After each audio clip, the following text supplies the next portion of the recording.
Honorable members, prayers.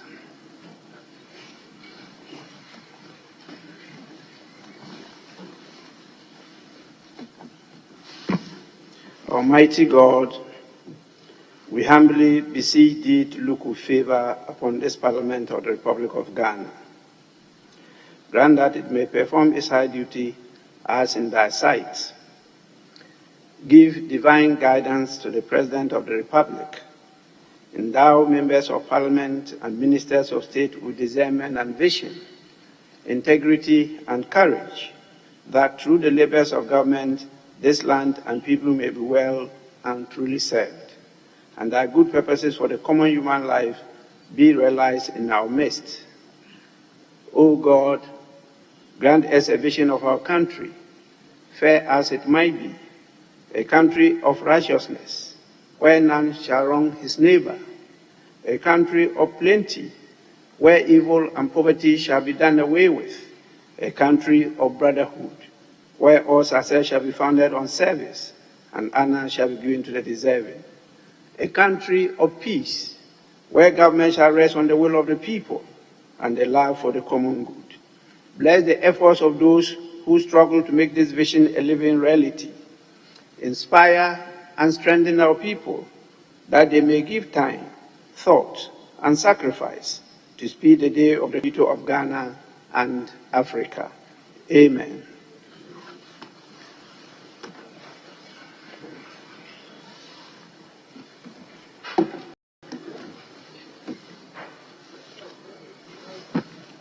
Honorable members, roll call.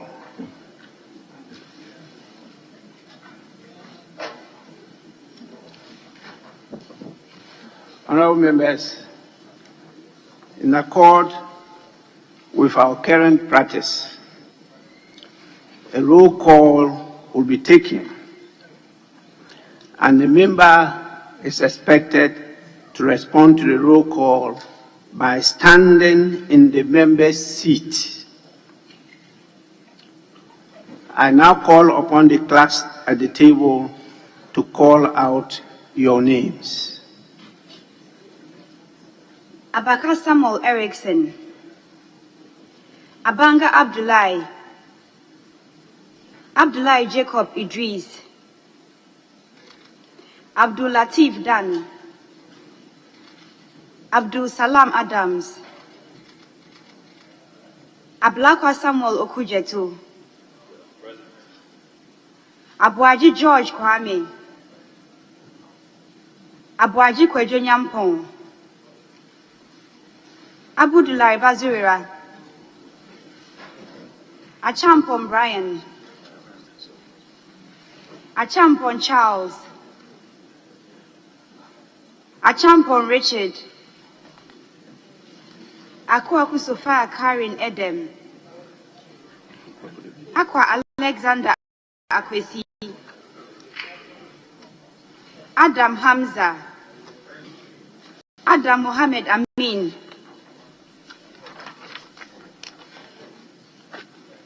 Adams Kofi Idi, Adi Teddy Safori, Adoyao Frimpong, Ejai Kwesi Boateng, Adum Frederick Obeng, Adumako Mensa Alex,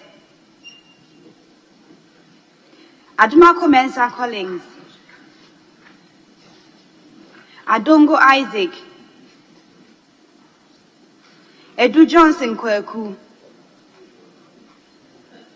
Edu Chumiao Osei,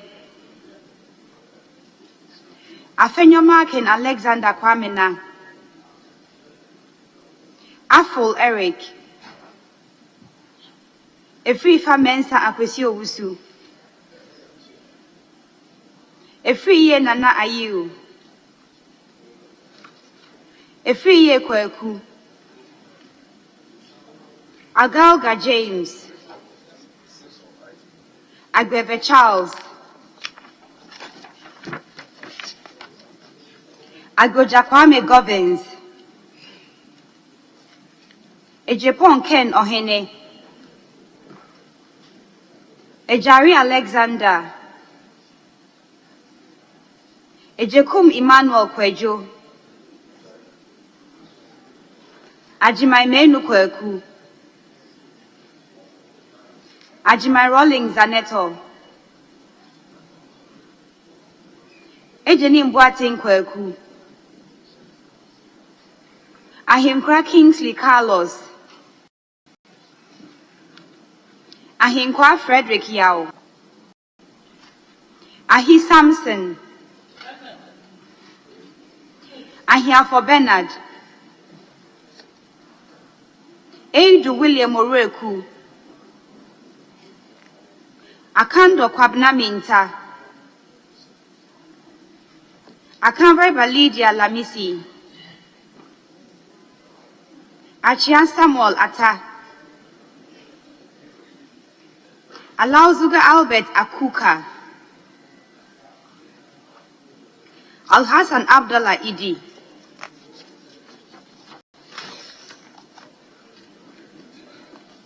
Alhassan Bashir A. Fusaini, Alhassan Lydia Seyram, Alhassan Saibu Suhini, Aliu Mahama Umar Farouk,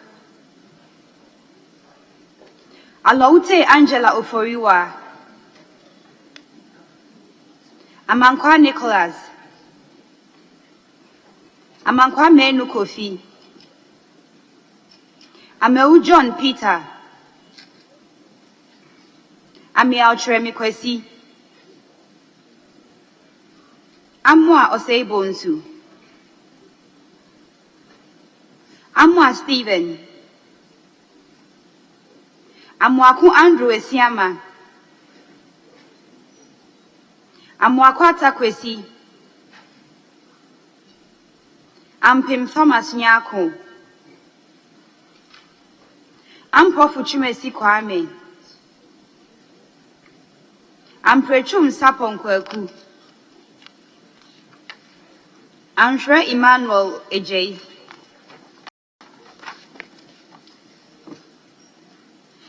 Enim Ernest Yao,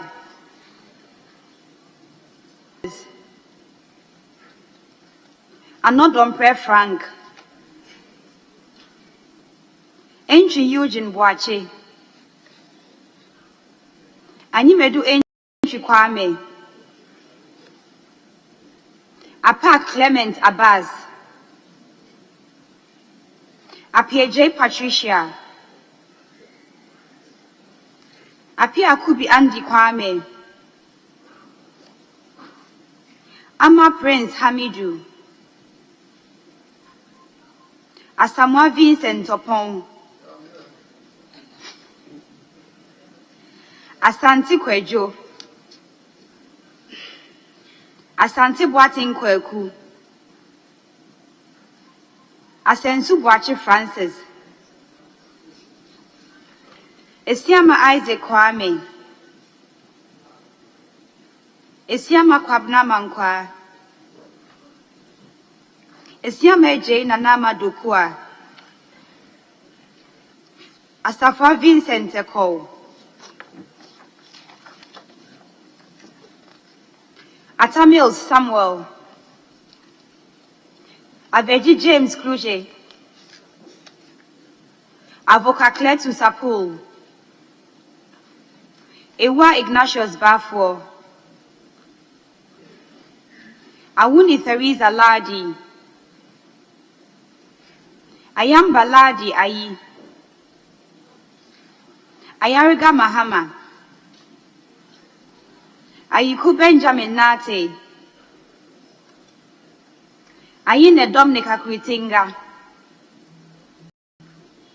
Befi Michael Ochre, Baba Benson Tongo, Ligi Bright Bachi Yilville, Andim Azuma Abednego, Bano Patrick, Batel Sheila, Bawa Edric Abambri, Bedrak Emmanuel Kwesi,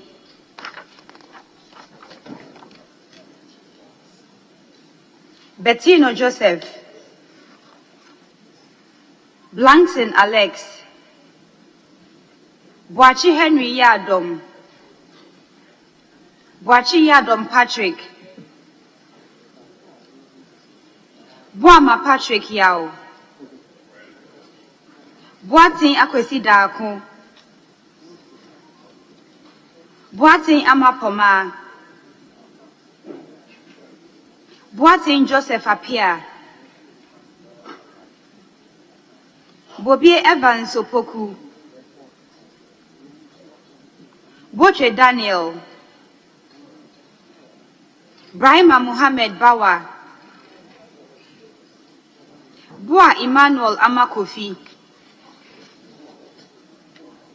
Bukari Joseph Nipe, Chinya Amidu Ishaku, Traja Samson Tongumbu, Chiwete Andrew Dari, Krensel Abeku,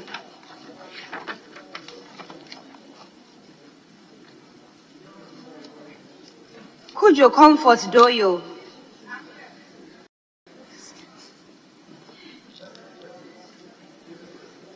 Kujo Joseph, Kujo Robert Wisdom, Dafia Mako Roxen Nelson Echekwame, Dalu Thomas Ada, Dipila Kletu Seidu, Dako Daniel Ohene, Dako Mensa Kwabna Ochre,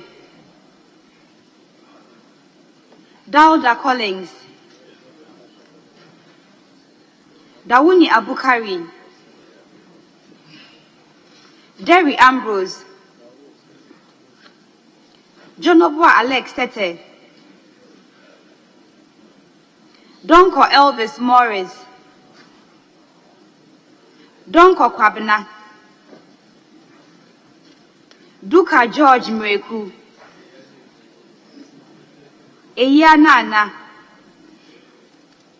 for John Intim, Force and Castle Atumba, Frimpon Joseph, Dakpe Kwame Jujoli, George Samuel Nate, Gansa Al-Hassan Kobna, Gate Joe, Gidisu Wisdom, Gomadoyao, Gomashi Ablajifa, Jenfi Emmanuel Akwesi, Jan Alexander, Jan Mensan Richard, Hamon Kobnata Hill, Hansen Norte Yves, Haruna Seidu, Hayford Ophelia Mensan, Otoja Alexander Roosevelt,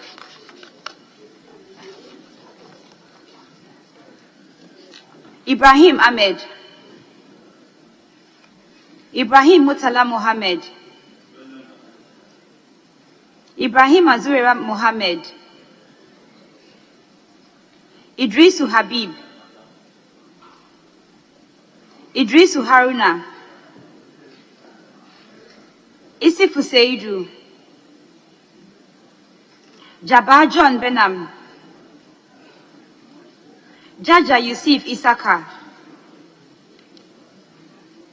Jalula Stephen Pambin, Joshua Godfred Seidu, Jinapo John Abdullahi, Jinapo Samuel Abdullahi, Kinney Jeffrey, Kisi Dixon Adomako, Kunedu Akwesi,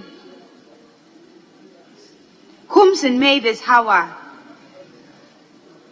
Kosa Martin Kwekwe J. Mensah, Podo Benjamin Komla, Kum Ebenezer Kojo, Kuma John Ampuntwa, Kuma Joseph Kwame, Present. Kuyon Solomon, Kwachi Aka Peter Yao, Kwatin Kwekwa Jiman, Kofi Festus Ewa, Chei Mensa Bonzu Osei, Tremi Nelson, Labi Oscar Ofori, Late Agnes Namomo, Liwa Oscar, Mahama Asiesini, Mahama Nasil Ture, Menu Adabo Francis, Marfo Emmanuel, Marfo Kofia Henkra, Imbomba Thomas, Mensa Betty Nanefua Crosby, Mensa Francinska Oteng, Mensa Isaac J, Mensa Joseph Kwesi, Mensa Tina Gifty Nayele, Mensa Andrew Kofi Japa, Morrison Cynthia Mamle, Muntaka Muhammad Mubarak, Musa Abdulaziz Ayaba, Nanja Sanja, Napari Dominic, Nawani Mark Kurt, Newman Dakwan, Nitiwu Dominic Bingham Aduna, Inkansa Bwedu Mavis, Nokoi Kofi Ako, Nogbe Ernest Henry, Nochukotwe Peter Kwesi, in Team Adelaide, in Team Augustine Collins, in Tosu Helen Ajua, Nyakote Albert Tete, Nyako Bismarck Tete, Present here. That's all. Nyaku Kingsley, Nyaku Kwamina Minta, Obintechi George Kwabena, Obin Boateng Alfred, Oklulendo Hinewa Kwele, Odampton Isaac Ashai, Ofosio Jare Elizabeth, Okofu Data Williams, Ochria Ejekum Kofi,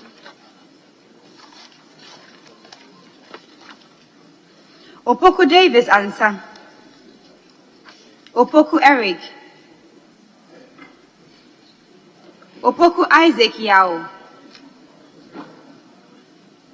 Opon Kroma Kojo, Osei John Frimpong, Osei Kennedy Nyako, Osei Asari Abna, Osei Wusu Joseph, Oti John Kwabna Bless, Otute Christian Quality, Owusubio Benito, Owuswe Kuful Asla, Peito Desmond de Graft, Pelpo Abdurrashid Hassan,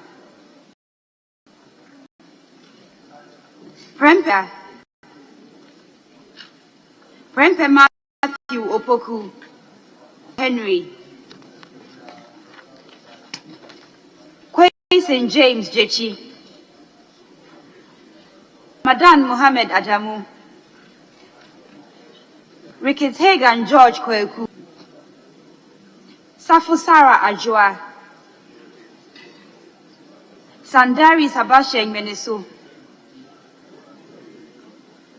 Sanid Suleiman Adamu, Sani John Kobna Abba Mabua, Soya Queensta Mami Pokua, Sefer Richard Kwame, Setre Benjamin Yeboah, Sosu Francis Xavier Kojo. Sowa Dela Ajua. Sowa Rita Na Odole. Suparu Adams Mohammed. Sulemana Adama. Sulemana Al-Hassan Tampuli. Sulemana Yusuf.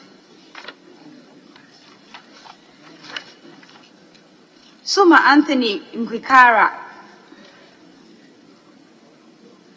Tahidu Abdul Razak. Teria Augustine. Telabi Ebenezer Oklite. Tete Joyceling. Tete Sylvester. Tete Agotwi Gisela. Tete Joseph Akwete. Tofi Dockers. Tobu Peter Lanshini. Tuferu Mohammed Hardy. Chum Ampofu Gifty. Chum Berima Paul Apreku.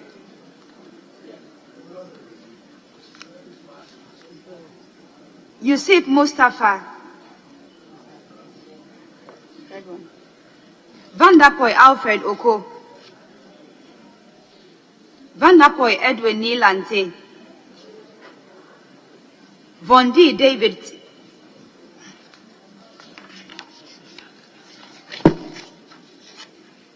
Wakpao Daniel Insala. Reku Bobe Bright. Woyo Mekobna Mensa. Ziden Bid and Watazumo.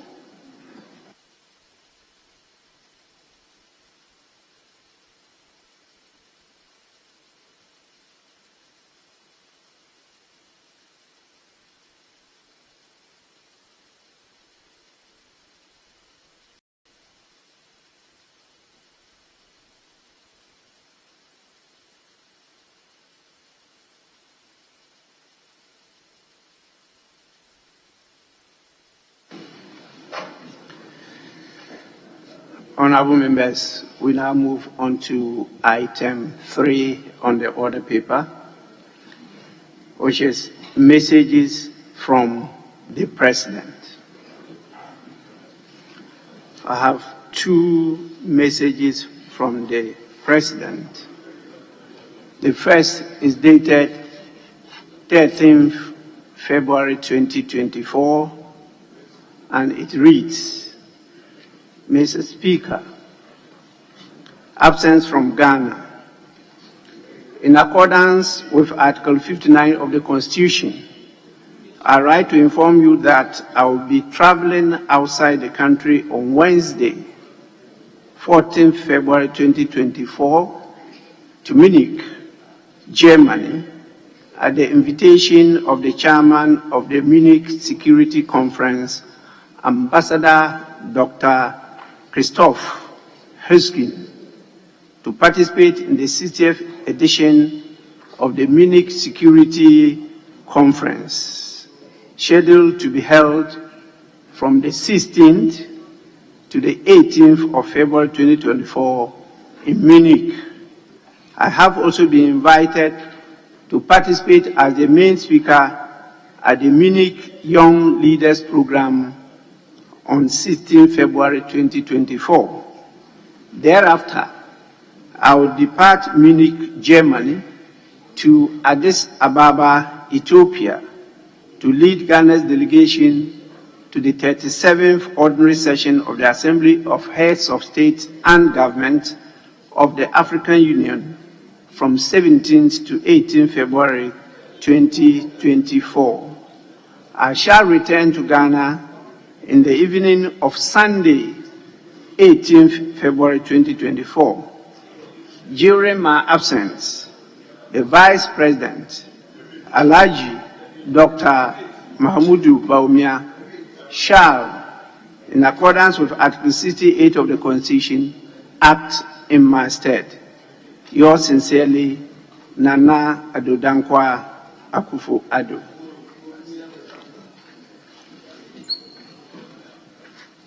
The second message, dated 14th February 2024, and it reads, Mr. Speaker, request for prior approval of ministers and deputy ministers of state designate. I trust this finds you well and in good spirits. Following the reorganization of the government, I am writing to seek parliamentary approval for the following appointments into the executive in accordance with Articles 78, 79, and 256 of the Constitution. A. Ministers of State. Ministry, Health. Name, Honorable Dr. Bernard Okuboy.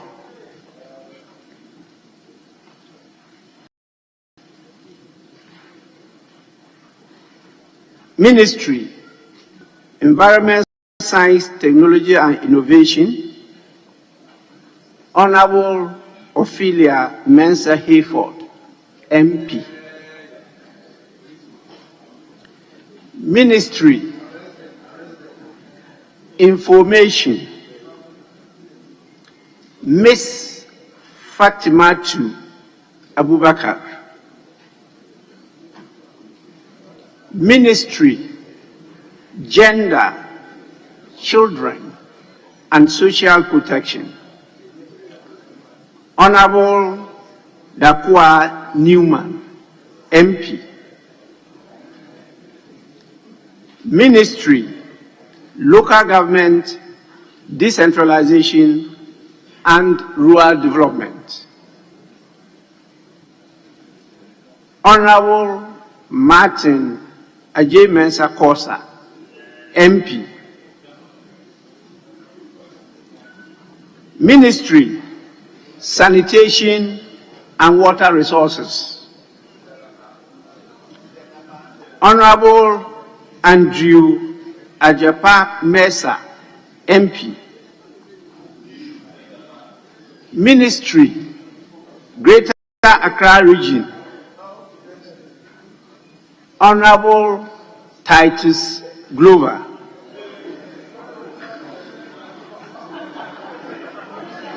Ministry, Oti Region, Mr. Daniel Machato. B. Deputy Ministers of State.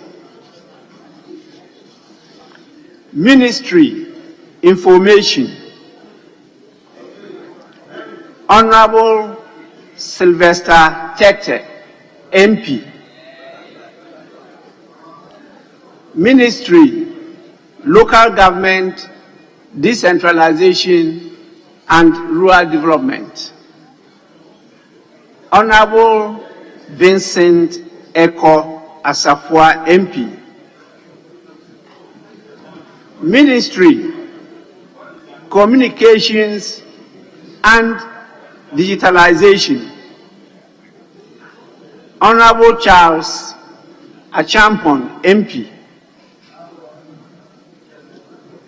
Ministry, Health,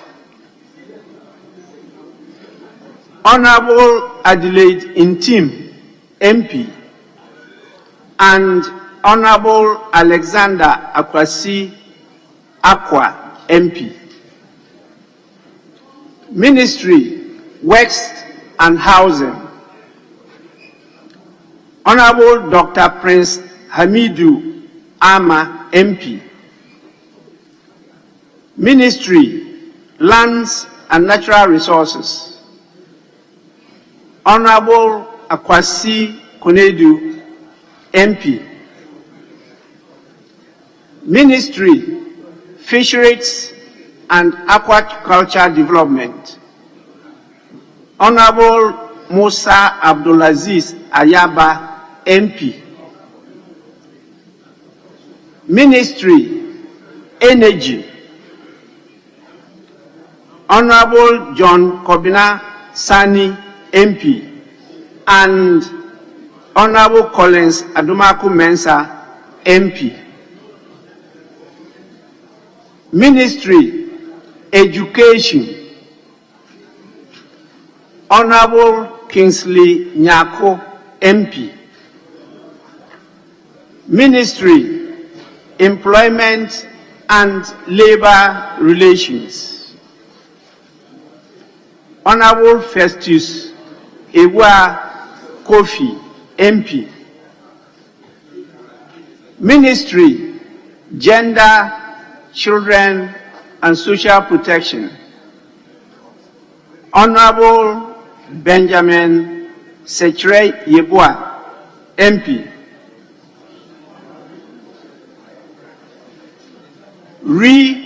Reassigned ministers. I am also writing to inform you that the following ministers and the Minister of State have been reassigned to new offices with immediate effect. C. Ministers of State. New designation. Minister for Finance. Name: Honorable Mohammed Amin Adam, MP. Ministry, Interior: Honorable Henry Korte, MP.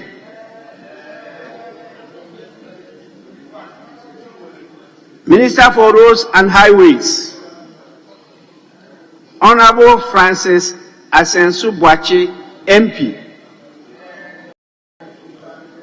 Minister for Works and Housing: Honorable Kojo Opon Nkrumah, MP.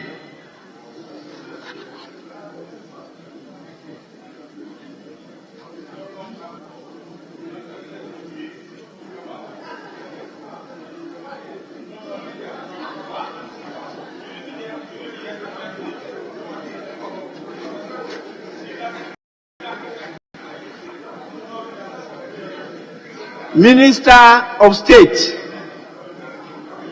Office of the President: Honorable Ambrose Derry, MP. Deputy Minister, new designation: Deputy Minister for Local Government, Decentralization and Rural Development: Honorable Abdullahi Abanga, MP. Yours sincerely, Nana Adodankwa Akufo-Addo, President of the Republic.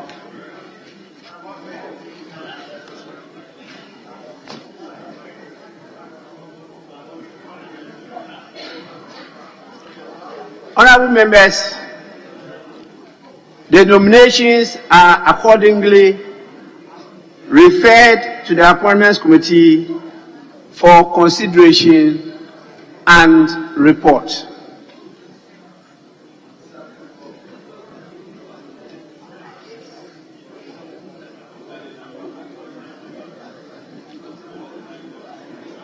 Leadership of the House, you are hereby called upon to submit the recomposed committees immediately for the consideration of the Committee on Selection.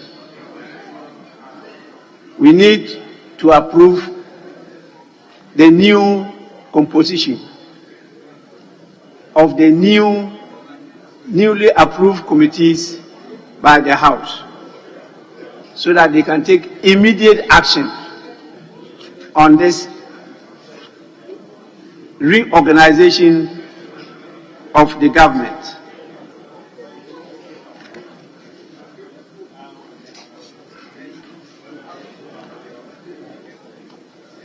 Formal communication by the Right Honourable Speaker.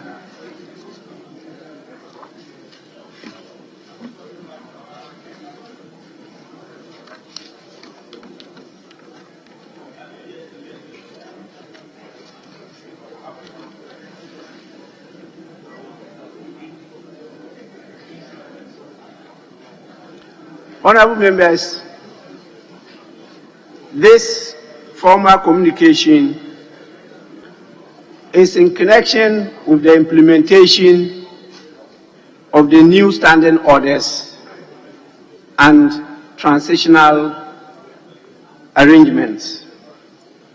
I gave members last week the indication that this week I will formally communicate to you the details of the arrangement on the transition and orientation of members on the new standing orders.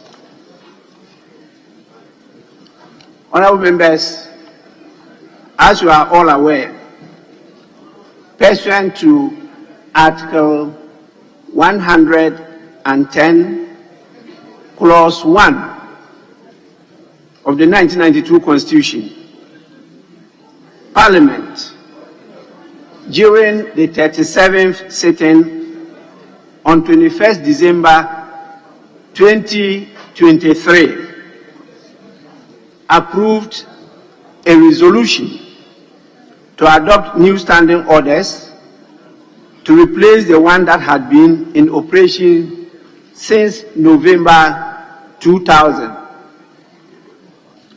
Our new standing orders came into force on the 2nd of January 2024. This has been the rules guiding our procedure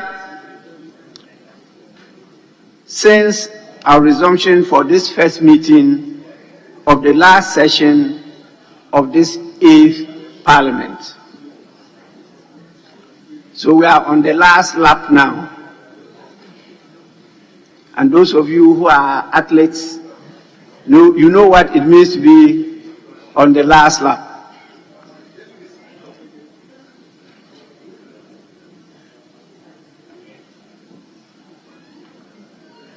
These orders have been adopted, taking into consideration the provisions of the 1992 Constitution, judgments of our Supreme Court, as well as the evolving trends and needs of Ghana's dynamic and versatile parliamentary democracy.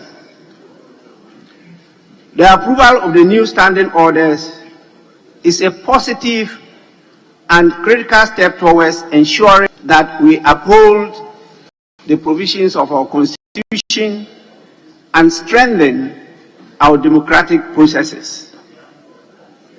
The orders have introduced a few novel things and strengthened some of the existing rules that have been in existence.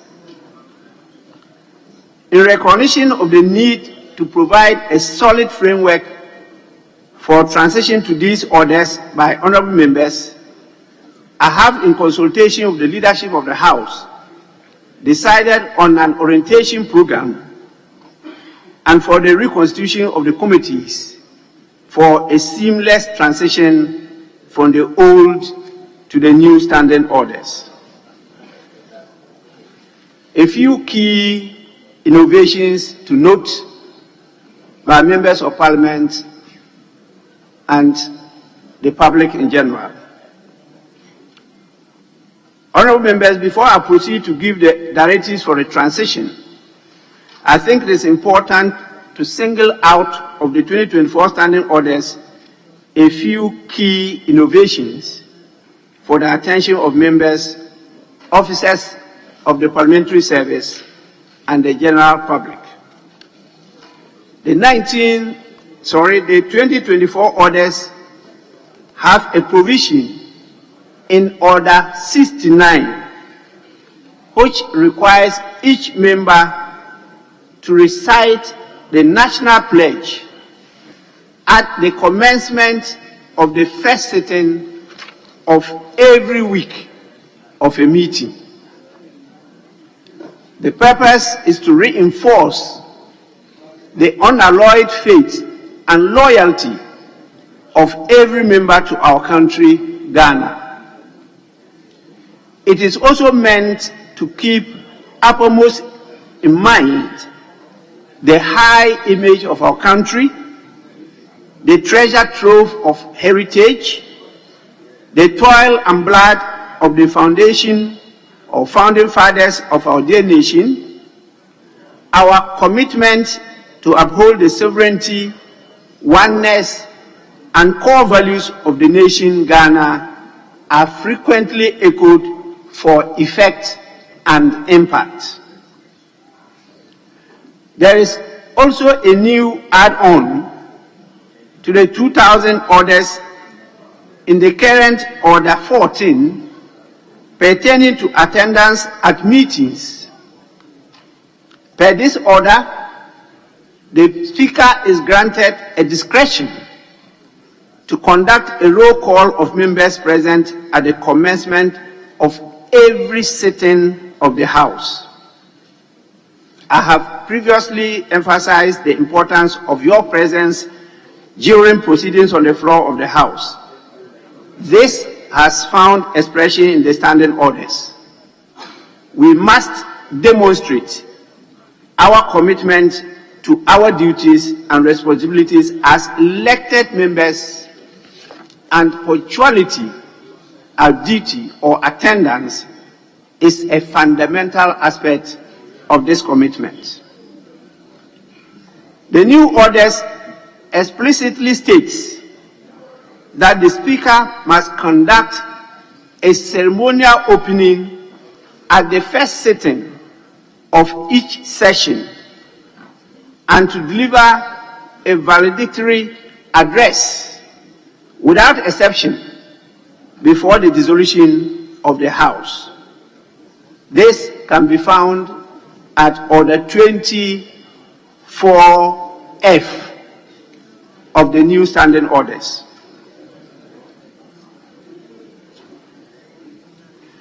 The new standing orders incorporates the Supreme Court's ruling on the right to vote of a Deputy Speaker whilst presiding over the proceedings of the House.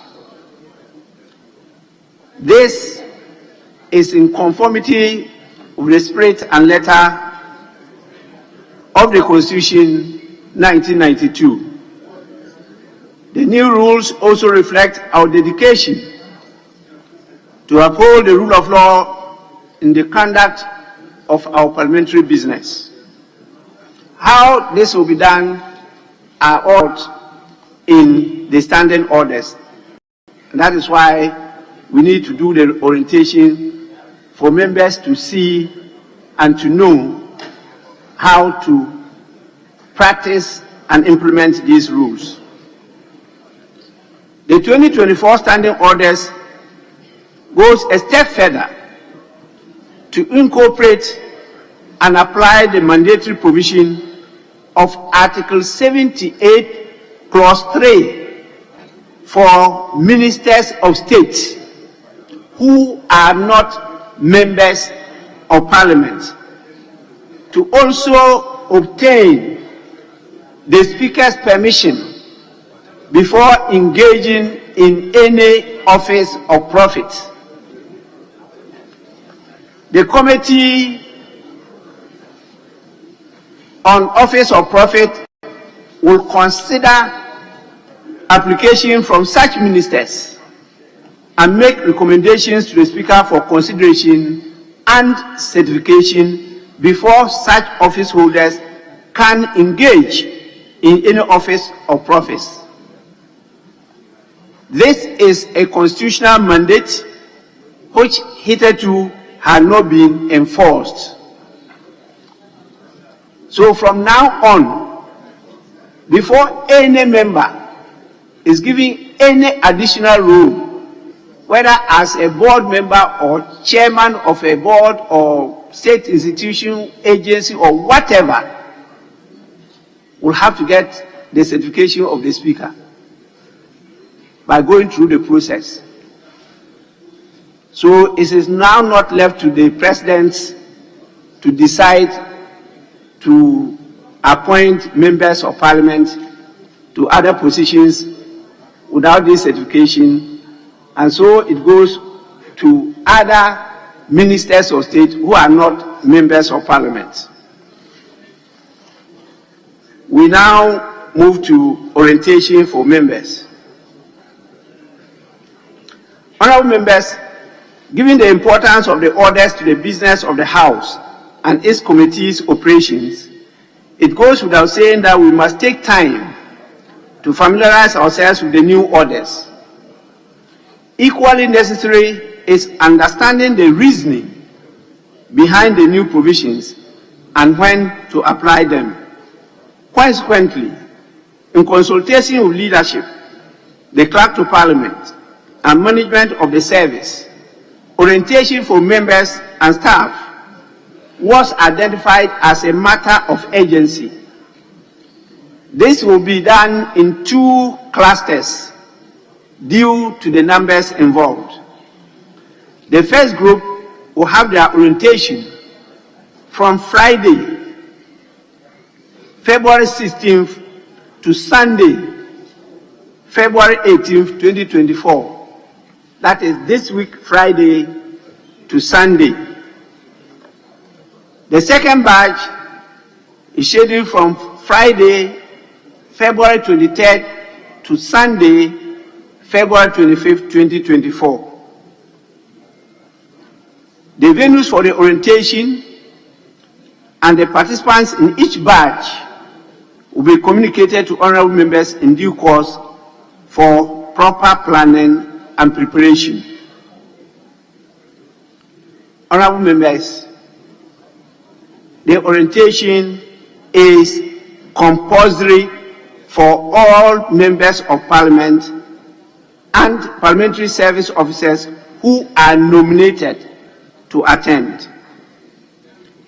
Failure to attend will be a missed opportunity for your growth and development as the representative of your people.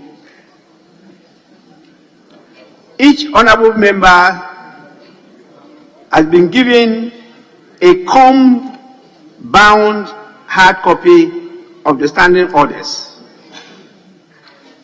In addition, the PDF copy of the new standing orders will be sent to your official email address and your official WhatsApp group platforms.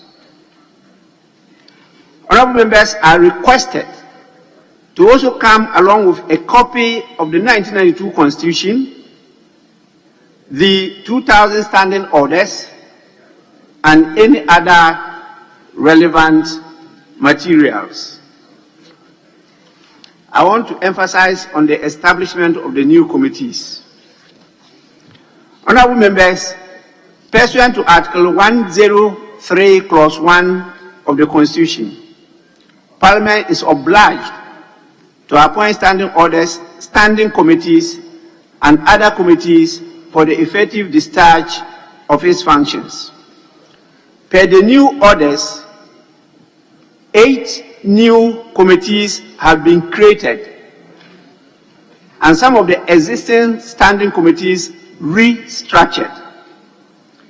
The new committees are as follows: Committee on Economy and Development, Committee on Ethics and Standards, Committee on Ways and Means, Committee on Private Members' Bills and Private Members' Motions, Committee on Human Rights, the Budget Committee, Committee on Backbenchers Business, and Committee on Petitions. 4 additions have been made to the list of other committees under sector committees referred to as select committees.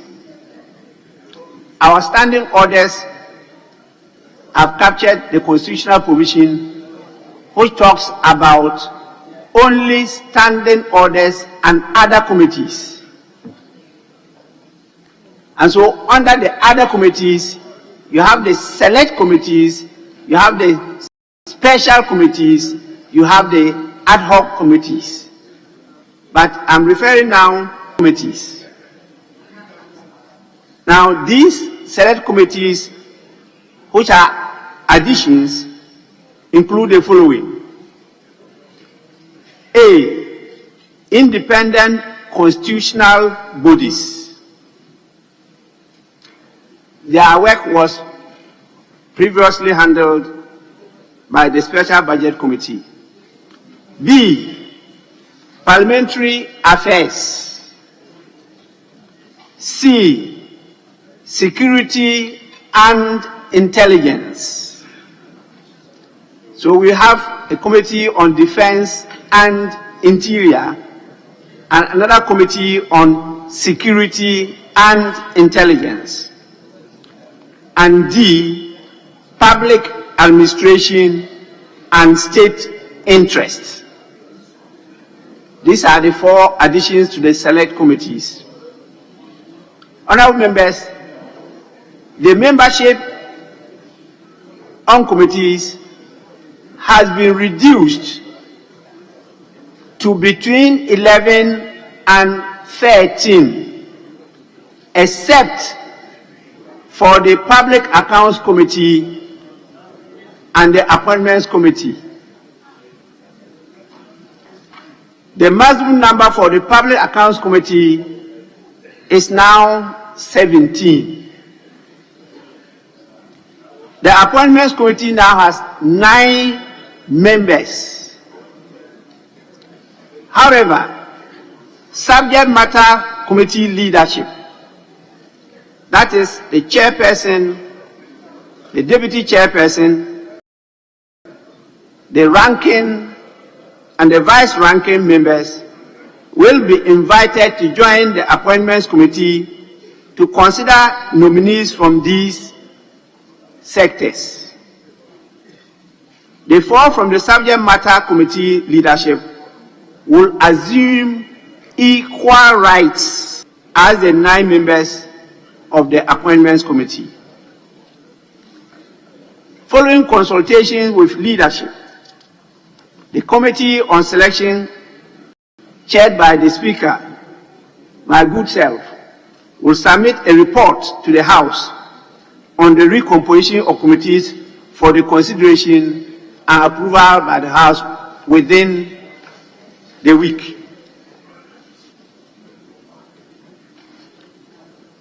Actually, it's within a week, not the week. It is expected that the committees will be in place before His Excellency the President delivers his State of the Nation's address scheduled for the 27th of February 2024. Honorable members, in conclusion, as we work to uphold the tenets of democracy, we must proactively adapt to changing trends and practices to enhance the growth and development of our nation. The new standing orders is a promising step towards achieving this goal. It's meant to reorient not only the practice and procedure, but also our manners, conduct, behavior, and comportment during the conduct of parliamentary business. I believe strongly it will have a positive impact on the fortunes of this House and on our nation's progress as we go on this long, unending journey of democratic development. I take this opportunity to thank all of you for your cooperation and attention.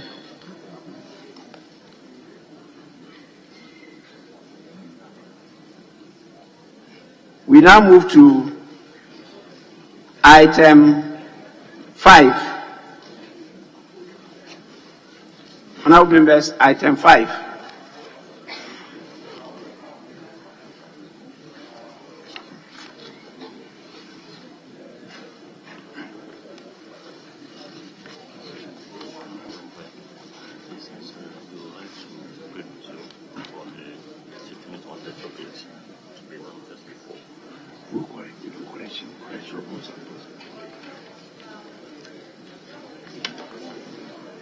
Correction of votes and proceedings and official report. We start with the correction of votes and proceedings of Tuesday, 13 February 2024. Page 1. Page 2. Page 3.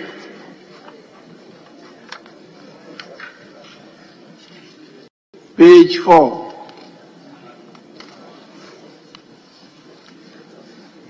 Page 5.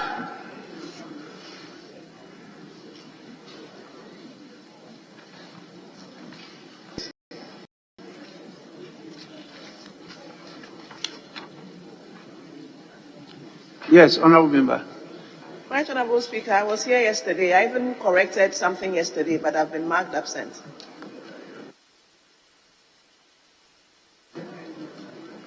At page 6.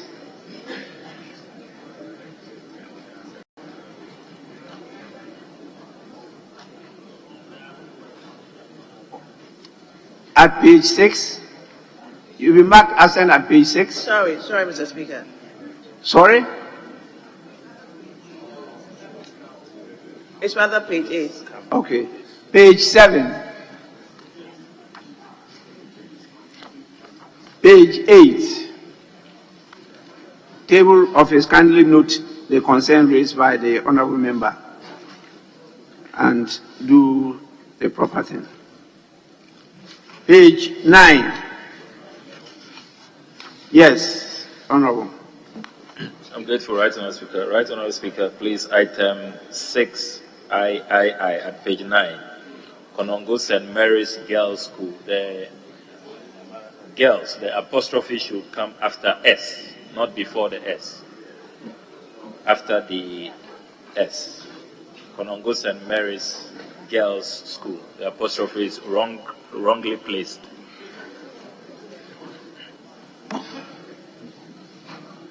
Table office, kindly take note of that. That's page 9, item 6, Roman 3. Page 10.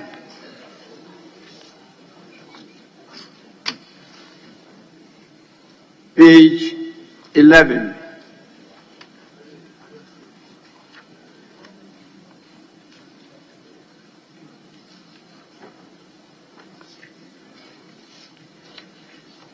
Honourable members,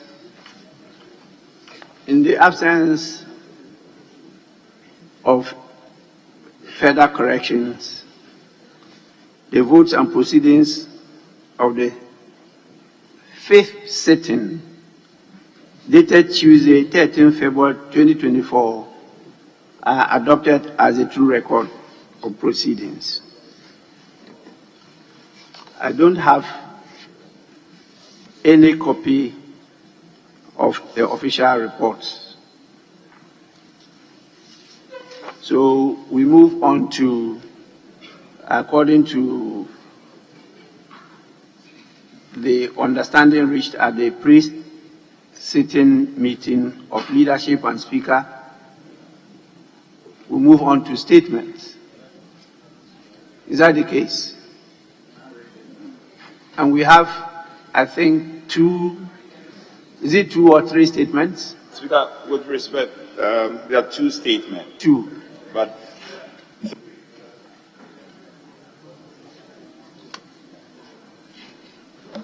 yes? I'm told there are rather three of them. Three.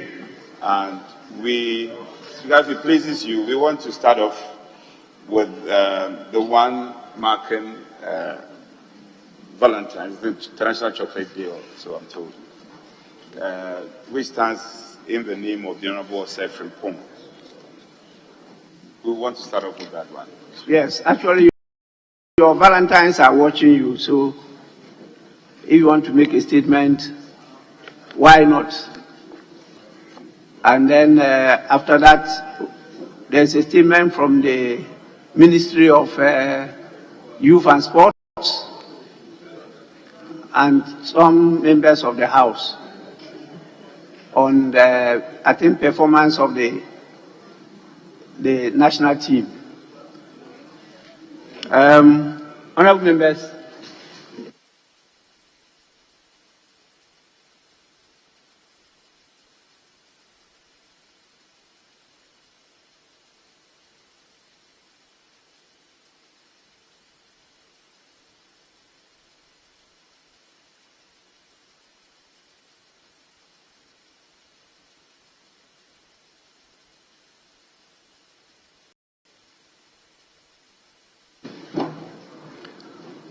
Honorable members, before the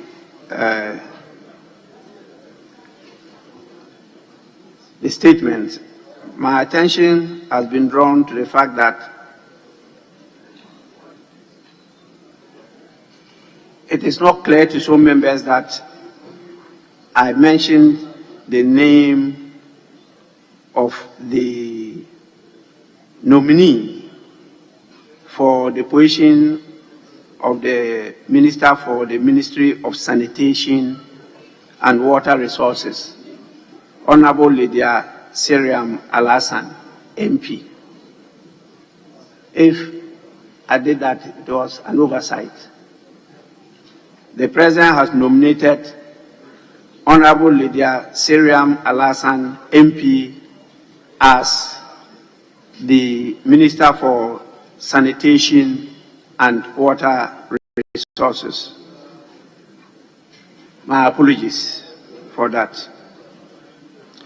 Honorable Andrew Ajapa Mesa, MP, is nominated for Tourism, Arts and Culture.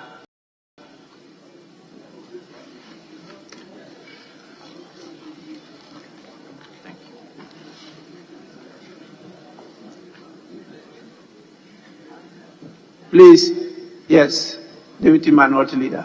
Honourable Speaker, since you revisited the issue of the new appointment, I thought it was also an opportunity for us to just briefly make some comments on this long-awaited reshuffle after 7 years. This is important because, Honourable Speaker, he has allowed me. I sought his permission and he has allowed me. Honourable Speaker, this is very important because, as you know, the people of Ghana have called on this president in the last 7 years when it became obvious that some of his ministers were really not performing. To the extent that even the majority members of parliament insisted and held a press conference for the president to make these changes before the boat capsizes. It is obvious that the president refused until the boat capsized. Honourable Speaker, it is clear that this has come a little too late, and to say that for 10 months left, these new ministers might not even have the opportunity to settle down and make any impact. So, Honorable Speaker, all I have to say is that these changes is simply dead on arrival. I thank you.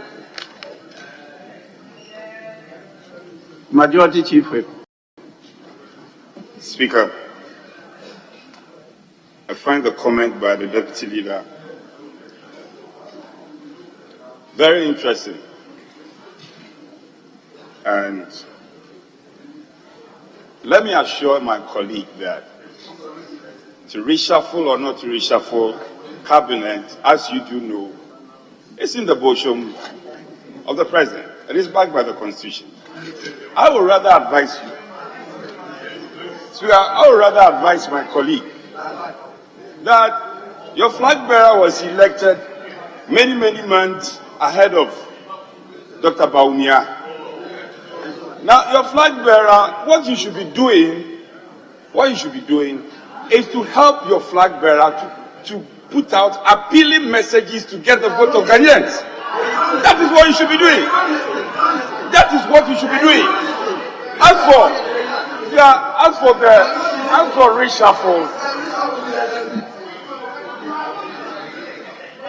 as for reshuffling of cabinet members, it's in the bosom of the President. So rather concentrate on the messaging of your flag bearer and mind your own business. Mind your own business.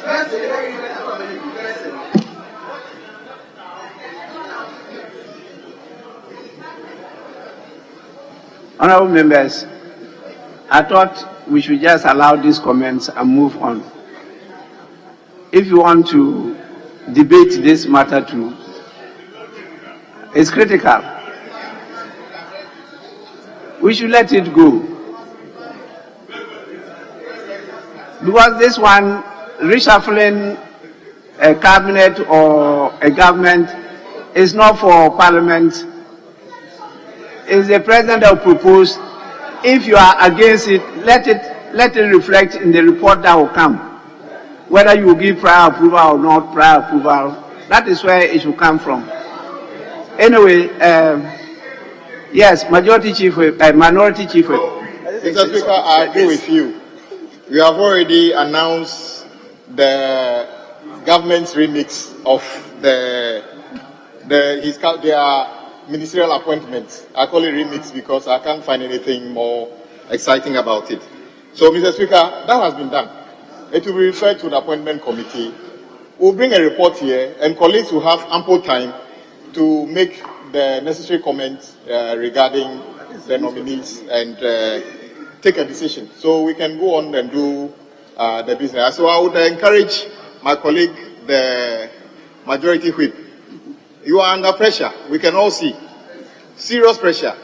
So focus on the business of the floor and allow those who are not members of Parliament to do their business outside as well. And how divided Mr. Speaker, I will encourage him to focus on the, how divided you are. the other people rather than what he's doing. Mr. Speaker, thank you. I'm sure I gave you a hint of this on the day of reopening. So when I talk, listen.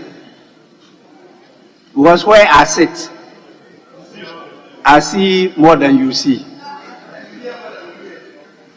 And I know a lot happening in government more than those in government. If you ask all the minority leaders or former minority leaders, they will tell you that when you are in this position, your network is even stronger than that of the president. So I knew that this tsunami will be coming. And today it has arrived. And so please, it's been referred to the appropriate committee to work on. I see that the honorable member for Ho Central has been on his feet for some time now. Honorable Kodo. Thank you, Right Honorable Speaker. The first issue I wanted to raise, I have decided to postpone it to the time we meet on the standing orders. But I just want to refer to what the Majority Chief Whip said, that we should tell our presidential candidate to go and organize lectures. Please, if he does not know, I want to tell him that not long ago, President Mahama has delivered lots of speeches on the Ghana we want to build. Yes. And if he doesn't have the copy, I can forward it to him. So they should stop saying those things in the media. I thank you. These were passing comments made by both sides of the House. So let's leave this and move on. Today is Valentine's Day. And for us in Ghana, it's also Chocolate Day. And so I'll grant opportunity to the honorable member for a brim and the honorable member for Offenso South to jointly make a statement on the National Chocolate Day. Please, honorable members, you may do so now. Thank you, Mr. Speaker, for the opportunity.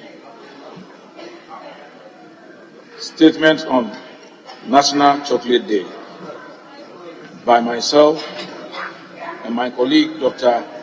Isaac Yao Opoku, member for Offenso South. Mr. Speaker, I rise to draw the attention of the House to the National Chocolate Week celebration in Ghana, which is marked from 8th to 14th February every year, and its significance to the country's local cocoa processing and consumption drive.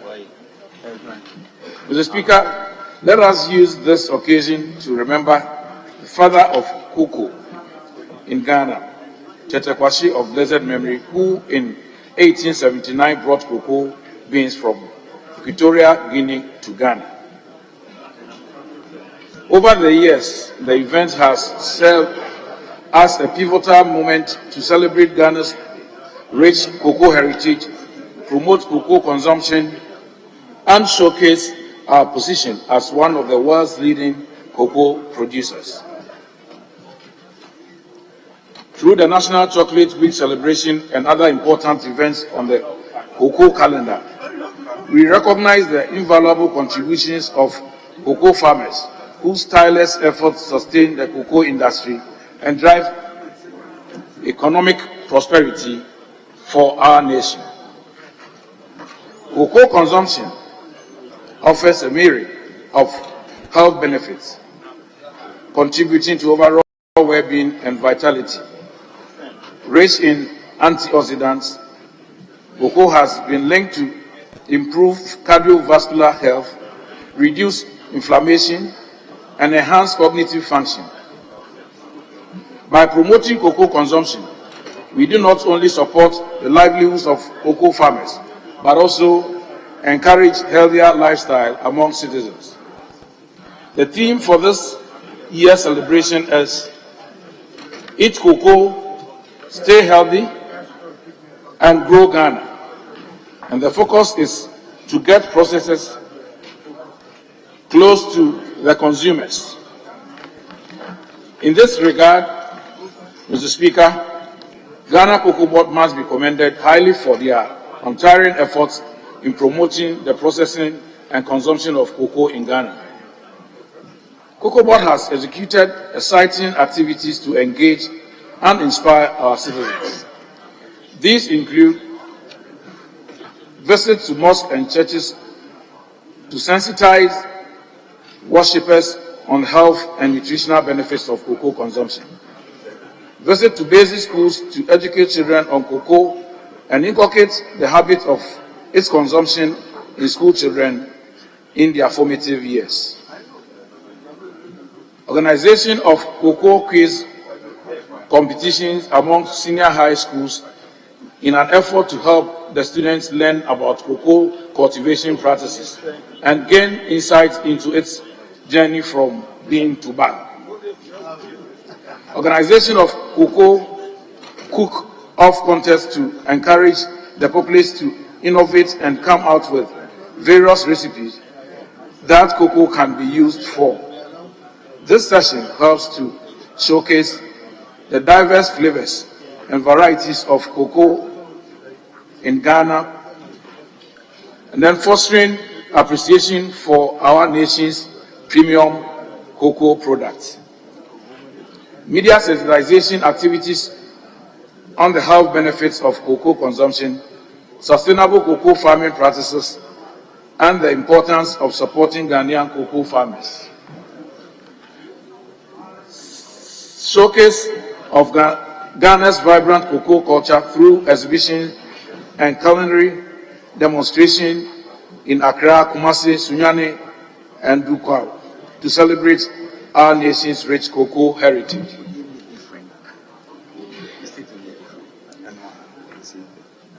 Outreach programs to engage communities through cocoa theme events, health screening, and awareness campaign, all in an effort to promote the importance of cocoa in our daily lives and encourage community participation. Mr. Speaker, through these activities, we aim to foster greater awareness, appreciation, and consumption of cocoa and chocolate products, while also highlighting the importance of supporting our cocoa industry and the hard-working farmers who sustain it. On this note, I call upon all stakeholders, including government agencies, private sector partners, civil society organizations, citizens alike, to join hands in commemorating the 2024 National Chocolate Day today, as we climax the week-long celebration and embrace the richness of Ghanaian cocoa. Together, let us celebrate our cocoa heritage, promote health and well-being, and showcase Ghana's home of premium chocolate. Thank you, Mr. Speaker, for the opportunity to address this House. Long live Tetakwashi's memory. Long live National Chocolate Day. Long live Mother Ghana. Thank you, Mr. Speaker. Honourable members, just a few comments and then we can move on to the other items. Yes, please. Thank you, Mr. Speaker. It is wonderful to associate myself with the statement made by my honourable colleague. Yes, this is the period that promises the attention we give to the cocoa industry in this country so that we expand the industry in terms of consumption, in terms of the joy it brings to us as there's the global celebration of Valentine's Day. For those of us from cocoa growing areas, Bia, Gaboso, Bia East, we recognize that this is a very important aspect of our livelihood because the major cash crop in our area is cocoa. But that's not even to limit it to just us. It is the entire country. And that in time past, a man hits his chest and says, do you have cocoa? It means that you have what it takes. Today, the industry is in a bad shape. So, for the lack of a better word, the confused state. For those of us who are the highest producers of cocoa in Bia and Gaboso, now it is no more the case. We are told they are cutting down the trees, they are replanting. There's a confused state of affairs as far as those of us who are in those areas are concerned. Because the little farms that are on television and other forms of media indicating that the industry is thriving, it cannot be attested for or accounted for by the production that we are getting. So for those of us in those areas, it is not an exciting time. But the worst case scenario is the youth are not even venturing into cocoa farming any longer. And the net effect is that it has a negative impact on our economy because we know what we derive from cocoa. The industry has also witnessed the bad state of the cocoa buying company, PBC, to the extent that they are defunct. We are being approached, MPs from those areas with significant cocoa production, by our constituents that they have not been paid for 6 months, for a longer period, and they are in bad shape because PBC has not said they have declared bankruptcy, but at the same time, it is not functional. So it's a very difficult situation for us. So in celebrating the week of cocoa, the national attention to cocoa, for those of us whose livelihood depends on it, this is a very difficult time, Mr. Speaker. It's a very difficult time because we are in a situation where what we depended upon as the main means of livelihood is no longer the case, and there are no substitutes. And the process of revitalizing the process of resurgence has not taken place. And what is happening is a basic imposition of government control of the farms, which are privately owned. They are planting plantain for us. You can't see it. They are planting cocoa for us. We can't see it. So essentially, we are in a difficult situation, and we want the nation to pay significant attention to this. But today is Valentine's Day. It's supposed to be a day of love. It's supposed to be sharing, a day of celebration for people. So while we bring the focus connected with the cocoa celebration for the week, we also want to wish Ghanaians a good time together. People who are drinking should be careful about what they drink. They are telling them, oh, cocoa is cocoa liquor. So this one, it doesn't do much harm to you. Well, when you sit behind the steering wheel, it doesn't know who has taken what. But it knows that if the car is not controlled well, it kills people on the road. So, Mr. Speaker, while we rejoice and share in whatever cocoa we have for the week, at the same time, let us celebrate the love, let us celebrate the joy of the season with also attention on those who labor and toil on the cocoa farms. Thank you, Mr. Speaker.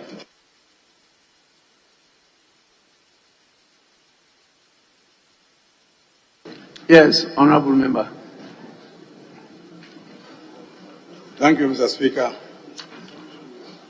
Mr. Speaker,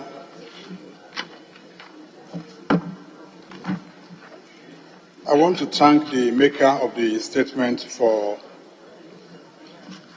bringing the attention of this House to the importance of this celebration, the Chocolate Day.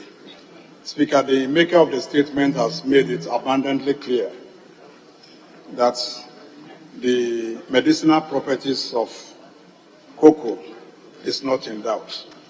Speaker, indeed, if you go to Brazil, the Amazons, the crop is referred to as the fruit of God. The belief is that, Mr. Speaker, if you consume cocoa, you become immortal. You would live and not die. Mr. Speaker, my concern is about the sustenance of the industry. Mr. Speaker, it appears the production of cocoa is on the decline. Mr. Speaker, in 2020-2021, Ghana recorded the highest production ever, and that was 1,047,384 metric tons.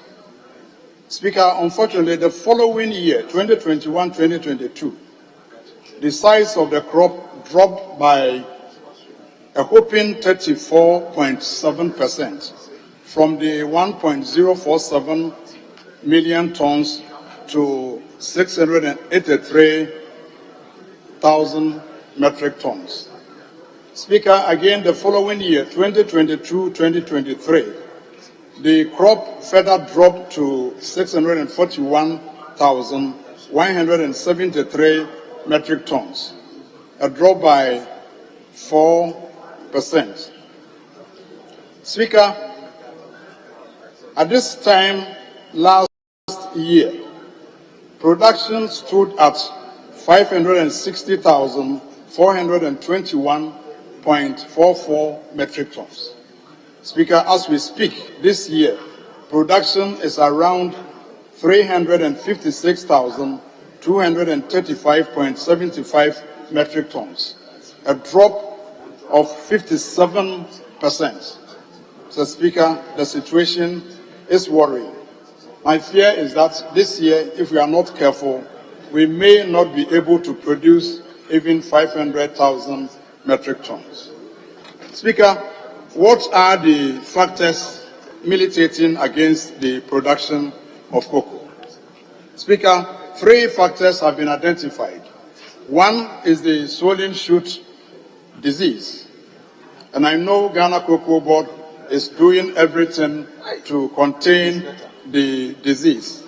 Speaker, the other one is galamsey, and I know the fight against galamsey is gradually being lost. But Speaker, my major concern is the third factor, and that is smuggling. Speaker, Ghana Cocoa Board spends huge amount of money to import expensive chemicals, fertilizers, fungicides, insecticides, flower-inducing chemicals, and what have you, Mr. Speaker. And they employ labor to apply these chemicals. Speaker, we do all we can to produce the crop, but we do very little to protect the crop from smuggling. Speaker, I don't have the figures, but I strongly believe that sizable portion of our crop is being lost to smuggling. And Mr. Speaker, I'll urge this House, whatever we have to do to ensure that we curb the smuggling across our borders, we have to do. Otherwise, all our produce, all our toil, all our struggle will come to naught. We spend a lot of money in producing the crop. As I've already said, our farmers toil to produce the crop, and yet we make very little effort to ensure that the crop remains in the country. Speaker, with these few words, I want to thank you for the opportunity to comment on the statement. Thank you very much. Yes, Honorable.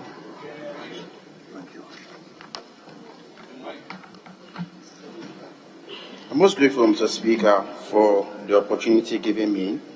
Mr. Speaker, I am deeply sad, deeply sad on hearing the name cocoa. Mr. Speaker, cocoa has been the backbone of this economy for a very long time. And I'm so disappointed how the sector has been treated for the past 7 years, Mr. Speaker.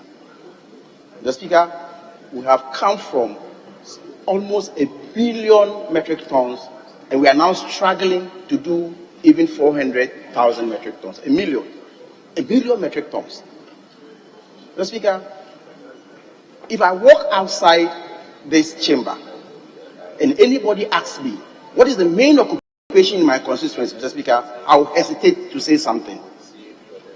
But Mr. Speaker, 7 years, 8 years ago, I could have beaten my chest and boldly say it is cocoa production, which is very major in my constituency.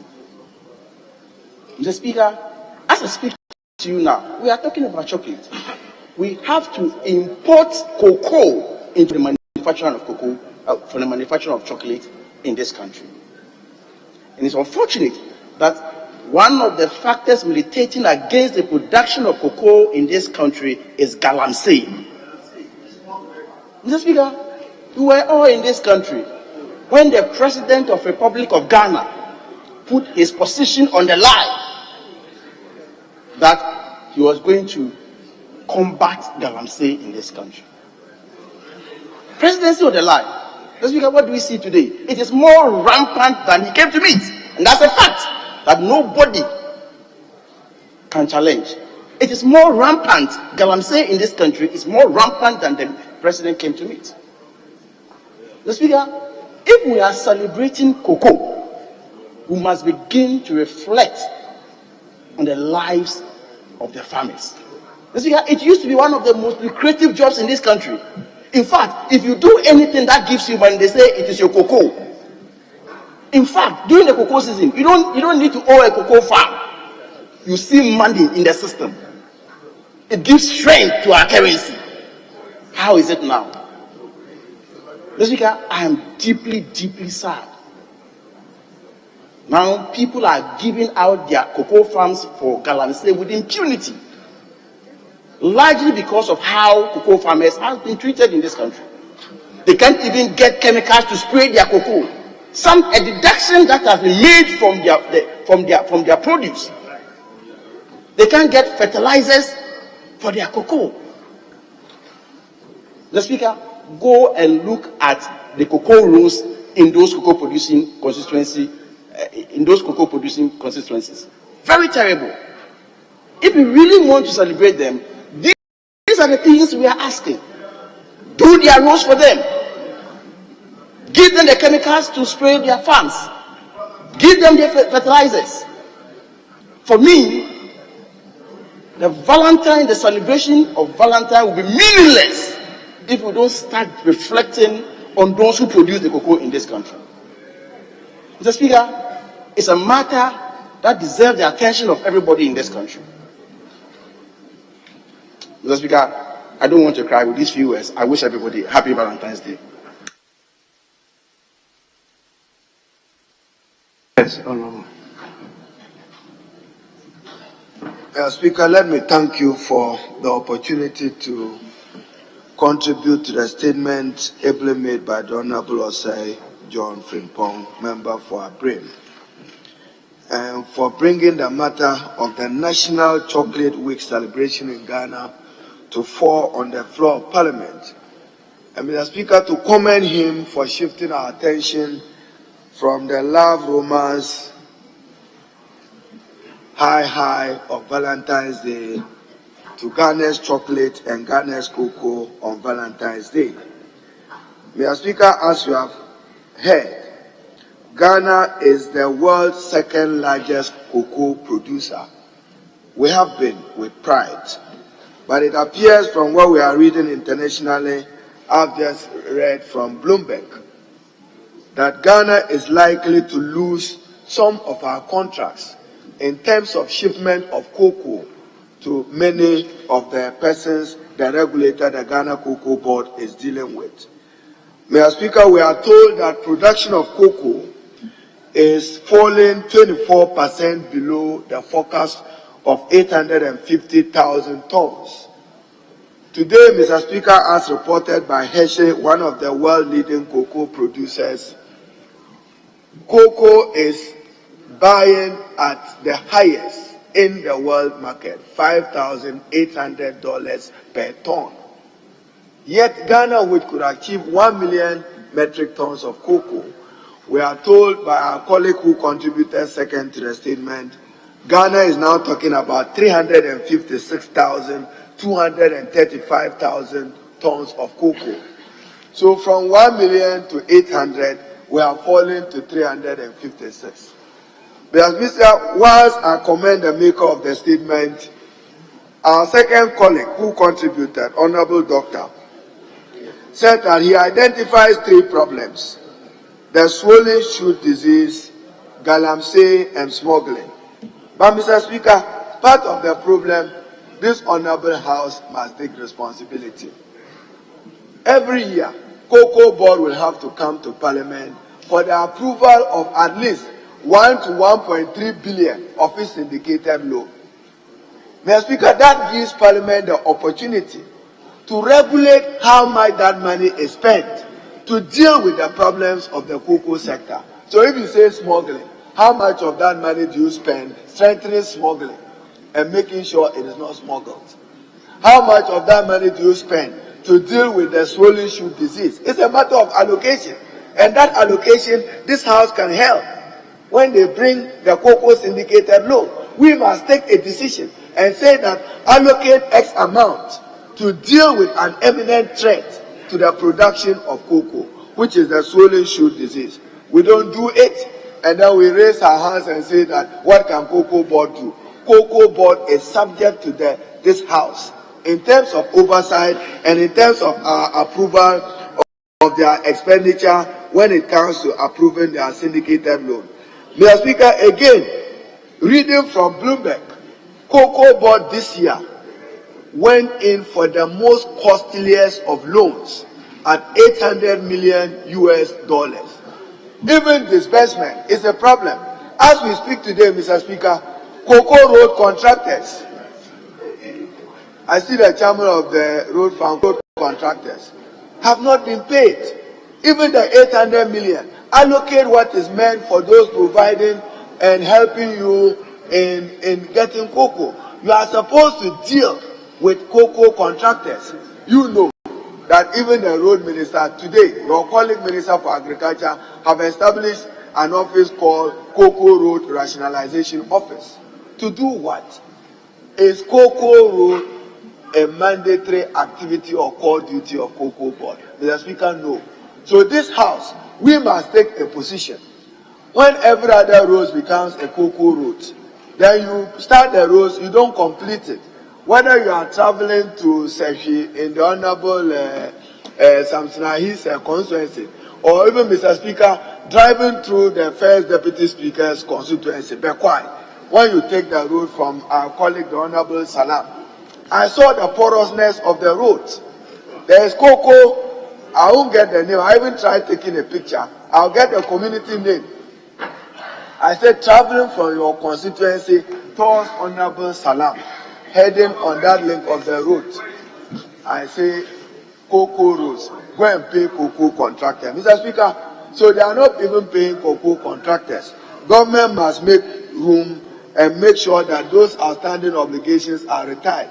Cocoa Board owes contractors about 10 billion Ghana cedis. 10 billion. 10 billion. And Mr. Speaker, many of them may not be able to complete the projects. Some of them, the projects have come to a standstill.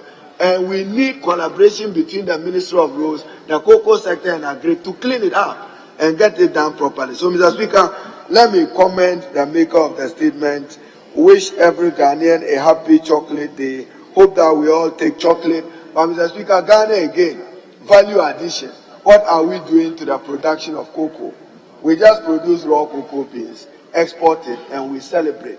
Every other year, for the last decade, every day we say value addition. We are not doing any value addition. There is no Ghanaian entrepreneur, save a Ghanaian woman linked to La Côte d'Ivoire, who is involved in the processing of cocoa. Even PBC, Mr. Speaker, we read only last week that the produce buying company, their assets are being auctioned because of indebtedness and their inability to deal with their liabilities. This is the worst moment for the cocoa sector of Ghana, and President Akufo-Addo and Dr. Bawumia must take responsibility and reform and revamp the sector to do better as our main exporter, main source of foreign exchange. That's why even the foreign exchange regime, the city is still suffering, notwithstanding the pumping of $800 million from cocoa and $600 million from the IMF. The city is still selling as 12 almost 60. That's unacceptable and becomes cost to importers. So, Mr. Speaker, I commend the maker of the statement. Thank you. Yes, First Deputy Speaker. Thank you, Mr. Speaker. I thank my colleagues, honourable member for Kwaebi Brema, who made the statement. Mr. Speaker, though this is St. Valentine's Day, which Ghana have tried to convert to Chocolate Day, the discussion really hasn't focused on the significance of why the world or in the Catholic Church we celebrate that day. It's a day of love. It's a day of caring for one another. It's the day of showing or giving support for people who are in need. Mr. Speaker, incidentally, today, Wednesday, is also the Ash Wednesday for us, the Catholics. The Ash Wednesday is to remind us that human beings, we are ashes, and we will return to the dust, and that the period between the day we are born and the day we return to the dust, we should reflect on where we go from here. I do not intend to go into theology, but I would rather wish that on this day we focus on what legacy we have left or we will leave. What name? If I died today, what would I be remembered for? If you fell down and died today, what would you be remembered for? On this Ash Wednesday, which is also St. Valentine's Day, we should strive to live with love, to support one another, and to leave a legacy that will be remembered years after. Mr. Speaker, before I sit down, I think we must recognize or acknowledge that the Cocoa Board has shared chocolates with members of Parliament, and the record must reflect that Ghana Cocoa Board on Valentine's Day is celebrating World Chocolate Day and is also showing love to members of Parliament by distributing chocolates to us. I thank you, Mr. Speaker. Yes, last person. Yeah. Thank you, Mr. Speaker, for the opportunity to comment on this statement ably presented by the Honorable Osei John Frimpong, Member of Parliament for Adrim. Mr. Speaker, I'm very happy that this statement does not just talk about Valentine, as we all know, but has gone beyond that to talk about cocoa. Because in Ghana, after looking at what people conceived of the Valentine's Day as a day of love and a day when people outstretch the meaning of it into lives that are contrary to our expectations, Ghanaians, upon reflection, decided that, look, it shouldn't just be a Valentine's Day. The young people's attention should be turned to Cocoa's Day so that we consume what we produce. Because most of the time, the cocoa we produce is not consumed here. It's consumed elsewhere. So the determination of the price of cocoa is often by the outsider who consumes cocoa. So the attention of people is drawn using Valentine's Day so we can now think about producing and consuming cocoa in Ghana. But Mr. Speaker, the pain about it is that, as we all know, cocoa has always been the mainstay of the economy for a very long time, considerable long time. And I'm happy because the make of the statement has identified that and has looked at the fact that cocoa production has become a problem in this country. And contributors have also shown that the need for us to hammer on cocoa production becomes much more serious now than ever. The Speaker, painfully so that this situation we find ourselves is a self-made situation. The pain about it also is that we have always attributed the reason for the challenges we face in our economy, in our cocoa production, and everything to something else rather than ourselves. I listened to the speakers who are talking about the main reason being the swollen stooth disease and other factors which are away from our own management of cocoa production. In fact, we have a whole cocoa industry paid for by government, supported by government, and yet we have decreasing cocoa prices from the last 5 or so years. The Speaker, the records also has shown that since 2020, cocoa incomes to cocoa farmers have reduced by 16%.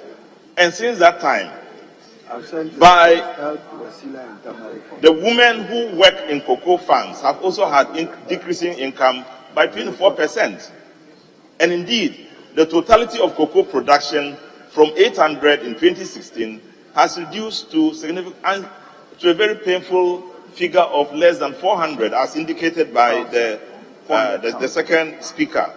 The speaker, it is a painful thing that we have to recognize, because I was very happy when this government came on board to talk about the need for production rather than taxation. We thought that what should be hammered on is what we have our hands on, which is cocoa. In fact, cocoa and other products. But if after that, from that period of time, we have seen decreasing production and decreasing incomes, it is a thing to get worried about. And it's a thing to focus our minds on. Mr. Speaker, I think that Valentine's Day is a day of celebration. It must also be a day of self-soul searching. It must be a day of reflection. It must be a day of questioning ourselves. Are we comfortable in a situation where what we hold strong to, which is directly influencing the incomes of our people and having a direct effect on the totality of the economy, is slipping down the drain, with galamsey operators reducing the areas of production of cocoa? One of the main reasons is that even the areas where we do cocoa are reducing because of galamsey. And we still keep our hands together quietly and complaining everywhere else we go. Mr. Speaker, it won't help us. We must have a decisive action. There must be a determination to solve the problem. Cocoa production must be revamped. It has a direct influence on the type of economy we run. And so the failures we are seeing now, the falling CD because production is low, exports is low, is because we are exporting less. And exporting less of cocoa, which is very obvious for everybody to see. Mr. Speaker, I think that this day must be a day we should soul search and make a firm decision that on Valentine's Day, on this particular day, we should be very, very committed in making decisive action, taking decisive actions on our cocoa production. We should stop the galamseyers from purchasing cocoa land and using it to do galamsey. We should stop the cocoa marketing companies from doing anything, from being from being middle level operators in the cocoa industry, from destroying the system. And we should make sure the Ministry of Finance, which has a direct responsibility, should wake up and take an action. But Mr. Speaker, I think that Parliament should take a decision here, that on this day, on Valentine's Day, after observing the failed cocoa industry over the years, our expression is that we must be mindful about what we do about our cocoa production, and that we are worried about the situation, and that something must be done immediately and forthright, so that we can't just talk here and that is it all. There must be some action taken, and we want to contribute as Parliament to the situation and call on all authorities, all significant individuals who are concerned in cocoa production, cocoa sales, cocoa export, to do the right thing by being decisive on the need to increase production and not to blame it on disease. Mr. Speaker, thank you for the opportunity. Honourable members, I think that the statement is quite in order. I wanted to raise an issue, but the intervention of the First Deputy Speaker has assured me that something is being done. Because I wanted to ask the question, National Chocolate Day, where is the chocolate? I haven't seen any at all. And so when he mentioned that the Ghana Cocoa Board is celebrating chocolate with members, well, I'm not a member of Parliament, so sometimes when they count 275, I'm not among the 275. So I don't participate in the benefits. I only carry the burden because they don't celebrate the chocolate day with me. But it's important for us as a country to take this very seriously. I just heard some of you mention that cocoa has been the backbone of the economy of Ghana. I think that mantra must change. The backbone of the economy of Ghana is tete kwashi. It's not cocoa. How have we treated tete kwashi up to date? The circle, that rundown hospital, as of today, there is no university named after tete kwashi. And I can tell you that without tete kwashi, it would have been difficult for us to even gain our independence. Nothing is said about that. It's true the proceeds from cocoa that many of the deputations, they used to call it deputations, now we call it delegations, were able to foot the bills from the Gold Coast to the United Kingdom to put across our case, including the famous John Mensah Saba and Co. They were sponsored by cocoa farmers. And he was able to fight against the Crown Lands Bill. If not, Ghana would have been part of apartheid. Is tete kwashi. I don't know how many of you have ever visited his farm. The cocoa farm that Tete Kwashi has established. It's still there. I've been there. I've read the history. And we keep on saying cocoa is the backbone of the economy of Ghana. It's not cocoa, it's Tete Kwashi. Let's honor Tete Kwashi. Let's celebrate Tete Kwashi. Please, let's respect and do something in that name. That is where you can inspire and motivate more Ghanaians to work hard. That recognition is lacking in Ghana. And we all know that the most potent factor of production is labor. It's a human resource. Ghana here, in terms of knowledge, we abound, men and women. In terms of skills, we have more than enough. But attitude, very poor. And we know in terms of delivery, knowledge only contributes 5%. Skills contribute 25%. The 70% is attitude. And that's where we are lacking. We just talk, and that's all. No action. We have here, and that's one of the reasons we decided that we should be reciting the National Pledge. The National Pledge says, I promise on my honor to be faithful and loyal to Ghana, my motherland. I pledge myself to the service of what? Ghana. With all my strength and with all my heart. I promise to hold in high esteem our heritage, won for us through the blood and toil of our fathers.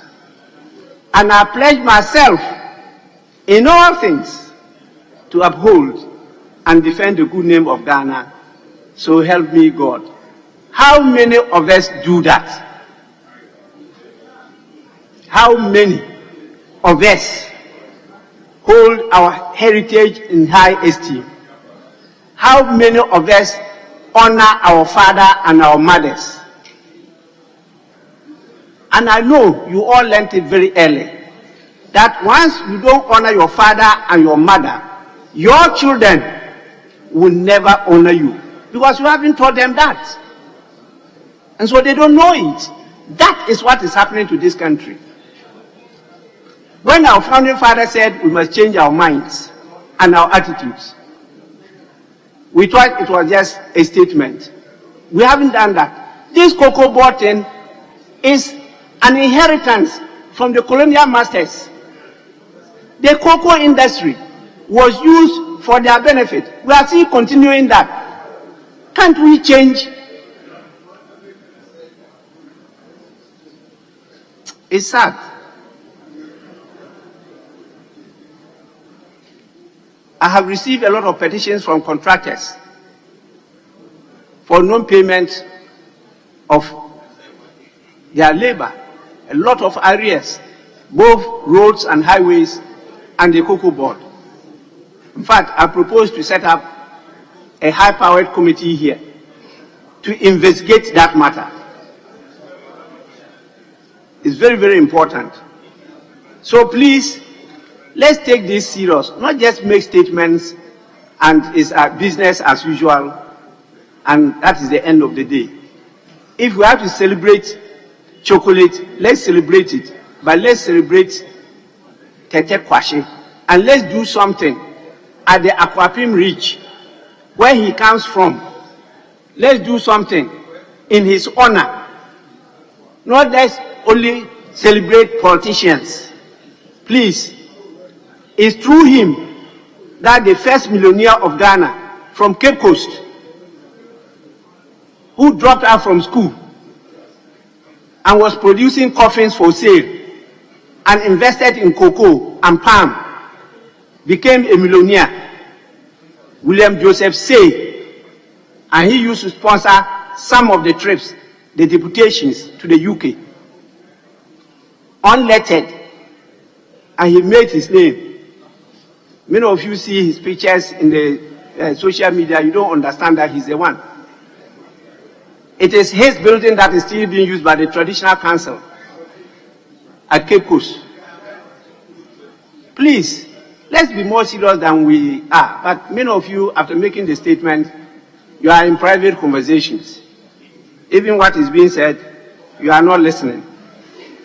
I'm happy that when you go for primaries, your constituents watching you decide whether you should continue or you should not. I'm very happy about it.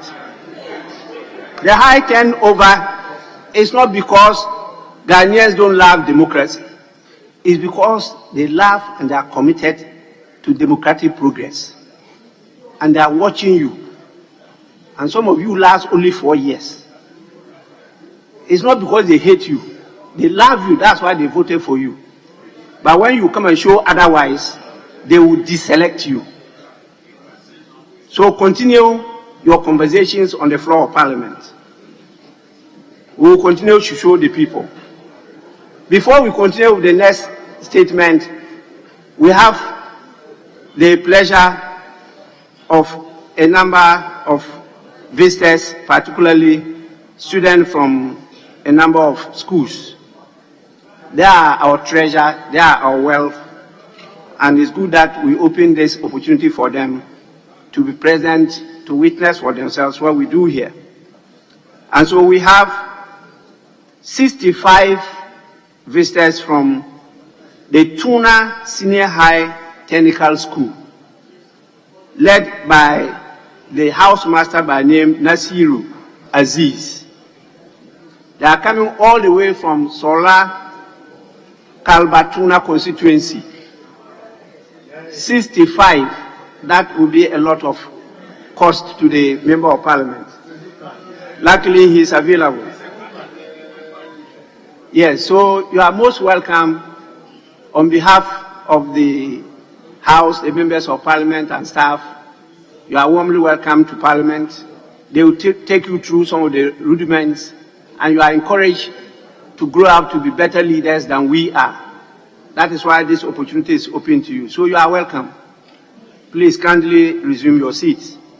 We also have in our midst 81 students from the Hayford International School, led by the head teacher, Ni Obeng Kwache. They are coming from Katamanso, 81 of them. Katamanso constituency, and you can see the ages, very young and a bit middle age. You are warmly welcome to, and we encourage you to come again. There's a lot to learn so that in future you become better leaders, politicians than us here. So we want to thank the leaders, the headmaster, and I should say head teacher, and the housemaster for leading these young ones to witness at first hand what we do on the floor of the house for and on your behalf. So you are all warmly welcome. You may also resume your seats. We have to take the second statement, and leaders will guide me which one should come. Yes, please. Mr. Speaker, we were hoping you would give opportunity to leadership, because Honorable Doyo was very ready to make a comment on the chocolate day on our behalf. After distributing chocolates. So I'm not sure if you are still flexible for her to do that. She didn't take advantage of the process. She didn't rise up to catch my eye. So how will I know that she wanted to make a statement? So I don't know whether we have the time. If not, how many minutes? 30 minutes. 3 minutes. I said 2 minutes. 3 minutes. Yes, Honorable Deputy Whip. Thank you, Mr. Speaker, for the opportunity. Mr. Speaker, I would like to thank the maker of the statement. And, Mr. Speaker, I wonder why the diversion. Because the day is a day for lovers. It's a day to love others. And I wonder why they came and told us here that we should see it as a chocolate day. Now it's cocoa bud discussion. Mr. Speaker, women are not happy. No women has even contributed, because it's a day of love. And when it comes to love, women are expecting that they should be pampered on that day. And instead of them to do that, they are rather discussing cocoa. If cocoa board want a day for the cocoa, you should tell us so that they should find a day for cocoa. But they shouldn't use a day to love to come and discuss cocoa here.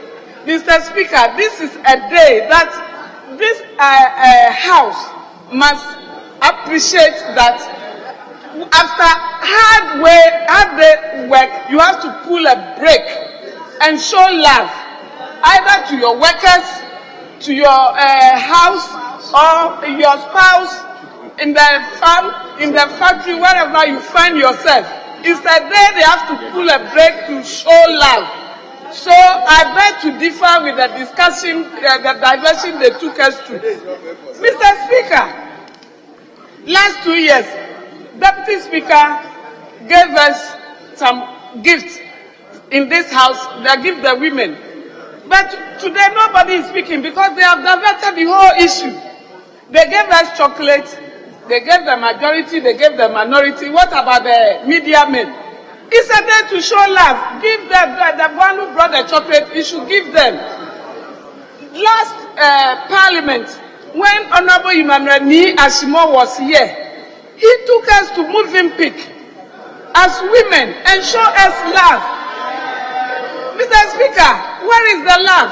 They should bring it out and stop debating cocoa board as if it's a day of discussing cocoa board.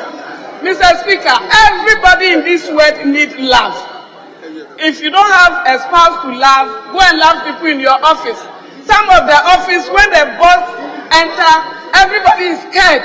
They run away. This is a day you put them closer and show them love.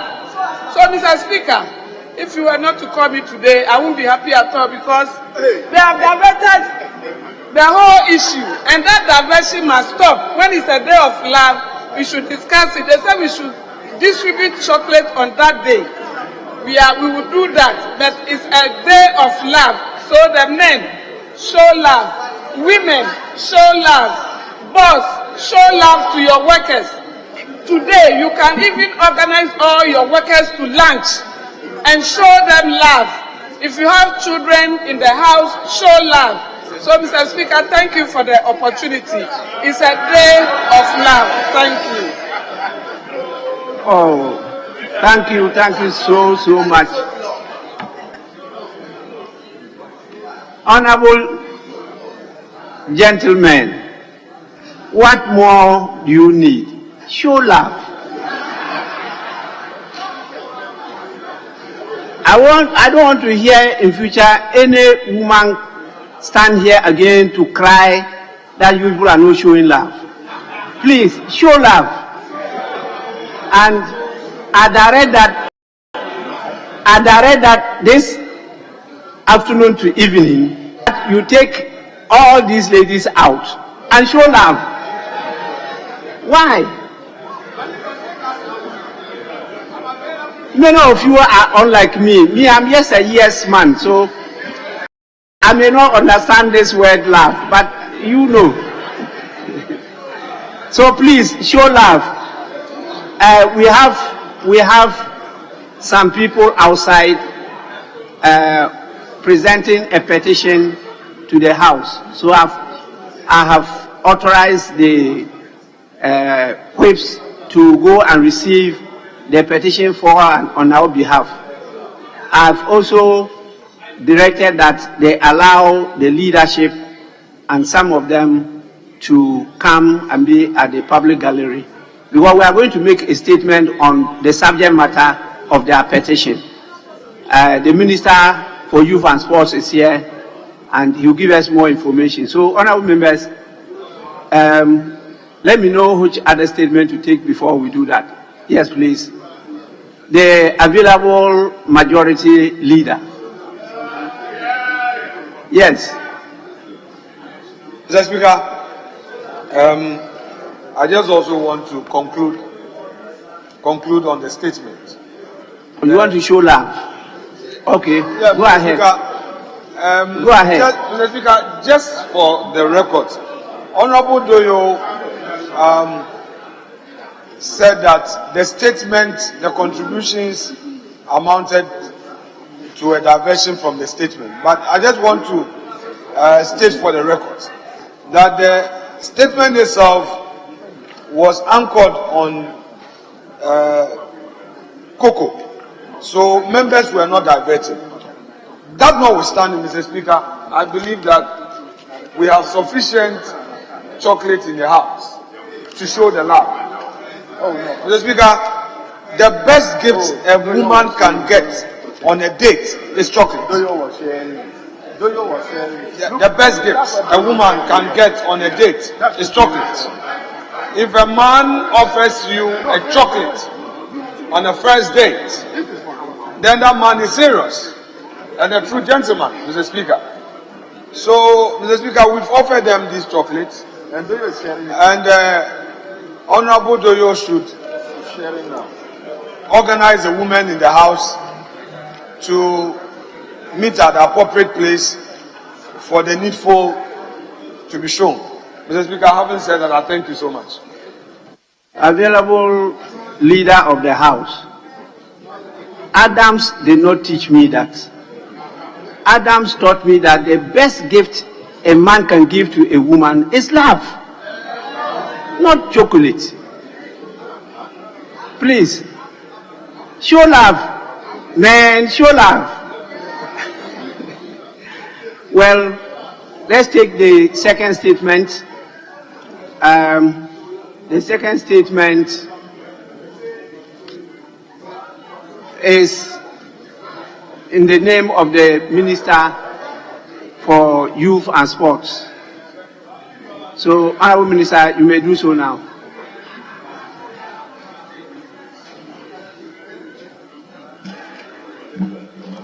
Mr. Speaker, thank you for the opportunity to make a statement to inform this Honorable House about the Black Star participation in the 2023 African Cup of Nations tournament in Cote d'Ivoire. Mr. Speaker, the statement will focus on the team preparation, participation, outcomes, and the way forward. Mr. Speaker, the 2023 African Cup of Nations tournament in Cote d'Ivoire is biannual competition. It's undoubtedly the most prestigious football competitions in Africa. Since its inception in 1957, Ghana has participated in 2023 edition out of the 34 edition, winning 4 times: 1963, 1955, 1978, and 1982, and also 5 times runners-up in 1968, 1970, 1992, 2010, and 2015. Mr. Speaker, 55 CAF member countries drawn from the Continent Football Federation participated in the qualifiers round. 25 countries qualified for the tournament, where Ghana was placed in Group B together with Egypt, Cape Verde, and Mozambique. Mr. Speaker, this tournament, the 34th edition, was a postponement of the initially agreed 2023 competition, began on the 13th January 2024 and ended on the 11th February 2024. Objectives for our national team. Mr. Speaker, Ghana went into the 2023 African Cup of Nations tournament with the overall goal of returning the enviable and glittering trophy which was shown to the good people of Ghana in November 2023, whilst showcasing Ghana's rich cultural adversity, trade and investment opportunity, and commitment to the common good of Africa.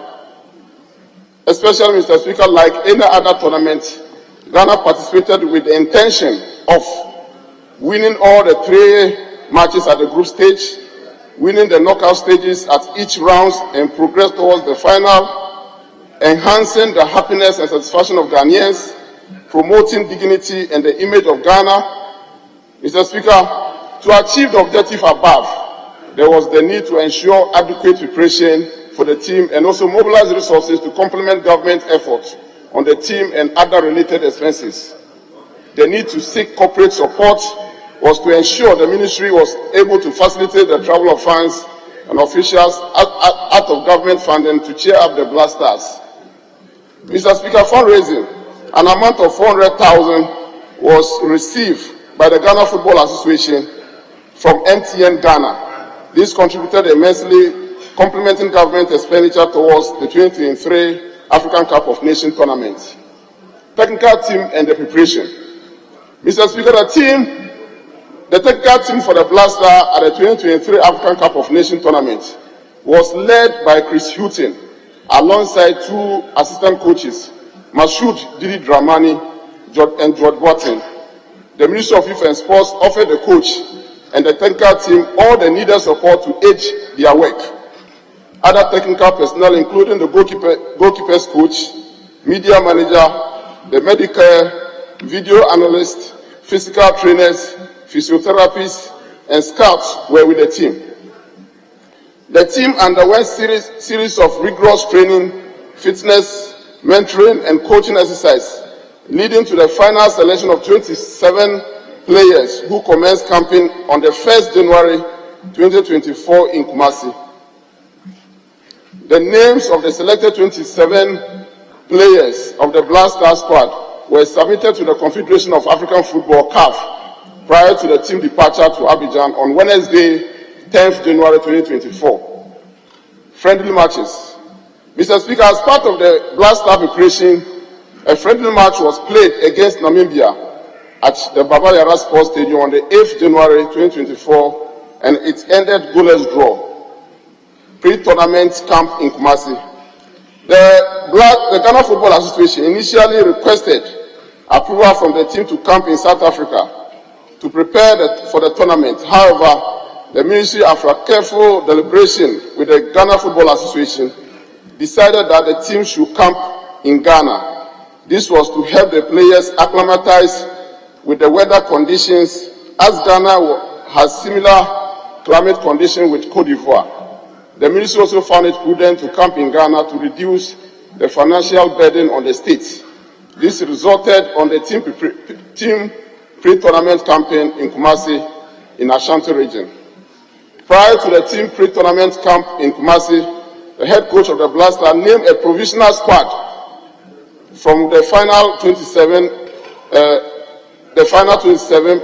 players were selected.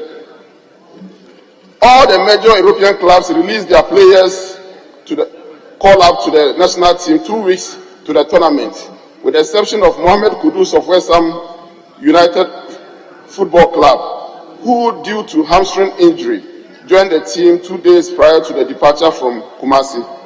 The Blaster arrived in Abidjan, Cote d'Ivoire, for the AFCON tournament on the 10th January 2024, clad in a beautiful traditional kente and sandals, with a host of global media covering the Blaster arrival. It offered our country a perfect opportunity to highlight and market some of our traditional outfits to the world. Keeping the team focused, the ministry ensured that adequate provision of financial support and logistics to keep the team motivated, inspired, focused before and during the tournament.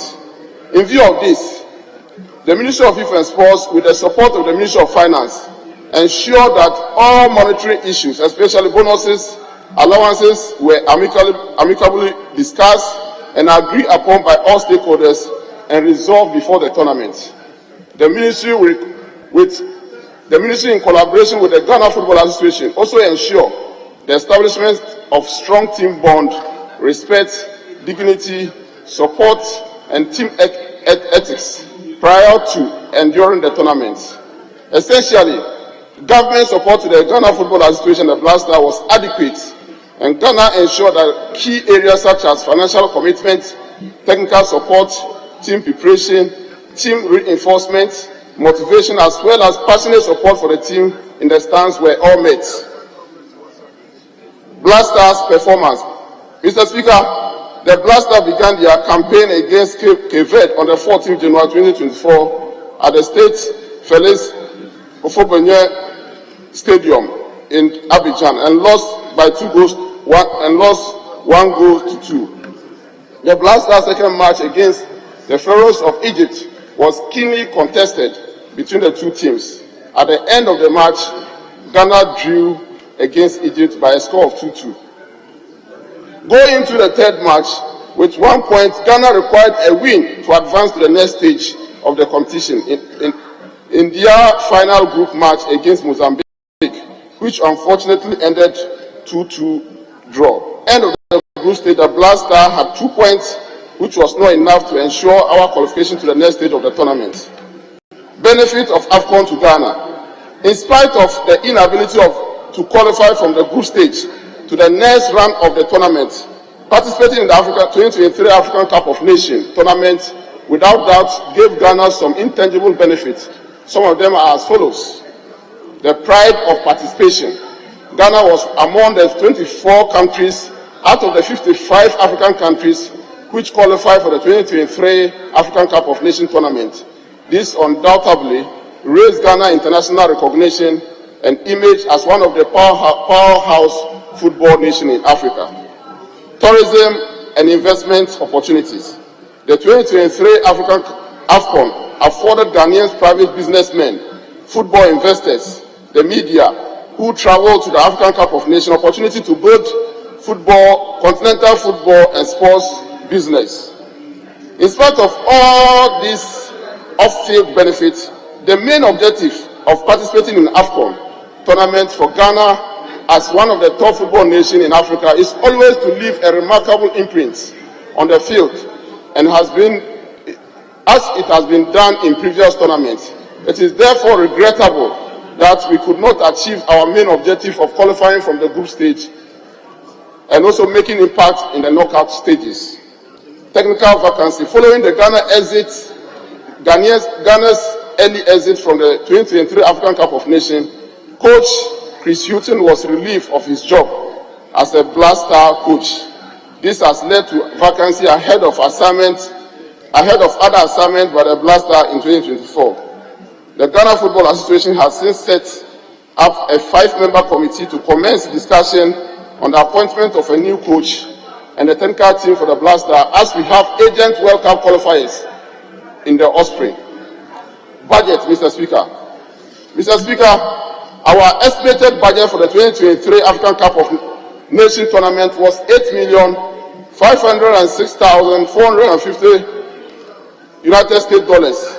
And this was to cater for the pre-tournament stages, that is our pre-campaign stages, the tournament phase, that's the group stages, and also the 1/16 stage, quarterfinals, semi-finals, and the finals. If we have gone through all the stages up to finals, Mr. Speaker, Ghana, the estimated budget would have been $8,506,450 United States dollars.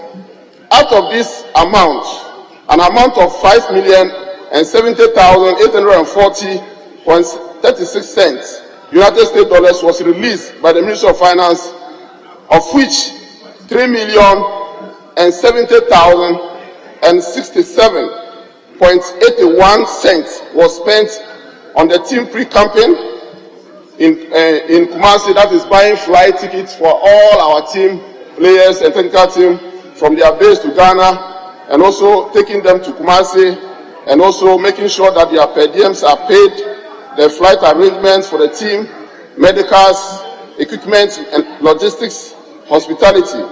This resulted in a surplus of $2,177,000.55 after our early exit from the tournament. Mr. Speaker, the ministry had negotiated to pay bonuses should the team progress to the next round of the tournament. Therefore, no qualification bonuses were paid due to the team early exit at the group stage. Mr. Speaker, these measures were adopted by the ministry was aimed at motivating the team to go all out and progress from the groups from one stage of the competition to another, and also to ensure prudent management of resources. Way forward, Mr.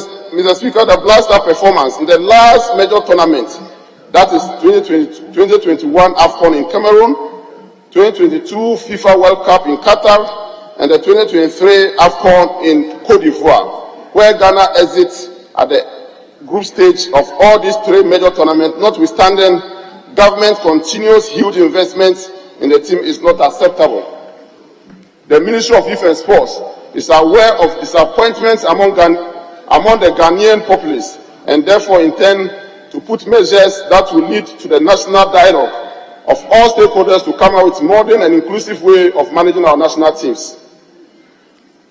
Our Blaster will shine again. Mr. Speaker, I must say that the past 2 weeks have been a very difficult one and worrisome to me as the Ghana's Minister for Youth and Sports. And the exit of the Blaster from AFCON has also thrown millions of football lovers in our country into a realm of sadness, frustration and anger. I share in their pains and frustration. I identify with their questions and demands that they have raised. I know that Ghana football development must take a new turn. Mr. Speaker, as the Minister, I deeply regret the early exit of the Blaster from the group stage of the AFCON, and the disappointment and disaffection their performance has brought upon our country weigh me down as a Minister for Youth and Sports. But as a proud and a strong football nation, the Blaster will rise again, inshallah. We are left with just one option, and that option is to do whatever is necessary to build Ghana's football and give the Blaster a rebirth. As we move quickly to put behind us the unfortunate experience of AFCON, we will take deliberate and bold steps to reinvent out the football development strategies. We will seek both indigenous and foreign talents and support to advance our football. Football remains a culture in Ghana, a source of pride for Ghanaians at home and abroad, and this is why it is time for a national assignment for all of us to support the reforms that will soon be unfolded. I am affectionately grateful to the millions of Ghanaians at home and abroad for supporting and standing by the Black Stars. Thank you for your patriotism. Indeed, I must thank all the players who wore the Black Stars jerseys proudly. Thank you for your commitment, dedication, selfless service to the national team and Ghana as a whole. The fact that we have lost out of the AFCON does not mean we have lost out of our football glory. No, rather it is a challenge for us to reinvent and do better. In fact, it is a challenge for us to come back. The Blaster of Ghana will come back. Our football power will return. And I plead for patience and understanding from our nation, that is a nation that is in love with football. Also, the ministry intends to support grassroots football development to harness talent by the establishment of coach football and inter-schools competition across the country. And this year budget, there was allocation for night economy, and this night economy, the intention is to make sure that we start national sports festival from the district level, regional level to the national level to develop more talents. This is extremely important in order to completely win back confidence of Ghanaians through better management and improved performance by the national team in all competitions. In conclusion, Mr. Speaker, I would like to reiterate the ministry's disappointment and my personal displeasure and the shock of many Ghanaian people over the Black Star abysmal performance and inability to progress from the group stage, where Ghana was tipped to qualify to the next round, as well as we all had anticipated. The support for the national team was massive, as government, parliament, corporate Ghana, and the good people of Ghana did our best to rally behind the team. Unfortunately, what we hoped did not materialize. The government, through the Ministry of Youth and Sports, is committed to spearheading the needed institutional and structural reform to ensure a brighter future for the Black Stars. Mr. Speaker, let me use this opportunity to thank His Excellency, the President of the Republic, Nana Addo Dankwa Akufo-Addo, for his continuous and unwavering support to the Ministry of Youth and Sports and the national team to deliver within the expectations of Ghanaians. Mr. Speaker, I'm also grateful to you, Mr. Speaker, for your continuous guidance and support to me and the Ministry of Youth and Sports, and also to my colleagues in this August House for the support before and during the tournament. Finally, Mr. Speaker, the government is grateful to all Ghanaians for their unwavering support to the Black Stars. And Mr. Speaker, thank you so much. Yes, honorable members, we'll take some comments. We'll allow the whips that went to receive the petition from a group of sports journalists called Save Ghana Football, and so they will present the petition to the House.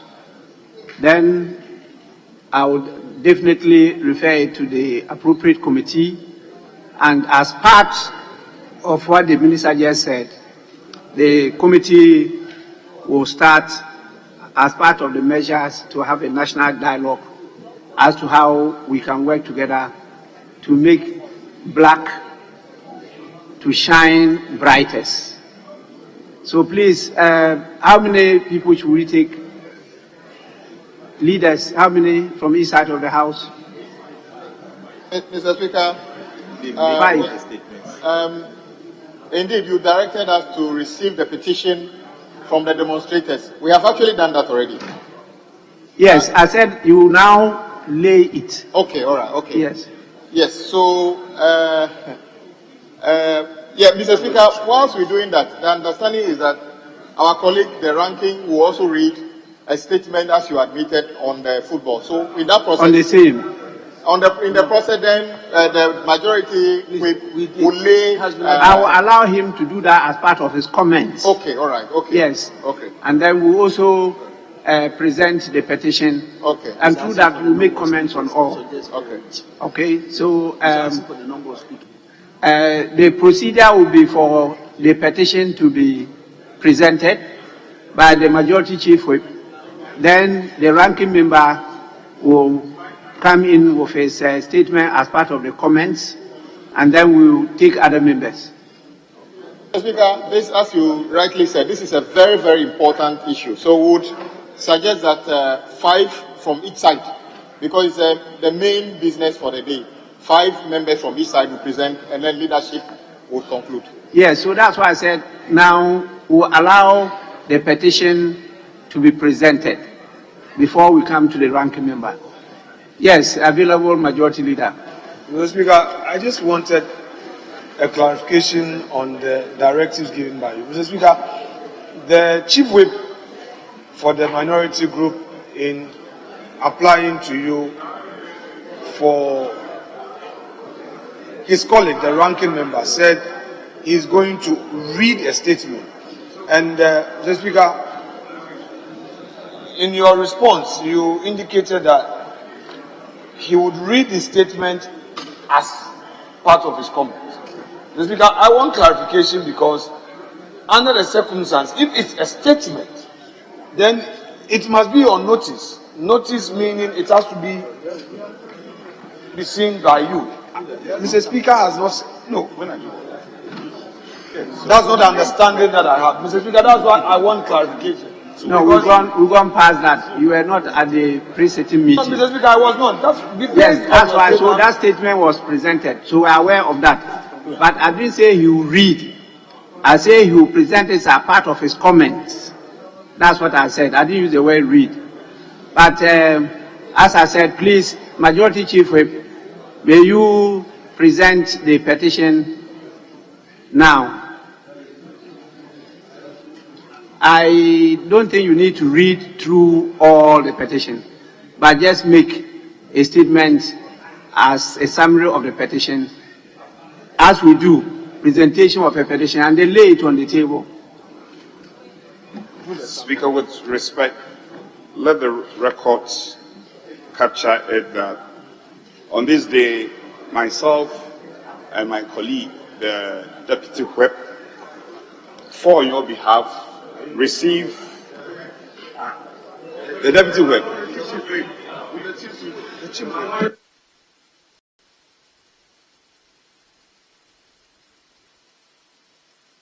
Okay, Speaker, on this important day, my good self and my good friend, the Minority Chief Whip, receive this petition on your behalf, and not to dilute or add on to the content of this petition, Speaker, I seek your leave to present or lay the petition for and on behalf of the group. With your leave. Yes, granted.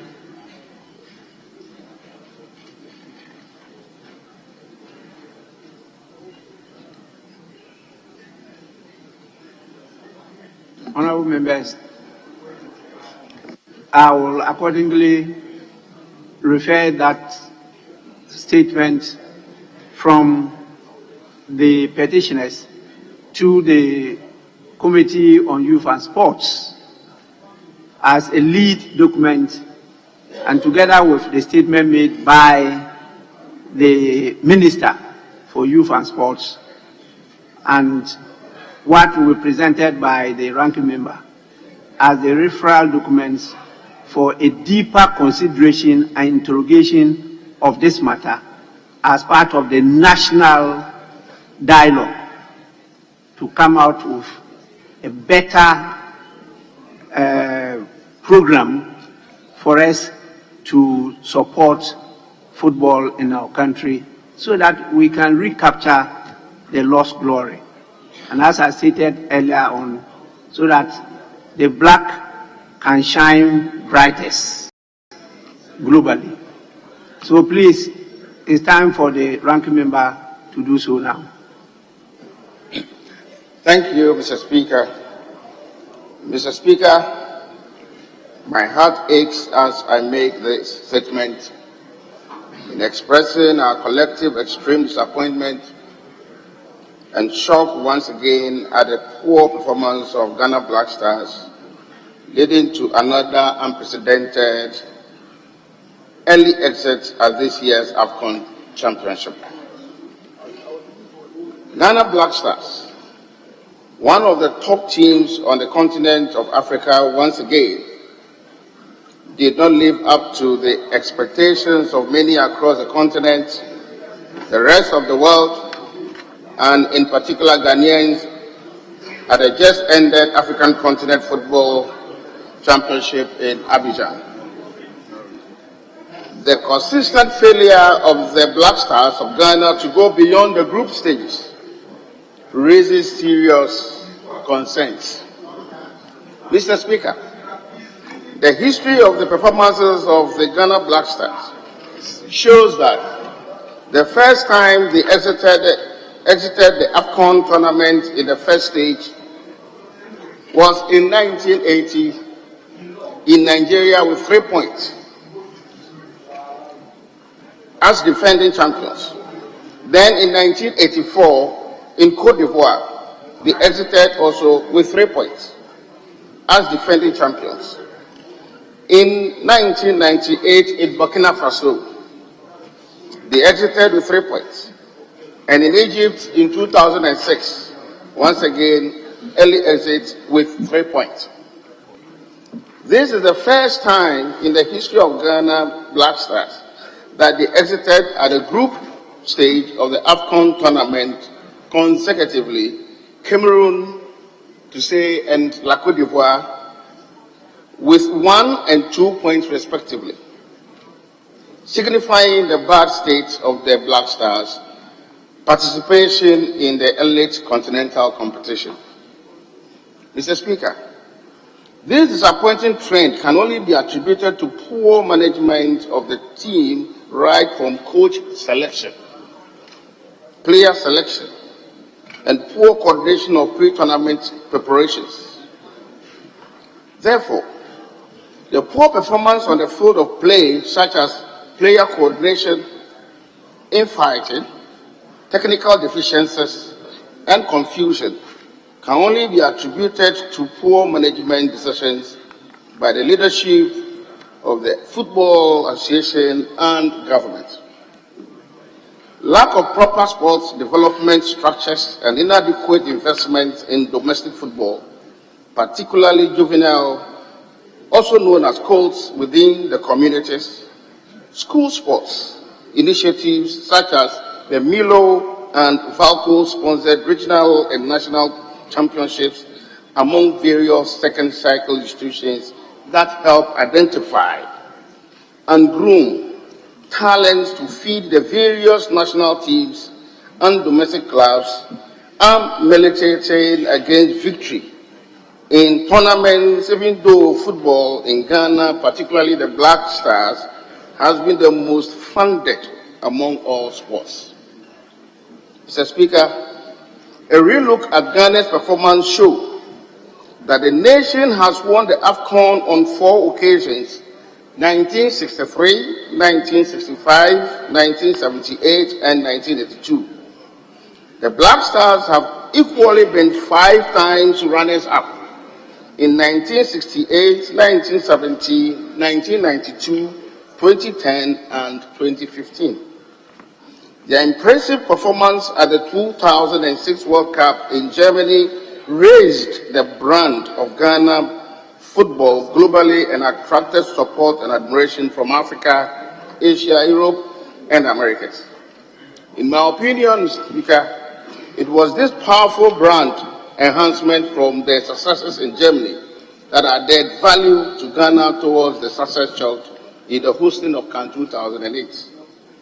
It is that we have not learned any, is it that we have not learned any lessons, critical lessons, in order to mark, at least, if not win the tournament?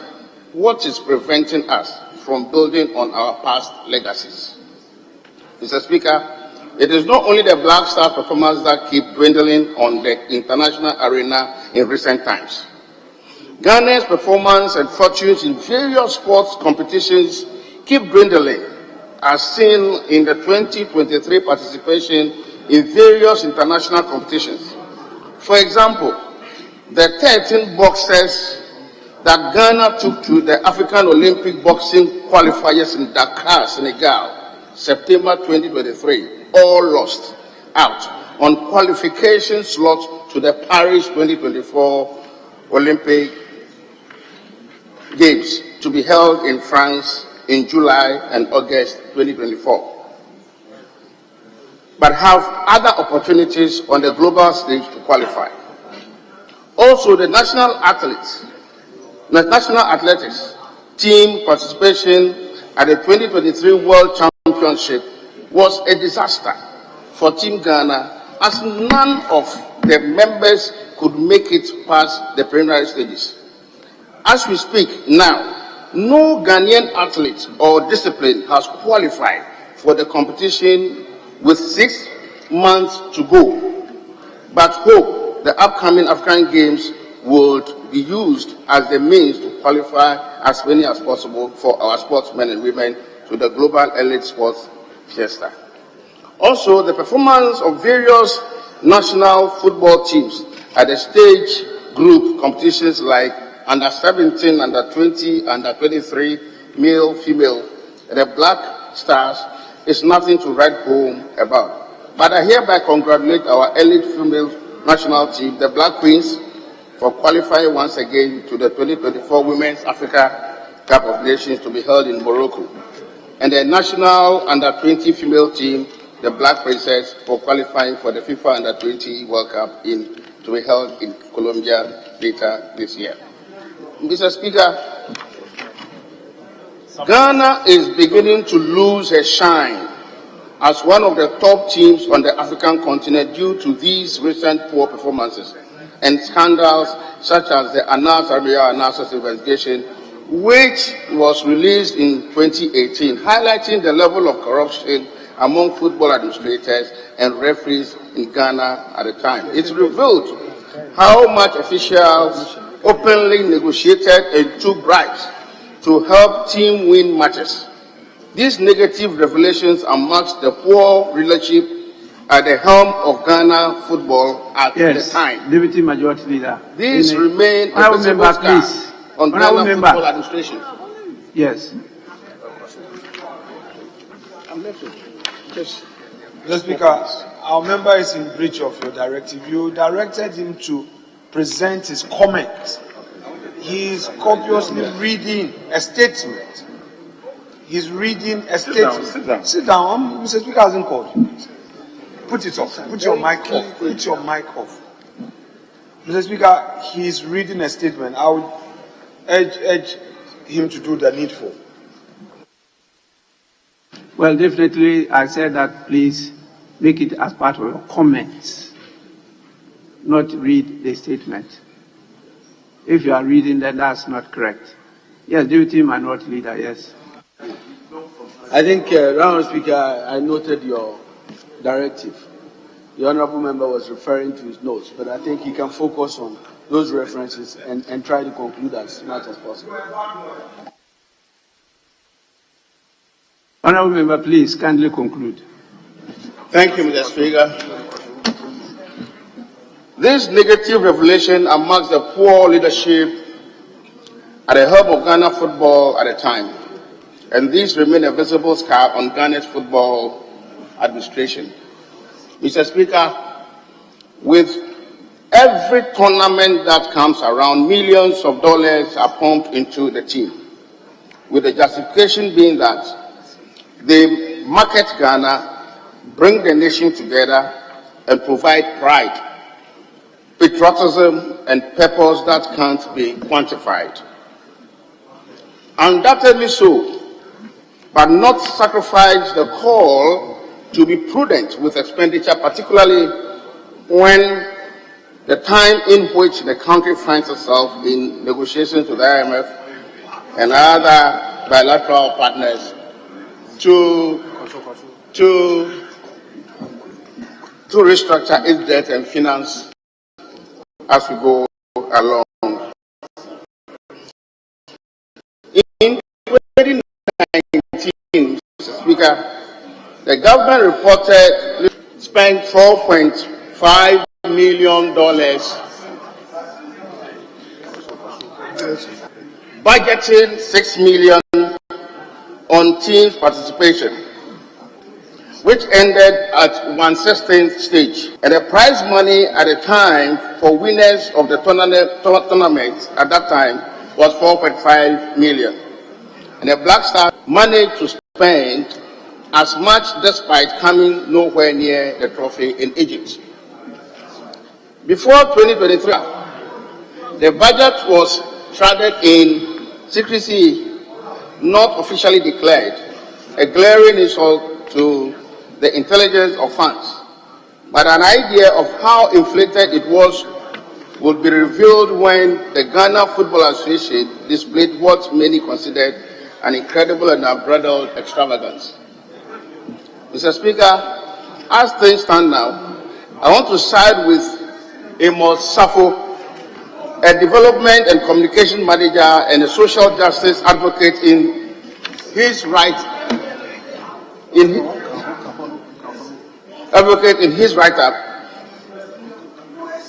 Black Stars fiasco and our national psyche, that sports, especially football, may be one of the major failures of the Akufo-Addo-Bawumia administration. The decline in Ghana's football is more painful because it is the taxpayers' money that is used to finance sports under the poor supervision of the current National Sports Authority. Honorable Ranking Member, and Ghana, please conclude.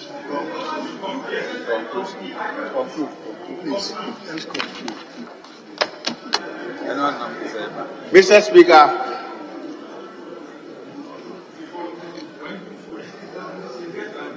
no, I will never be angry on this occasion when we need this information, including that of the ministers and everybody else, to look into the matter. Honorable, when you bring your own statement, can add everything. But this is a comment on another statement. Mr. Speaker, there are other key areas that one has to look at, including the poor infrastructure.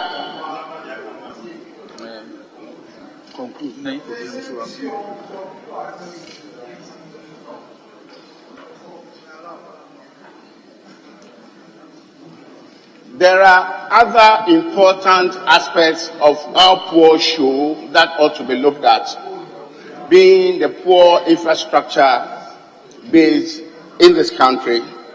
Meanwhile, so much has been spent in trying to build a lot of these astroturfs across the country. And I want to say that, Mr. Speaker, as you have rightly indicated, and you are going to refer or have referred this statement to the committee, your committee, we will look at all and then be able to submit our report that will look at the lapses, things, in fact, an institution like the National Sports Authority that hasn't done its work, virtually has gone to sleep on its job, and has really forgotten about its mandate so far as Act 934 is concerned.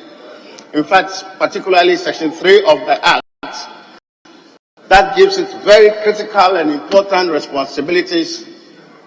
I'll say that we have so much to look into in order for us to come out with solutions in really building our football and sports in general going forward, so that we can all be happy we are not revisited with these disappointing shows, not only in football, but all other sporting activities. And so I thank you with these few words, Mr. Speaker. And then let me also add my voice in wishing everybody happy Valentine's Day. Thank you very much, Mr. Speaker. Yes, Honorable Minister for Labour.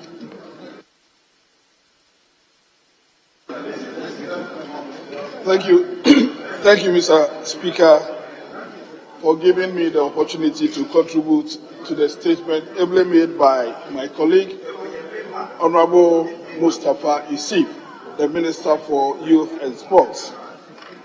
Mr. Speaker, to begin with, I want to associate myself with the statement he made, that he expresses regret for the early exit of the Black Stars from the competition. Mr. Speaker, to exit the AFCON at the first stage means that we were 1 out of 8 West teams in the 24-nation tournament. Because per the arrangement, all the first 2 teams from each group qualified to the next stage, and then the 4 best from the 3rd level also graduated to the next stage. So for us to come home means that we were 1 out of the 8 West teams. But Mr. Speaker, to say that the Black Stars' performance at the last AFCON was abysmal is to say the truth. And for me, I want to admire and thank the maker of the statement for being very factual and transparent in admitting that indeed Black Stars' performance was bad. But, Mr. Speaker, we pride ourselves that we are a football nation. And we also keep saying that when it comes to performance at AFCON, we are one of the best. Indeed, it is a fact that we are one of few countries in Africa that have won the AFCON for 4 times. But truth also be told, that the last time we won the AFCON was way back in 1982, some 42 years back. So for anybody that was born after 1982, they have actually not witnessed Ghana winning an AFCON before. But Mr. Speaker, whilst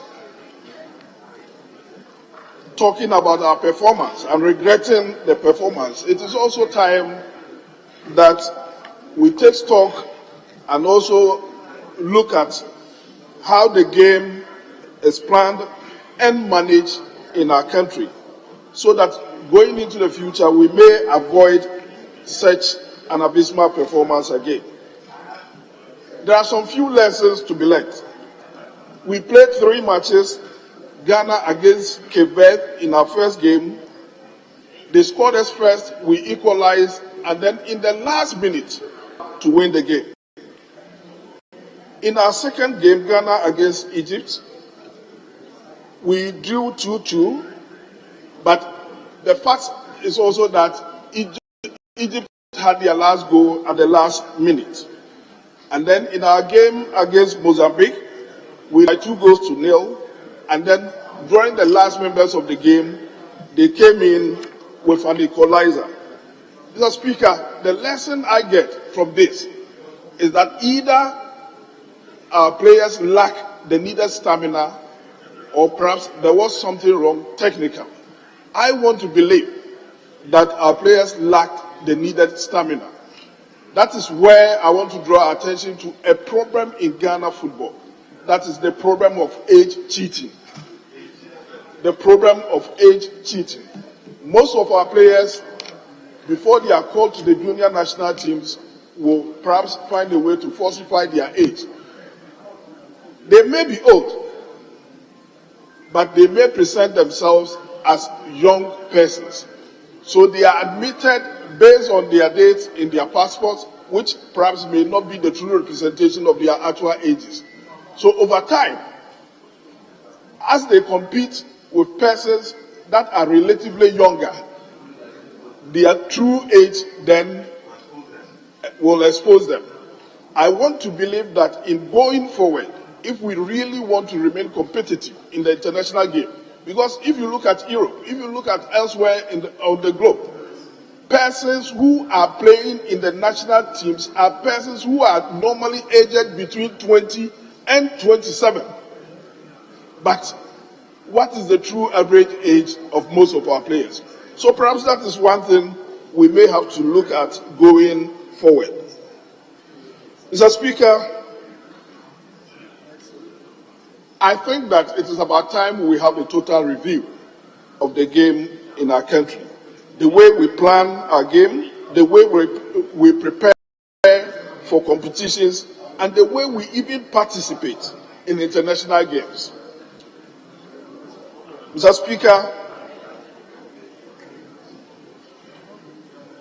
I want to, if we really will want to remain competitive in the game, then perhaps we should even look at the way we identify talents in Ghana.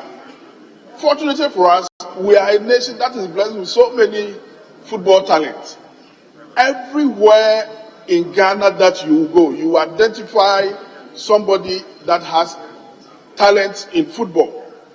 But how national are we when it comes to looking for talents within our country? To what extent do we go to the length and breadth of this country to hunt for talent, especially for our junior national teams? So let us also look at how perhaps we identify our talent. And then we must also be able to provide a clear pathway for the progression of these talents when they are identified. How do we bring them up? Do we encourage them to enroll in course teams, in academies, in junior teams? And how do we monitor their progress? These are some of the things that we may have to look at. Mr. Speaker, playing at the national level means that you are playing at the highest level. Fortunately for us, we have a local league that, all things being equal, is supposed to be competitive. Ideally, but for those who are playing their game outside the shores of this country, our national team players should be coming from our national league. But let's ask ourselves, how competitive is our national league? And how fair is our national league? So if we really will want to harvest the results of what we are doing at the national level, then we should also make sure that our national league remains very, very competitive. Mr. Speaker, as somebody who is an investor in the game, I have to be very honest that it takes somebody who is bold enough to invest in football in Ghana, because the returns are not rewarding enough. The returns are not rewarding enough because people are not patronizing our matches, and all investment you make into the teams are not actually paid for. So certainly, it takes only those who are bold enough and persons who are prepared to make sacrifices to say that, yes, I'm going to invest in the game. I want to believe that going forward, perhaps we should be thinking of getting public funding to support the development of the game in the country. And this we can do, perhaps government not doing it directly, but giving incentives to companies to sponsor leagues and perhaps getting tax rebates as a return for their support to the game in our country. Mr. Speaker, perhaps zeroing in on the national team, I think that we should also be very consistent in whoever manages the teams. The rate at which we change our coaches is... Honorable Minister, I think you should start winding down. Should start winding down. Oh, sorry. Oh, okay, thank you, Mr. Speaker. Mr. Speaker, I also want to thank the Minister for being transparent. I want to thank the Minister for being transparent on the expenditure of the AFCON, going with $5 million, spending $3 million, and bringing back $2 million, which to me, even though they say the devil is in the details, but what has been speculated out there in the media has been that, oh, we spent $8 million US dollars on the AFCON, but today he set the record straight by saying that no, he went with $5 million, but he even came back with $2 million. For me, I want to thank the Minister for being that very transparent. Mr. Speaker, before I sit down, there are two lessons I want us to take from this AFCON. The performance of Côte d'Ivoire, a team that almost got exited at the early stages, but was saved just because Ghana and Mozambique drew. Mr. Speaker, the lesson from Côte d'Ivoire is that when you fall, it does not necessarily mean that is the end of you. You can rise one day to also become a winner. Mr. Speaker, the other lesson is the story of that small, young Ivorian player called Adingra. I am told that his Ghanaian name is Adinkra. Mr. Speaker, this boy, I'm told, was trained here in Ghana at Right to Dream. Not in your team, though. Not trained by your team, though. Not by Ishatremai. But he was played against Ishatremai. Mr. Speaker, the lesson is that we have facilities here that can equally help bring up most of these talents that we have. So let's encourage those we have. Let's give them the necessary support to train our young guys. And I want to assure you, next time we will have many of these Adingas in the system. Once again, I want to the maker of the statement. Thank you. Yes, leader. Yes, Mr. Speaker, obviously our colleague is a major investor in sports. Yes. So you gave him more time, which is appropriate. But I want to draw the attention of colleagues to Order 93.5, which is that when you're making comments, it shouldn't exceed 5 minutes, because we wanted 5 people from each side to speak. And we should be able to do that within reasonable time, because we have guests. Those who went on the demonstration are in the gallery. They should be able to listen to us, make the comments. So I just want to draw the attention of colleagues that when you get the opportunity to speak, comply with Order 93.5. Thank you, Mr. Speaker. Very well. Thank you for drawing my attention to that. I'll strictly comply with that. So, right. I'll give the First Lady the opportunity. After that, I'll give each one of you. Thank you, Mr. Speaker, for the opportunity to contribute to the statement on the Afghan competition. Mr. Speaker, it was indeed with great disappointment to me and most Ghanaians as we exited early from the competition. Mr. Speaker, when we look at our game with Mozambique, I think our team, when we had scored and were ahead of the game, we thought that was the end. Between the 88th to 90th minute, Mozambique equalized, and we couldn't make it to the next stage. When we look at Ivory Coast, they were third in their group, but they had 3 points, and so they proceeded to the next stage, and today they are the winners of the Afghan competition. Mr. Speaker, I think as Ghana, our national team has to be restructured. We need to have a main team in the nation so that if the international players will be added to it, it will work well for us. I believe we need to start from the basic schools to recruit these talents, and then to the senior high schools and even to our tertiary institutions. But when we are going to rely solely on our international players, I don't think it's helping us as a nation. And we need to love our nation more, to know that when we go to the next stage, or when we qualify, or when we are winners, it will be a joy to the nation. Mr. Speaker, we need a team, and I'm calling on the GFA, NSA, the sports ministry to come up with a program so that we can have a good team to play in future tournaments.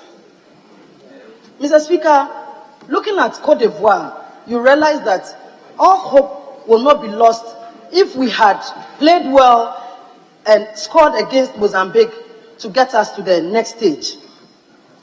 One thing I would say is that we need to love our nation, and I'll also add that on the technical bench, we need women and we need a mother for the team. And I believe through that, we can play a significant role to ensure that our players, the Black Stars, will, most of the time when there are women in programs and in committees, we contribute so much and make our men feel comfortable to do their best. Mr. Speaker, on this occasion, I also want to congratulate the Black Queens for qualifying to the African Cup of Nations to be held in Morocco. They have done so well, and they need our support. Most of the time during tournaments for the women, a lot of supporters are not sent along with them to support them. But with our national team, we see the number of supporters we take along. And so I'm calling on the Ministry of Youth and Sports to ensure that for this Morocco tournament, we'll get a lot of people to go and support our women to do well and to perhaps win the cup and bring it to our nation. With these few words, I want to thank you for the opportunity, and I want to thank the maker of the statement. As a member of the committee, we'll all be there to look into the statement and bring our report accordingly. Thank you, Mr. Speaker, for the opportunity. Thank you. You stayed within the 5 minutes. Are you on your feet on this matter? Yes, please. You have 5 minutes, no more.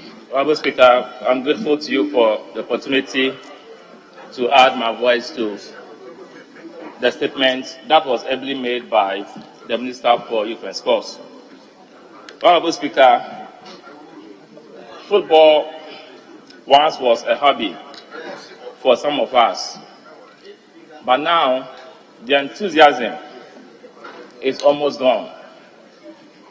Because you watch in pain your country that used to play so well,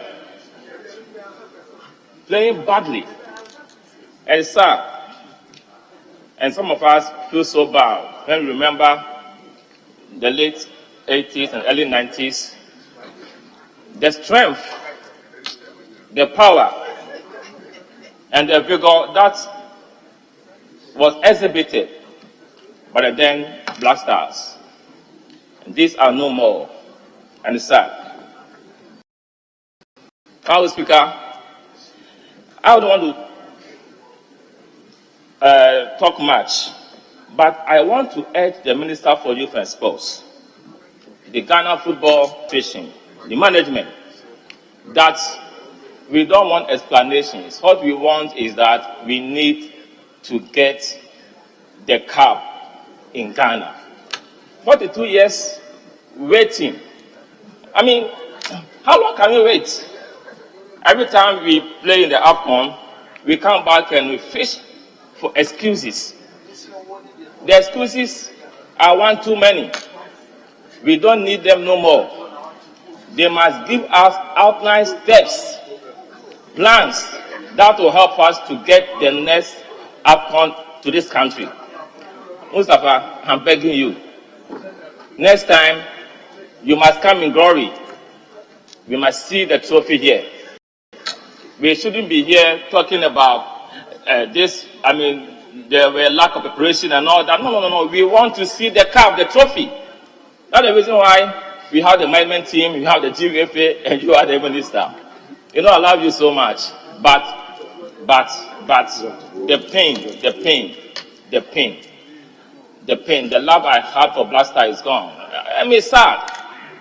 Honorable Speaker, please, I'll plead with you to urge my good friend, the minister, and his able committee chairperson, and the GFA leadership, that we need the trophy. Nothing more, nothing less. With these few words, Honorable Speaker, I'm grateful to you, and I know next time Mustafa and his team are going to bring a trophy to Ghana. Thank you. Thank you. Yes, Honourable Member for Norton. I'm grateful, Mr. Speaker. Mr. Speaker, to say that our country has been plunged into a state of mourning, saying as calamitous and catastrophic performance of the Black Stars is to state the obvious. We have all been livid, we are outraged at the continuous lack of results. And Mr. Speaker, I take note from paragraph 40 of the Honourable Minister's statement. To quote verbatim, it says the Black Stars' performances in the last three major tournaments, that's 2021 AFCON in Cameroon, 2022 FIFA World Cup in Qatar, and 2023 AFCON in Cote d'Ivoire, where Ghana exited at the group stages of all three tournaments, notwithstanding government's continuous huge investment in the team is not acceptable, unquote. So the Honorable Minister confirms that the taxpayer is making huge investments into the team. And yet, we have consistently, over the last 9 years or so, since we went to the finals in 2015, we have just been on a downward spiral.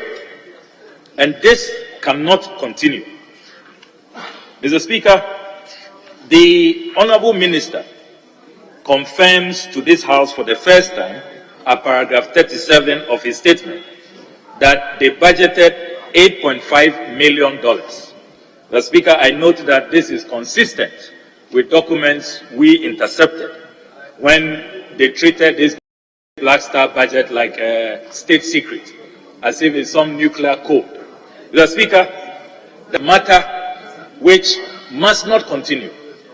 Moving forward, this House must insist that the Black Star budget for all tournaments must be approved by this House. That is what our Constitution says. That is what our Public Financial Management Act says. You don't treat Black Star budget like some nuclear code, like some state secret, where journalists ask and they are not told, members of parliament are asking, we are not being told, and and we are told that unless you go and come back. These are public funds. What does the Constitution say about public funds? Why do you tell the Ghanaian people that unless we go and come back? I mean, what's the meaning of that? We cannot manage public finances that way. And Mr. Speaker, I am also disturbed that the Honorable Minister is telling us that out of the budgeted $8.5 million, about $5 million was received, and they have spent $3 million. Mr. Speaker, $3 million for this catastrophic performance, this calamitous performance, just 3 matches. We didn't go out of the group stage. And when you put this in context, Namibia budgeted for the entire tournament $1.1 million. Zambia, $2.1 million. Nigeria, hold on. Nigeria, I'm 1.3 stopping your million. watch. You have only 1 more minute left. I'm stopping you now. Yes, what is it? Speaker, my honorable colleague is misleading this House. He's misleading the House in the sense that he said the ministry budget, the budget for the tournament was not approved, and they said they will go and come. He should read the budget statement that we passed in this House.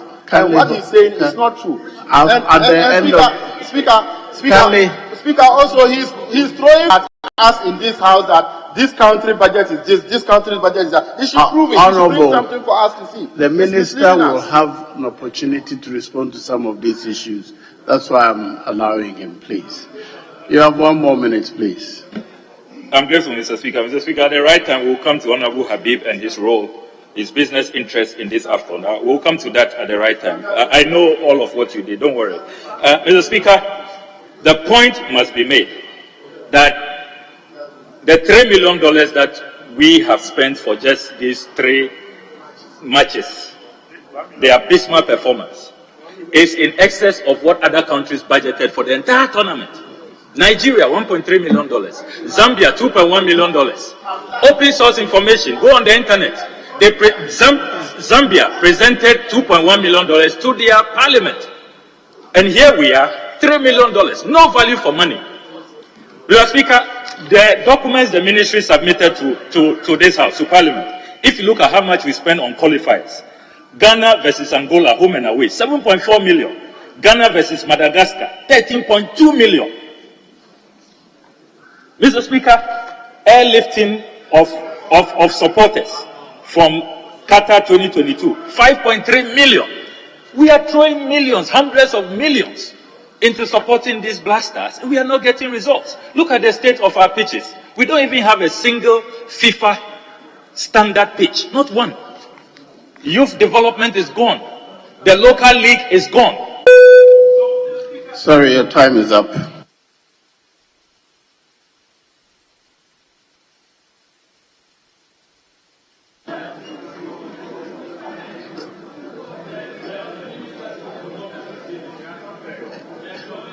Honorable Okujeto Ablakwa, you were here when our attention was drawn to the room, so we agreed to stick to it.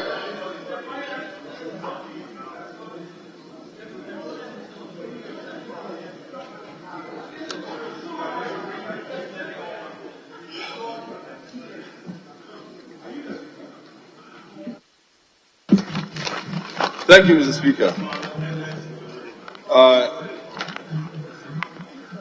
I rise to associate myself with the maker of the statement, and I want to thank the Minister for the honest assessment of the tournament. And I would want to urge our colleagues who presented the petition, and in fact all stakeholders, that it's a very touchy issue for the country. We are all concerned. But Mr. Speaker, we have to be very careful with the information we throw out there. Most of this information that we throw out there are not substantiated. People are just being speculative in the analysis going on. And I associate myself with the Minister's position that about point 54 of his statement says that the ministry is committed to spearheading the needed institutional and structural reforms to ensure that we get a better performance next time. Mr. Speaker, there is a very popular Akan adage that says that to it, we are in crisis, but we can find ways to amend these issues. I would urge all stakeholders that it's been banned for a long time. Honorable members, if we want to go into the history of this bend, we'll go as far as Brazil. We don't want to go there. Let's look forward. Let's find ways of making things better. And Mr. Speaker, I would plead that the committee looks at the report as presented by the protesters. And also, we understand that there are a lot of managerial and technical challenges in this process. And so we have to be careful the way we just profess solutions and the way members assume some kind of professional competence in this matter. Mr. Speaker, I will still go by point 54 and say that we look at the institutional and structural reforms required. Thank you very much, Mr. Speaker. The documents are Yes. Let me give this one. Thank you very much, Mr. Speaker. I would like to dwell on a few issues by looking at the minister's report and that of the ranking member.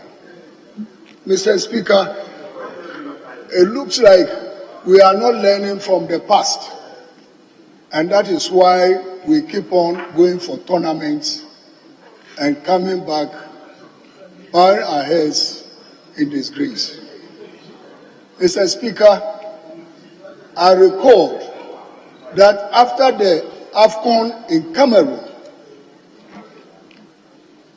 the Committee on Youth Sports were given the opportunity to interrogate the issues that led to our abysmal performances.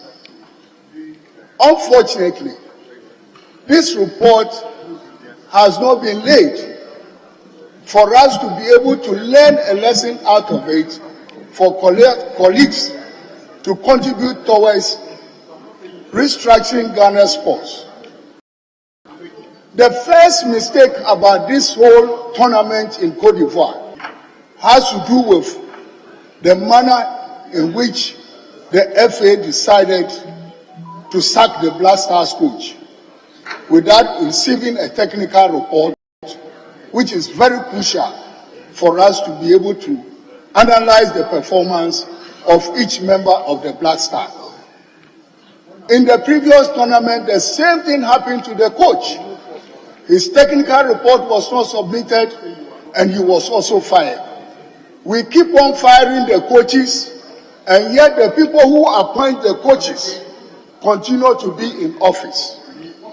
These people are the cause of the Black Stars' failure in every tournament. We have politicized the selection of the Black Star players, Mr. Speaker. Mr. Speaker, people who are are running football in Ghana have club interest. And because they have club interest, players from their clubs get priority over other players who are equally good. Mr. Speaker, it is a well-known fact that the coaches are tight-lipped and cannot express themselves as professionals as they would have wished to do. Mr. Speaker, when you look at the general administration of our league, people with club interest run the football league. Why can't we divest from it and get knowledgeable people from other parts of the country to form a board to run the league, as done in other advanced countries? When you come to the supporters front, the Jamafe Commission report clearly stated that carrying supporters union on the taxpayers' money should not be encouraged. We went to Côte d'Ivoire. In other words, next door neighbor, and thousands of supporters were passed. And each person was given $400 for their action.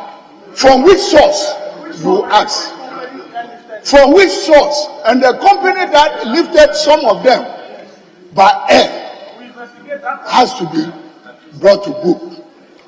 Mr. Speaker, I have been in sports for all my life, and I continue to be in sports. Now we have 1 more minute. When I see things of this nature trying to undermine the development and promotion of other sports, I feel very sad for this country. Because people are choosing their friends, and they say, we go to every tournament divided. The national spirit is lost. And people don't mind whether the Black Stars win or they lose. And that thing has happened in the past. There were prominent people who were playing hockey in this country. They were denied the opportunity to send the national hockey team outside. Similarly, the handball team. So, at the University of Ghana, when we were preparing for the National Day Games, to my surprise, people formed prayer camps and were praying against the Black Stars winning a match. If we call a spade and we accept that this is what is happening in this country, and do the right thing,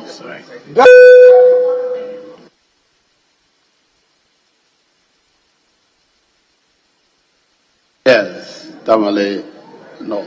Thank you very much, Right Honourable Speaker, for the opportunity to contribute to the statement made by the Minister for Youth and Sports on the Black Stars' performance in the just ended AFCON. The Speaker, low-key, I'm a sports fan, but the performance of the Black Stars over the years has driven my love low-key. And for someone who doesn't look like one who is afraid of confrontation and the heart to be broken, you can imagine the number of people out there who, as a result of the Black Stars' performance, have had to deal with one heartbreak or the other every now and then. The Speaker, as if the heartbreaks are not enough, we are often having to also break our banks, our hard-earned tax money, usually wasted on these teams. I was listening to the Minister, Mr. Speaker, on page 4, he talked about the benefits that the country has gained as a result of the team's appearance at the just ended AFCON. Mr. Speaker, I was scandalized when he spoke of the pride of participation. Mr. Speaker, with the status of Ghana when it comes to football, participation is not enough to give us pride anymore. It is actually a disgrace for the senior national team, the Black Stars, to participate and exit at the group stage. It is no longer a benefit for the Black Stars of Ghana to just participate at AFCON, especially when we are spending over $3 million. Mr. Speaker, then he also said that the AFCON afforded Ghanaian private businessmen and football investors who traveled to the Africa Cup of Nations opportunities to build continental football and sports contacts. Mr. Speaker, did we have to spend over $3 million for people to build contacts? I mean, really, is this what is worth the over $3 million that has been spent? And he speaks of huge investments made in the Black Stars, investments made in the wrong areas. Mr. Speaker, it is not just about a team participating in a tournament. If you intend to make a name with that team, especially when you have money to invest in preparing for such tournaments. Mr. Speaker, look at our sports facilities across the country. They are deplorable. They are not maintained. And like colleagues have already indicated, we do not even have a FIFA standard pitch in this country. And yet when we even have money to invest in sports development, our focus is more on vote gains. I don't want to say vote buy. So we invest in building astroturfs that are out of, season in many parts of the world, just because it will give us votes. So we make the investments even in the wrong areas, just because our focus is wrong. And the minister speaks of support that the government has given to the Black Stars and other national teams. Mr. Speaker, support is not enough. Support should be left for the ordinary Ghanaian, the ordinary football fan who takes pride in the victory of the teams. Support is not enough. What we require now are reforms, structural reforms. And we need to begin by interrogating the budget that was presented and the amount the minister says has been utilized. The devil, they say, is in the details. Because this performance that the Black Stars put up cannot be worth $3.5 million. And so let us not beat our chest over savings that are made, especially when our budget was already even inflated if you compare it to other countries' budgets. Mr. Speaker, I want to once again reiterate the fact that when we have money to invest in sports development, we should be looking at course development, we should be looking at the local league development and not, investing in astroturfs and other such grandiose projects that do not contribute to the growth.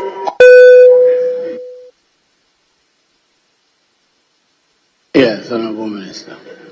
Thank you, Mr. Speaker, for the opportunity to contribute to the statement.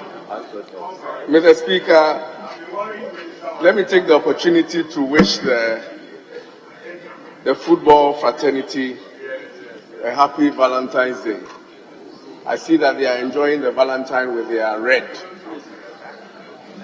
I see some black in there, but I think the red is more of the Valentine's Day that they are celebrating. But Mr. Speaker, on a more serious note, I see some people that they are coming to this house for the first time. Songo, Fire, Ampofu and Co. They are not our usual visitors here. It means that there's a problem. There's a problem that we as a people, Ghanaians, must rally around to deal with.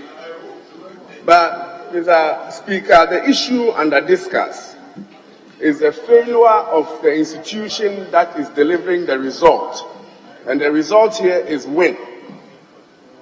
the failure of the institution that is to deliver the win for this country. And that is what is at the heart of the matter. It's not about budget.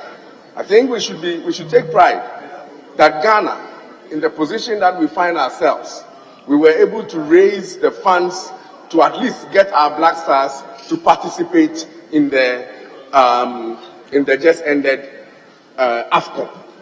So government needs some part in the back.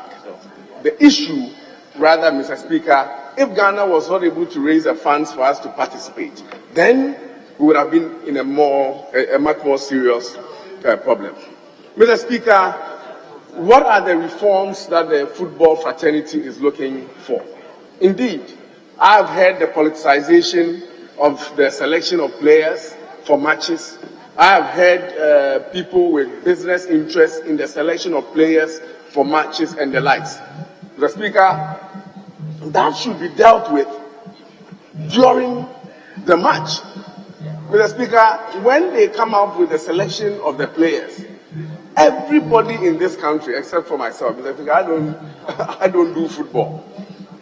Everybody in this country, especially those who are in the football fraternity, they know the players. They don't raise these concerns loud enough for some changes or some reforms to be made. Every year, we come back to the same old story after we have been defeated at the early rounds of competition.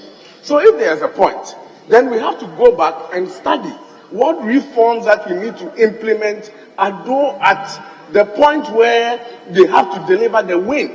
That brings us pride and excitement.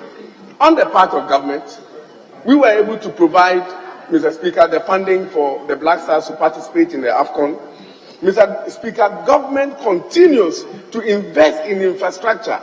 And my colleague, Suhini, Honorable, mentioned that the 155 astroturfs that government has built is misplaced. I'm scandalized hearing that. 155 astroturfs built in the last 7 years in this country to promote football development is misplaced.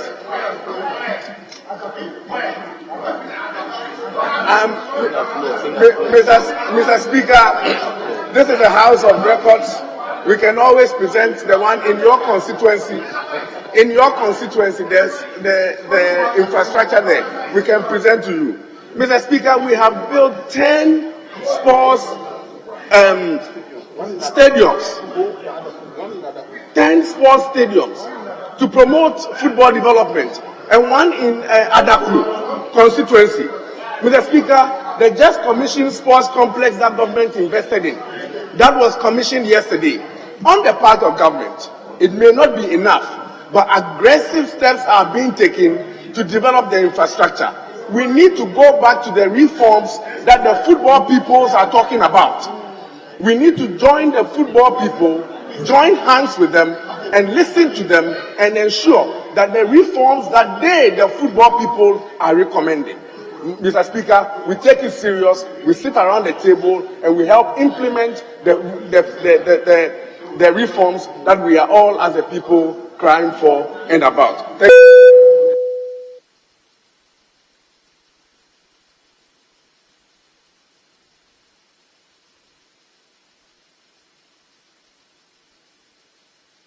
And I'll give the opportunity to one, so you select one of them for me. Very well. Honorable Purple, I understand. Mr. Speaker. One Central.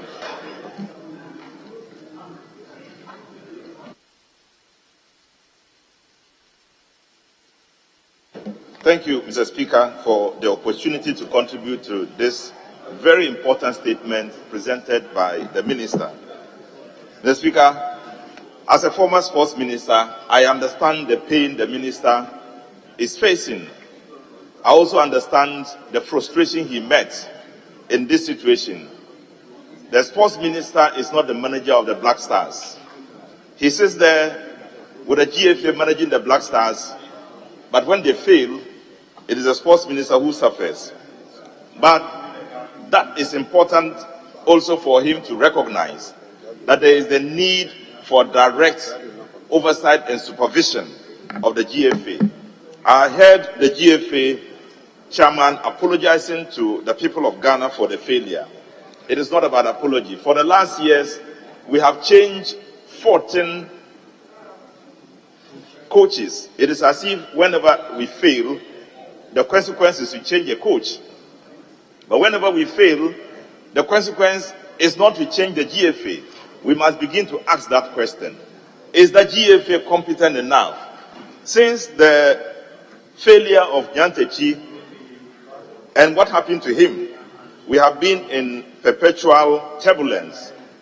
And the turbulence is in the results we see every day, almost every day, after the Black Stars make any attempt to play a match. Every single time a country puts up a team to face the Black Stars, there's headache, there's fear that we will lose. Mr. Speaker, but that shouldn't be the team that should be having this fear and frustration. If you look at the stars and you look at the records, Mr. Speaker, African champions qualified for a World Cup, but this is the record also of our World Cup. From 1930 to 1958, we didn't enter at all.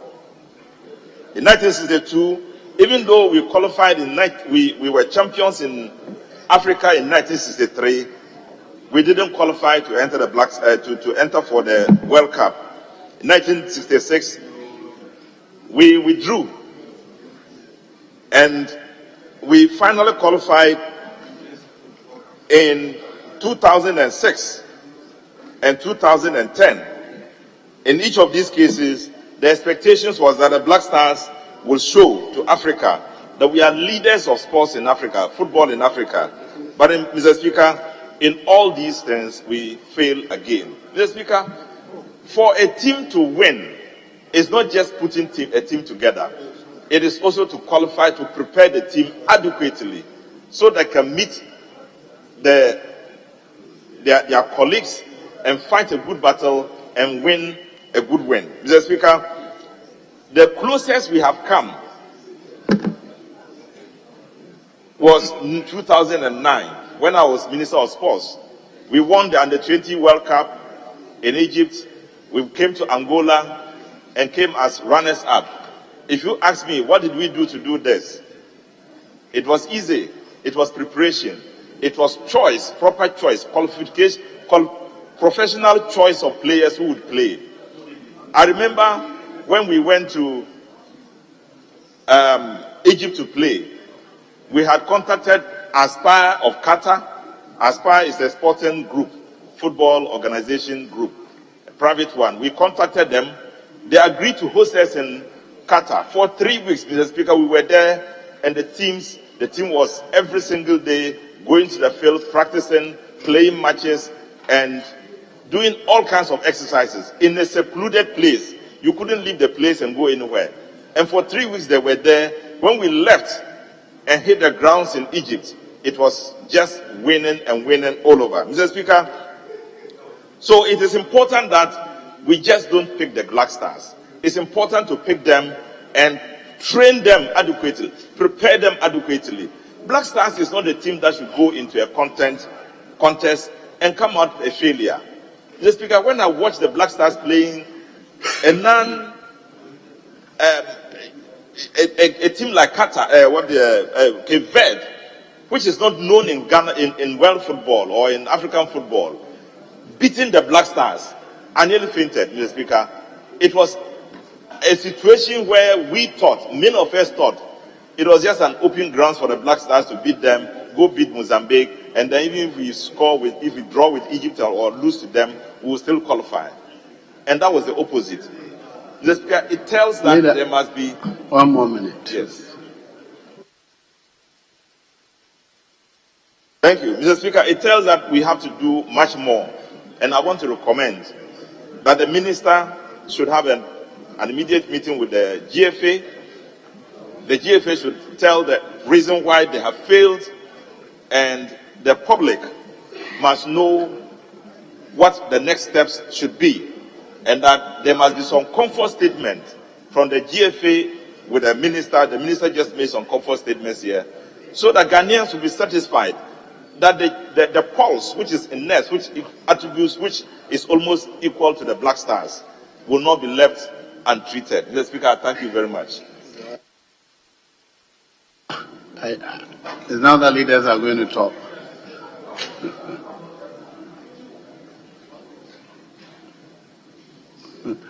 Five minutes, yes. Speaker, I intend to respect your directive and go by the time. First of all, Speaker, I want to commend my colleagues, sports journalists, who, out of passion and the love for the sport, the love for country, out of patriotism, come together to present this petition to this House floor. I commend them highly, and particularly for the sustained interest in this crusade to help put matters in proper perspective and to get the sports and football particularly back on track. Speaker, I must emphasize that it cannot be business as usual. That critical action that must be taken, and I look back and see my friend minister. I want to be charitable in terms of the commentary. But it cannot be business as usual. Because we are all, the effects of football on our economy cannot be overemphasized. So football has an interface on the economy. It has an interface on many aspects of our lives. We are all concerned. And let nobody think that it is you against us. We are all concerned about the matter. Speaker, the problem is not just about changing of coaches. That is also obvious. And so let not the GFA think that they can delude anybody into believing that if they change coaches, we are going to go quiet and say that all is well. No, all is not well. However, how come the women national team is doing well? The women national team, for the last 1 year, it has been consistent progress. And they are winning matches, even at the international level, they are doing so well. Let's all accept it, and we must be humble enough to accept that there is something wrong with the running of our senior national team, the Black Stars. There is something definitely wrong with them. Now, and I hear all the statements about reform and reform. I hear my colleague, the Honorable Suhini, being very loud, very clear. It cannot just be any reform at all. Yes, I agree there should be some reform. But we must be specific on what we want to do. Speaker, I dare say that even if we have to interfere to attract the sanction of FIFA, we've heard about that. If we interfere in football administration, FIFA is going to sanction us, and what? If that is what we should come to, if push comes to shove, we must do it to safeguard the sports. It is all we have. You travel outside the country, and once you say that you are Ghanaian, the first thing anybody tells you is that they mention one popular footballer or the other. And the football, which is a brand, is being destroyed. Whether intentionally or unintentionally, it's being destroyed. And it will not happen in this time of ours as leaders, that we will sit down aloof and allow things to run down. We must safeguard the situation. And I'm confident in my friend, the sports minister. We should also not think that we can oversimplify the matter and just zero in on budget. The budget is a microscopic aspect of the functions or what we have to do. The budget is just an aspect. With respect to Ablakwa and all the colleagues who are concerned about the budget, I'm also concerned about the budget. But the budget is just one aspect. Coast football, the running of coast football, the administration of coast football is just being destroyed. It's being destroyed.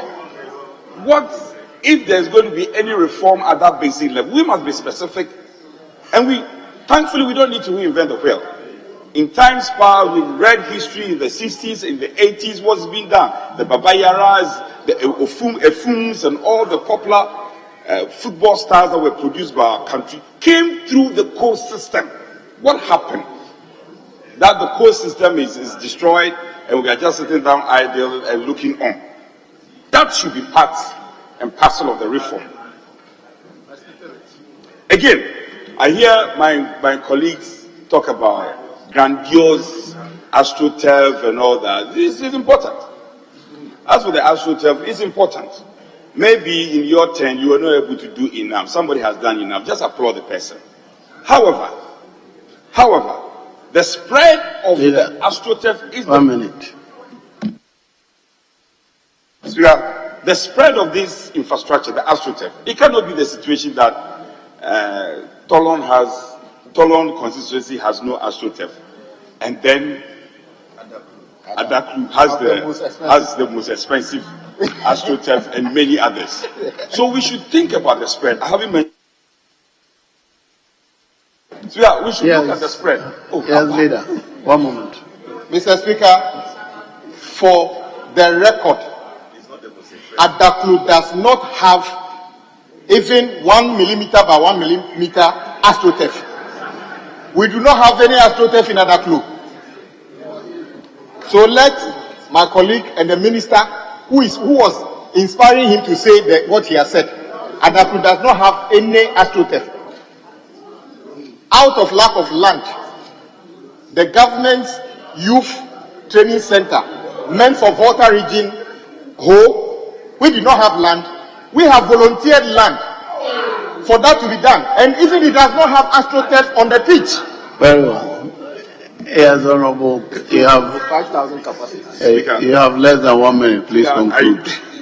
So Adaklu has a sports stadium, at least. You have a sports stadium. Speaker, let me try to conclude.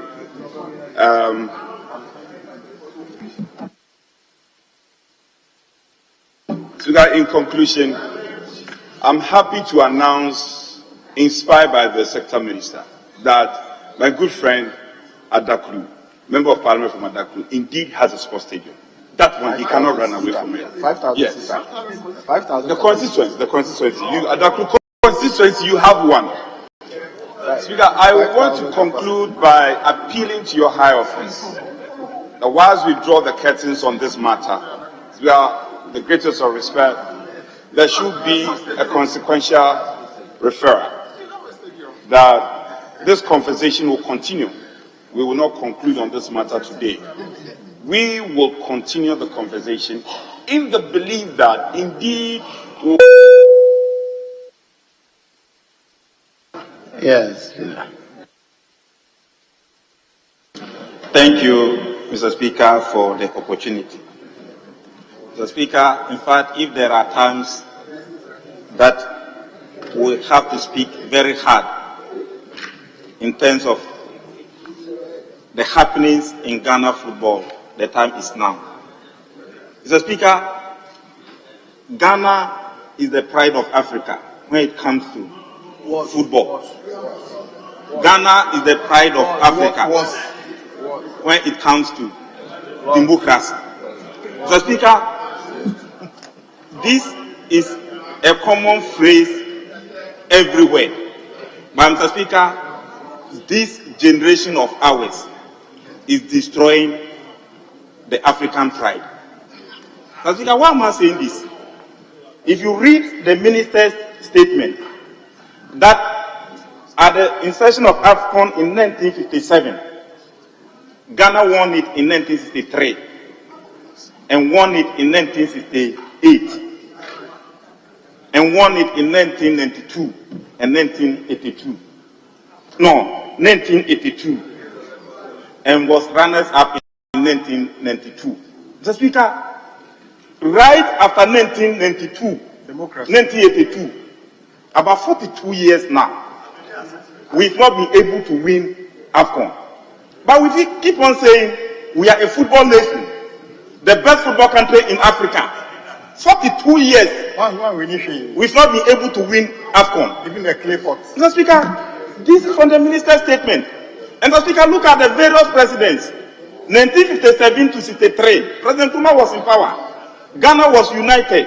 The love and nationalism was at its peak. It was patriotism, not winning bonuses. They won it. when we reduce football as politics, that you have to give delegates money before they vote, they will give you any choice. When you have to not incentivize players before they play, you get any results. And Mr. Speaker, I'm coming to where the Minister for Agri cautioned us about the politicization of football. Yes, Mr. Speaker, it's true. The buck stops with the leader. Myself, for the past 2 weeks, I've not been well because I took matters of Black Star into my heart. And Mr. Speaker, I've been to Quebec before when Quebec score us. If you go to Quebec, it's a mountainous island. They don't have football pitches like we have. You have constructed about 155 astroturfs and you couldn't win one match. You couldn't win one match. AFCON, just Côte d'Ivoire here. You've constructed 155 astroturfs and you couldn't win a single match. We didn't say even to go to group stages, quarter stages, round 16 to semi-final. One match. And the Speaker is pathetic. And you must take it and work around it. The Speaker, MPP government has never become even runners-up in terms of AFCON. You must work towards it and include it as part of your legacy. Infrastructure alone can never do it. The Speaker, yes, this is serious. The demonstrators are here and they know it. The Speaker, Kwame Nkrumah won it. President Busia won it. President Chapman won it. President Wallace won it. President Mills became runners-up. Mama became runners-up. You have never been. You must work towards it. You said GFA. The bat does not stop with GFA. The bat stops with leadership. When Rashid Pepo was speaking here, he said he won the World Under 23 as Minister for Youth and Sports in Egypt with a local coach, Coach Slightete. He was a local coach, local players. Now you go and do your selection. Oh, this one will become coach, this one will become just to break our heart. And you say we should talk about GFA. The Speaker, the back stop with the leaders. The Speaker, and it's pathetic, and I must say it emphatically. We've won the AFCON 4 times, we've been runners up 5 times, and in those 5 times, not in any time when NPP is in power. Whenever you are in power, our football degenerates. Work around it. You say infrastructure. When Ouattara provided the infrastructure, he built the capacity of the players and went and collected the AFCON and they gave him the cup. Yes, President Ouattara in Côte d'Ivoire, apart from the infrastructure, he built the capacity of the players and won the cup. You are saying 155 astroturfs. Mr. Speaker, we in Bua have a comparative advantage when it comes to soccer. How many of the astroturfs do we have? We don't have them. So, Speaker, when politicians decide where astroturfs should be, you cannot progress even beyond the group stages. And that's what we are seeing. So, Minister, Nigeria went with $125 million. They went to become runners-up. You went with $8 million and you couldn't win one match. Honorable. And you say we should praise you. Honorable Leader. Seriously speaking, Mr. Speaker, you have 1 minute. There must be consequential referral of this. Mr. Speaker, and Mr. Speaker, the earlier we work towards our soccer, we must jealously guard the integrity and the pride of Ghana, and that's African soccer. And both sides, we are ready. But when we keep on sharing responsibilities, GFA, this, Yedijawa, Nediaswao, if they had brought the cup, by now the cup would have been in the Dublin house. They would have been preparing to send it to the regional capitals. You couldn't win if you are thinking about. We didn't know when you arrived. When did you arrive? At dawn or in the night? Mr. Speaker, let me end here. There is much to be done. And I call on you to refer this so that we work towards it and win the AFCON again. But Mr. Speaker, we have much idea that we want to bring on board. The Milo competition, the village players, when Abigbelo was spotted from RTU, Tamale, in those days, the players are there. Market Asian for school days. Apanwajan for Accra Academy. Let's go and do the scouting. The local players can do it. Don't let me take you off the mic. I'm talking of Ghana soccer. You are looking at Spain and Italy. Thank you, Mr. Speaker, for the opportunity. Yeah.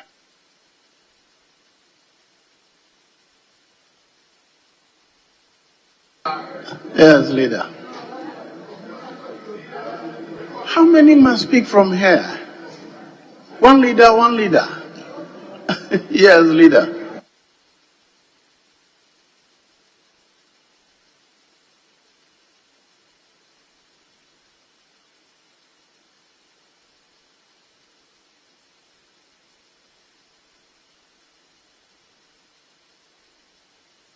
Honorable Majority Leader, are you the one going to speak?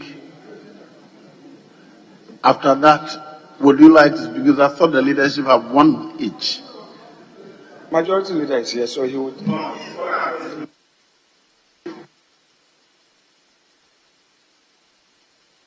Leader, I'm giving the last chance to the majority. Thank you very much, Mr. Speaker. Mr. Speaker, forgive my late entry into the chamber. I just arrived and entering my office and hearing comments on the statement that have been made by the minister responsible for sports. I thought it's important for me to be here to also add my voice to the statement. Mr. Speaker, first to commend the minister for the forthrightness in the presentation of the statement, and also to commend colleagues who have made comments on the statement. I think that we should be guarding against the politicization of sports in this country. And that is why I'm really sad at the anticlimax that the deputy whip of the minority was injecting into the conversation. Mr. Speaker, Ghana indeed is proud to be associated with football in Africa. And indeed, I remember the first time Cameroon appeared in the World Cup and performed so wonderful. A comment from one of their key footballers, Roger Miller, at the time was that when people were commending Cameroon for that display, he said that they should wait, the world should wait until they saw Ghana. When indeed we appeared, we would not disappoint in South Africa. Unfortunately, we seem to be declining. What is responsible for this should be the concern of all of us. So we should take out the politics and let's confront the real issues. Speaker, just speaking randomly, I think we should be concerned about how people get recruited into the team. We should be concerned. And if what we are hearing is true, that there is a select group that does the recruitment, to be handed over to the handlers, that cannot be right.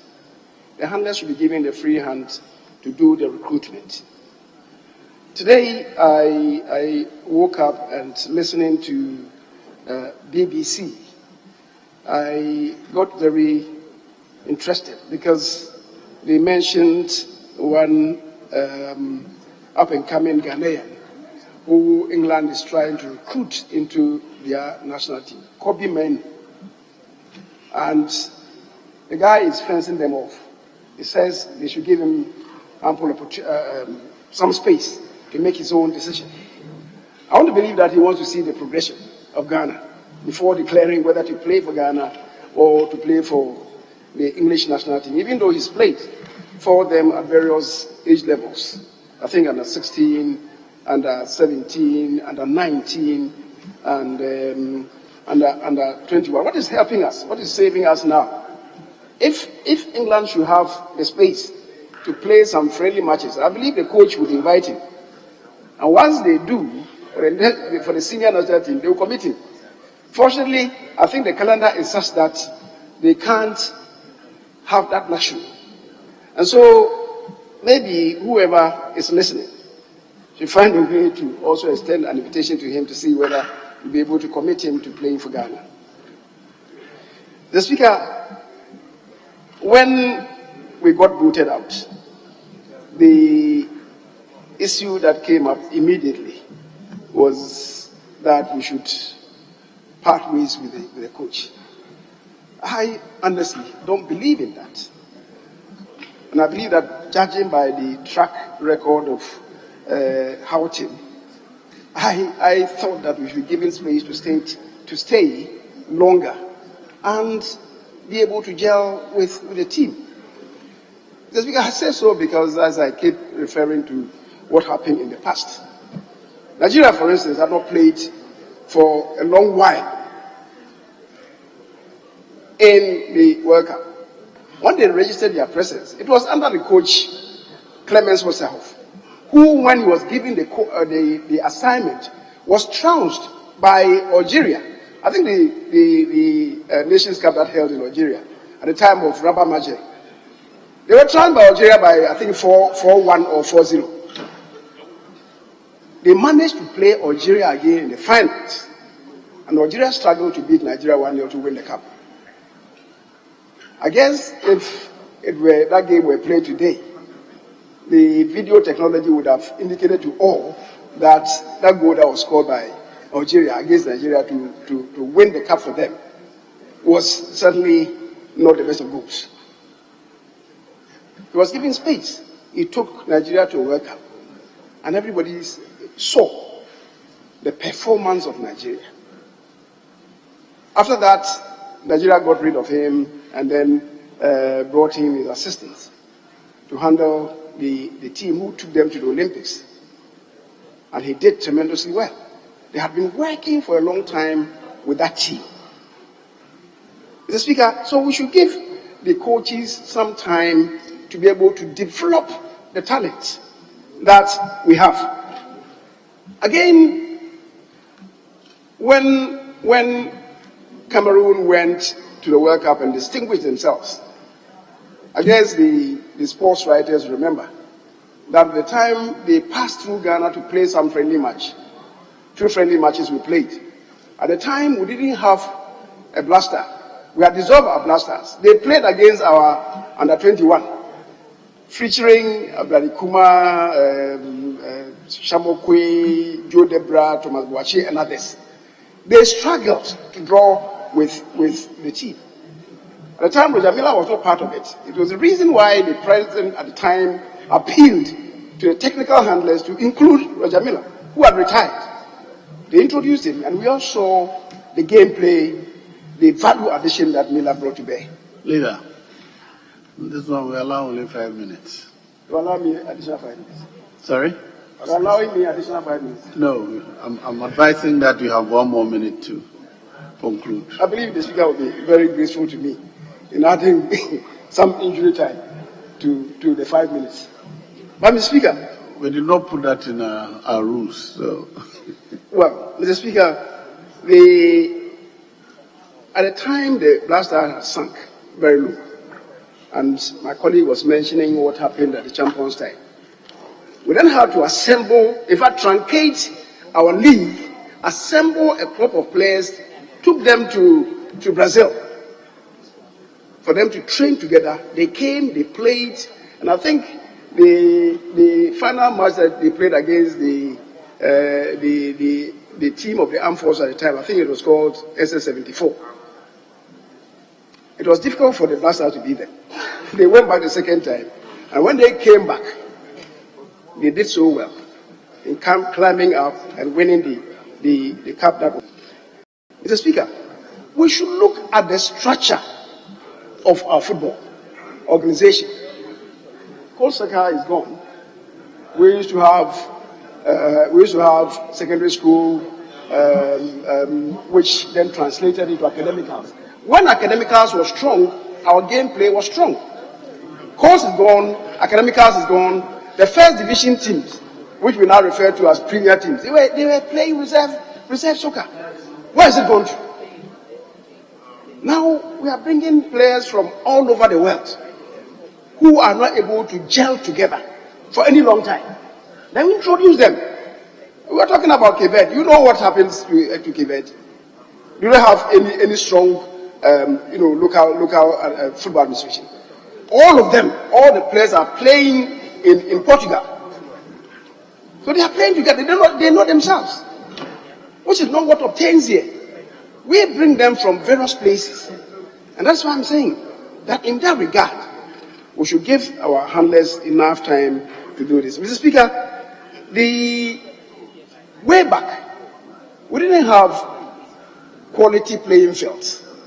Today we have the AstroTurfs. The difficulty, as I've said, is that we should ensure that all the districts have AstroTurfs. And they should help us to discover the raw talents at the districts. And then put together good teams there, scouts.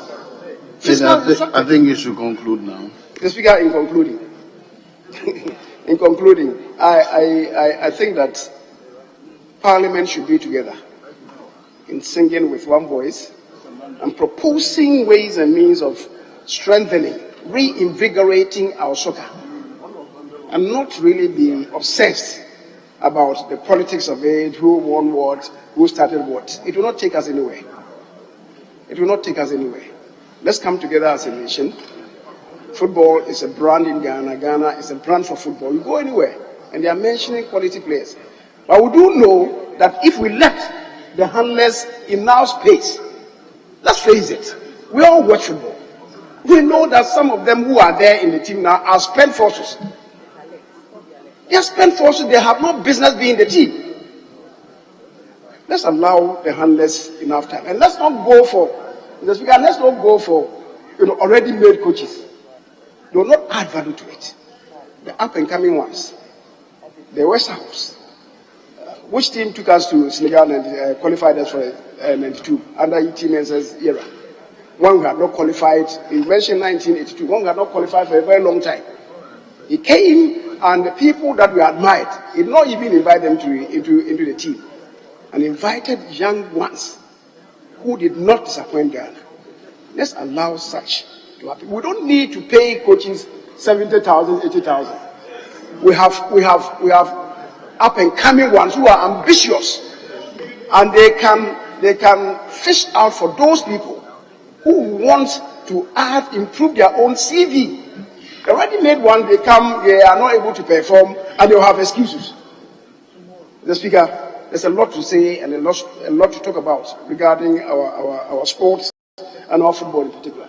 I believe that at the appropriate time, we shall have greater opportunity to engage the administrators, the sports writers, and sports enthusiasts. Let's all come together. After all, in this house, Mr. Speaker, there are football administrators. There are people who own football clubs in this house. There are people who own football clubs in this house, and they know what they are doing with the clubs.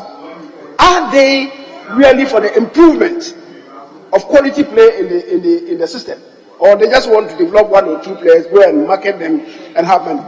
Is that how to develop your football in the country? There is a lot to talk about. As I'm saying, we shall have more time to deal with these things. Mr. Speaker, thank you very much. Honourable members, in pursuance of Order 93.1, Order 93.6, the statement is referred to. Oh, Honourable Minister, yes, I said I'll give you opportunity to respond to a few matters. Kindly be as brief as possible.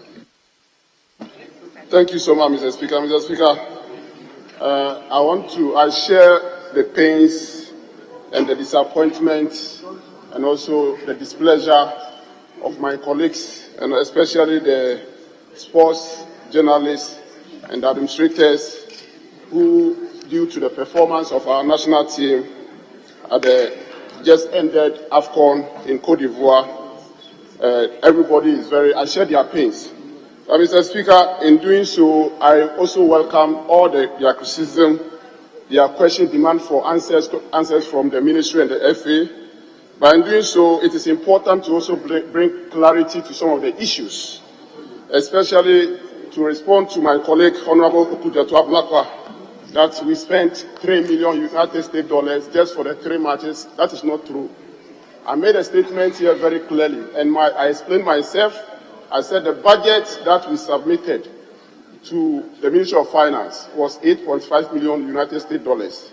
And that budget included flying all these players from their various stations across the world to camping. And once they come, and I also indicated that they come for the period of 2 weeks, you are supposed to also accommodate them during the campaign.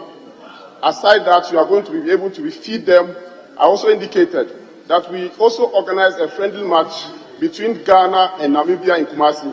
And that friendly match, we needed to also make sure that we spend money making sure that the nation Namibia will also come and participate in the friendly match. It was Ghana that organized that friendly match, and we paid the expenses of transporting the Namibia team to Kumasi to be able to play the game.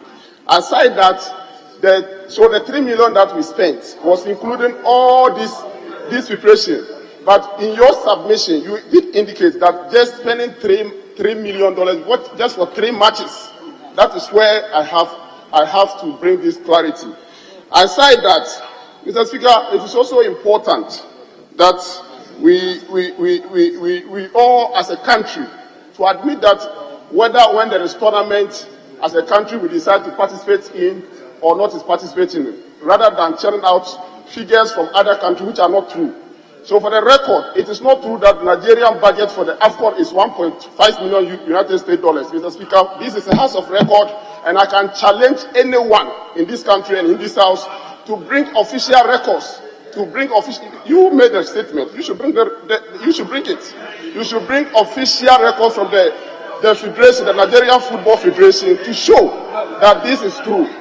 Mr. Speaker, it is important. In my statement, I also indicated the government in the budget that was read here, there are a lot of reforms that we have put in place, and part of the reforms is that because we have put in massive sports infrastructure, hitherto before the assumption of His Excellency Nana Addo Dankwa Akufo-Addo, we had only 3 astroturfs in this country. Today, as we speak, we have 155 astroturfs, and because of this massive sports infrastructure, we are shifting from sports promotion to sports development.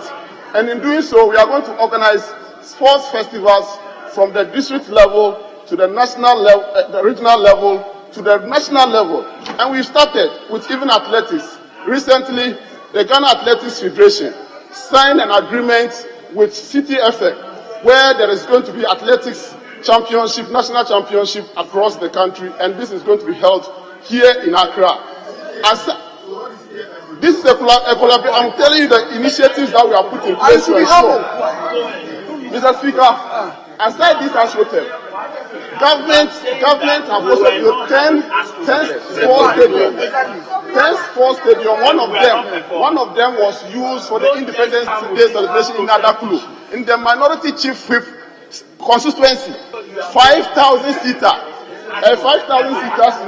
sports stadium, with a basketball court, with a tennis court, with entrepreneur center, with tracks, 6 main tracks. And these 10 sports stadiums are dotted in Wa, Ho, in Adakulu, Kofodia, Dunkofen, Azim. Mr. Speaker, aside this, just yesterday, His Excellency the President of the Republic commissioned the biggest sports complex in Ghana. The biggest sports complex in Ghana was commissioned just yesterday by His Excellency, the President of the Republic of Ghana. And this sports complex, one of them is an aquatic center, the biggest aquatic center in Africa. This aquatic center has 10-lane competition pool, a 10-lane warm-up pool, a multi-purpose hall for basketball, boxing, and other indoor games. Aside this, we have 5 tennis courts with covered spectator stand. Aside this, we have a dome with 5. I'm telling you, all this infrastructure. The University of Ghana Sports Stadium has been upgraded to FIFA standard. Mr. Speaker, what is even interesting about University of Ghana Sports Stadium? The tracks that we have installed are certified by the World Athletic Body. So anytime you run on those tracks, the time that you run is going to be recognized by the world body. All the facilities that we have put in place, aside this main bowl, we have also constructed a warm-up bowl just 5 meters away from the main bowl, with also track installed and football field, a training football field, a FIFA standard football field. All this massive and huge investment that we are putting is to start to shift our focus from sports promotion to sports development, to develop more talent, so that in future, going forward, our teams, either football or any other sporting federation, they have opportunity to compete, whether national, continental, or global showpiece. They will be able to represent us well and win us better. Mr. Speaker, thank you so much for the opportunity. Honourable members, just want to Order 93.6.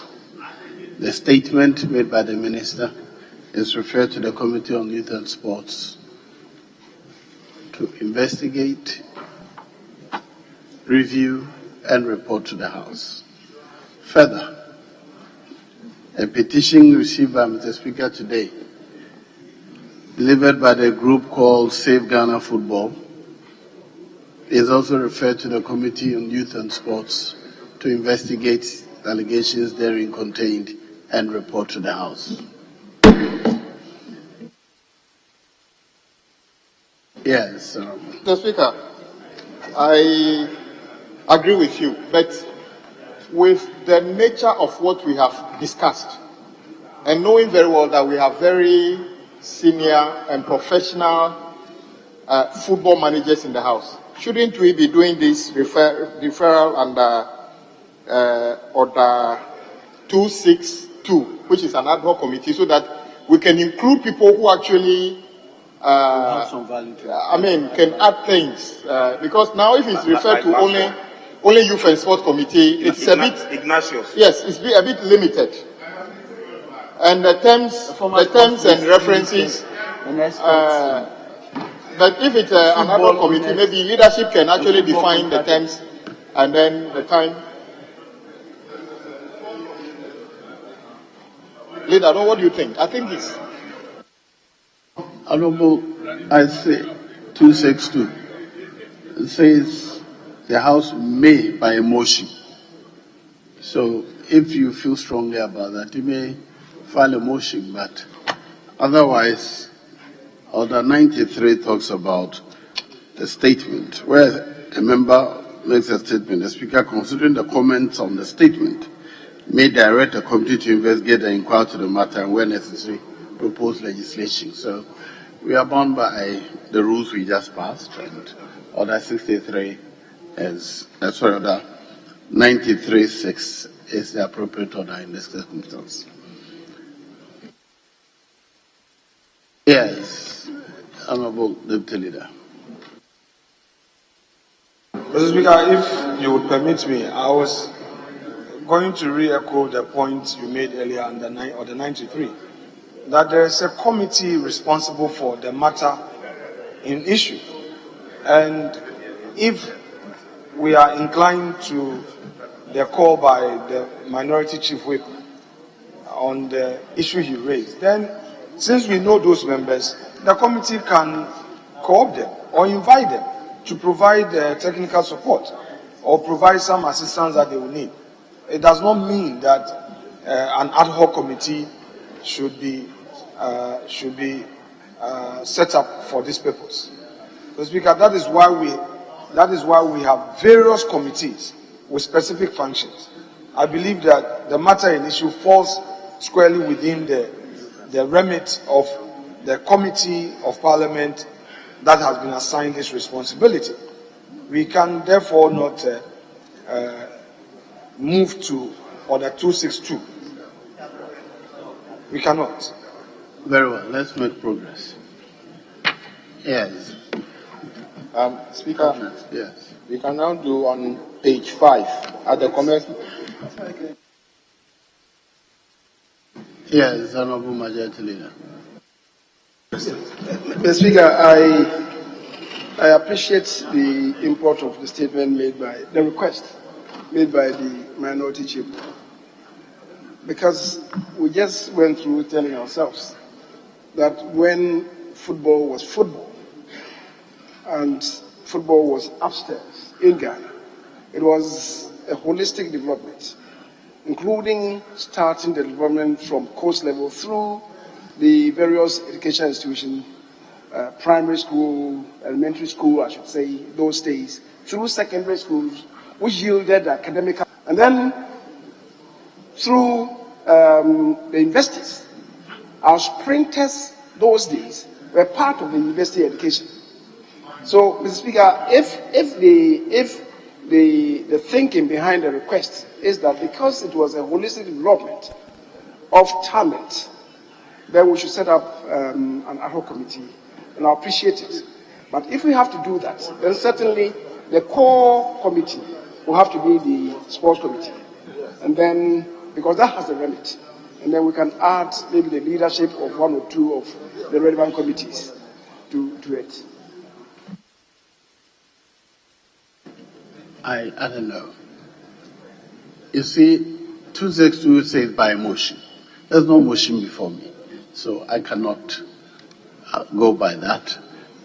The reference to 1936 is to do with content and comment of the statement, and that is what has guided us. But I think there's nothing wrong with the committee inviting people who they consider as sufficiently knowledgeable and capable of supporting them come to some firm or the other.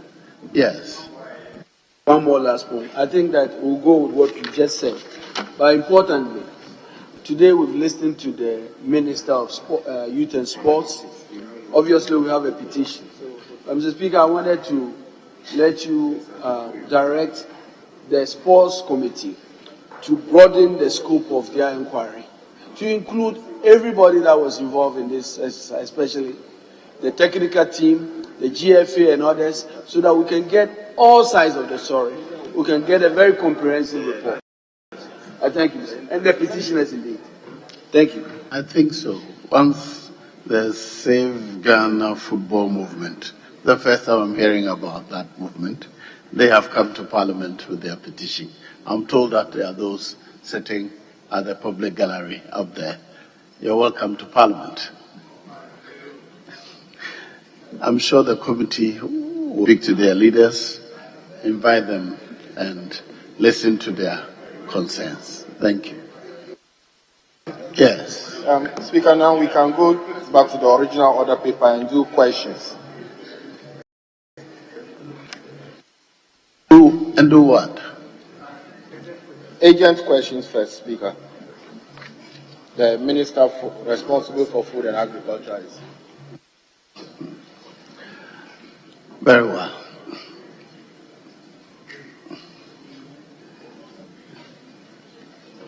Item 6.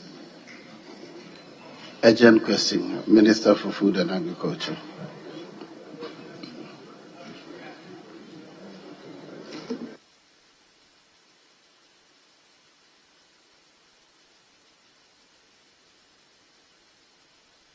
Give me.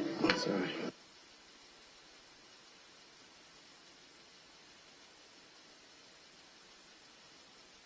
Yes. The question is to be moved by the Honorable for Southon, Mr. Kobna Mensah Wayomi. You may ask your question now. Thank you, Mr. Speaker. Mr. Speaker, I rise to ask the Minister for Food and Agriculture the plans underway to assist victims whose farms have been destroyed by the recent Volta River Authority VRA water spillage. Yes, Honorable Minister.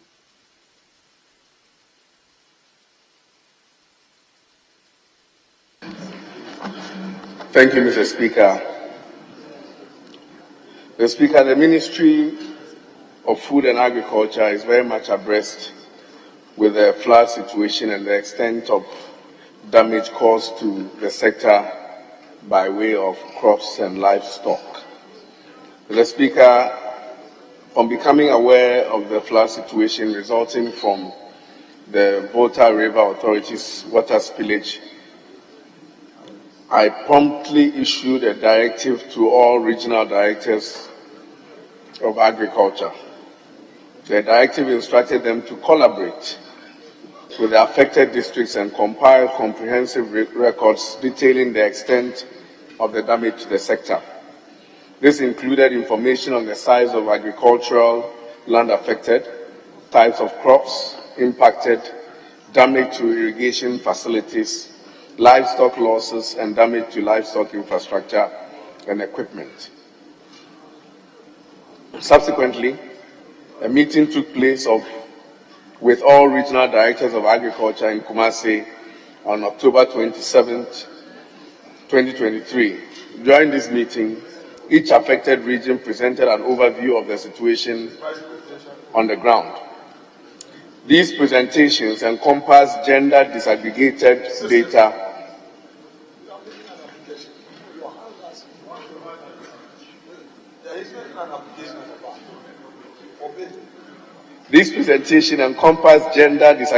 data on affected farmers and crop areas, details on the types of crops and livestock impacted, as well as machinery, equipment, and agricultural infrastructure that were destroyed, along with the respective value of the damaged items.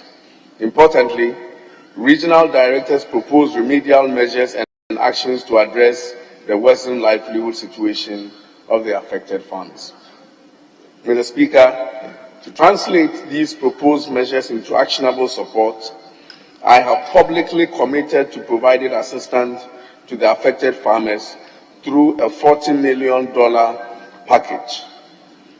This funding is being sourced from the Food Systems Resilient Program, which is a World Bank funded program currently being implemented by the Ministry of Food and Agriculture.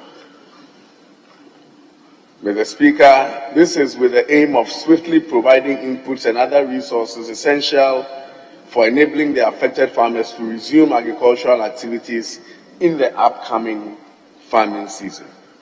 I assure this Honourable House that we are diligently working to alleviate the challenges faced by our farmers, and we remain committed to supporting their recovery from the recent floods. Thank you, Mr. Speaker. Yes, Honourable. Thank you, Mr. Speaker. Mr. Speaker, I want to find out from the Minister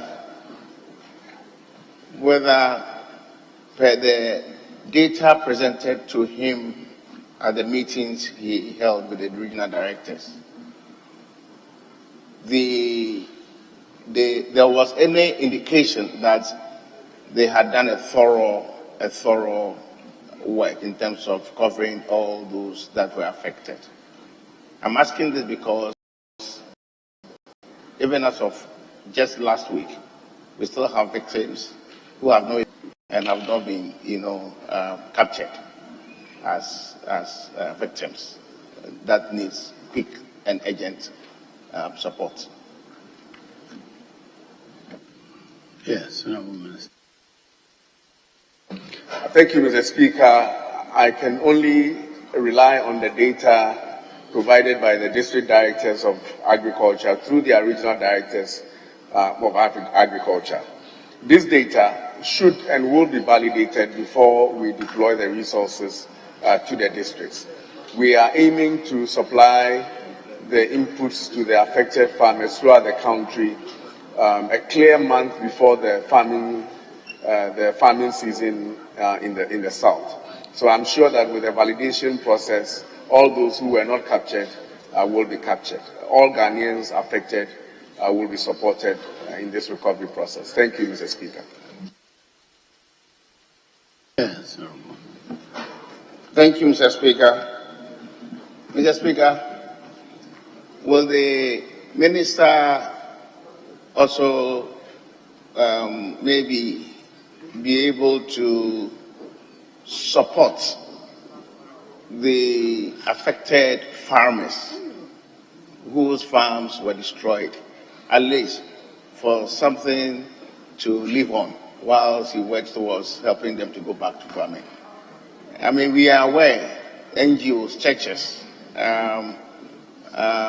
well-meaning Ghanaians out there, individuals, philanthropists have really moved in and have done some philanthropic work by way of supporting some of these affected victims. Is the ministry having, aside what you have just indicated, a program to identify these persons and sort of support them with something to live on whilst they wait for the input starts, they go back to their farming business. Yes, Honorable Minister. Thank you, Mr. Speaker. The program of the ministry is looking at the recovery of the farmers, ensuring that they are able to receive inputs, hopefully to be able to plant successfully in the coming farming season. We are relying on NADMO and other institutions that are supporting the affected victims recover. Our focus has been so far on ensuring that we have what it takes to support them through input grants for the coming farming season. Thank you, Mr. Speaker. Yes.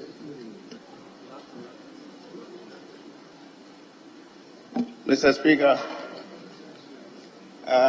let me thank and commend the Minister for these assuring statements. But let me ask a final one by what can the Minister tell the limit to how much a farmer whose farm has been eroded, maybe a limit to which, is there any limit to the support you give to a farmer to come bounce back? Is there any limit, or you are there to provide 100% of all that they need to be able to go back to the farming business? Yes. Please come in. Honorable Secretary Speaker to take the chair. Thank you, Mr. Speaker. For the affected victims, we are looking at 100% support. So in terms of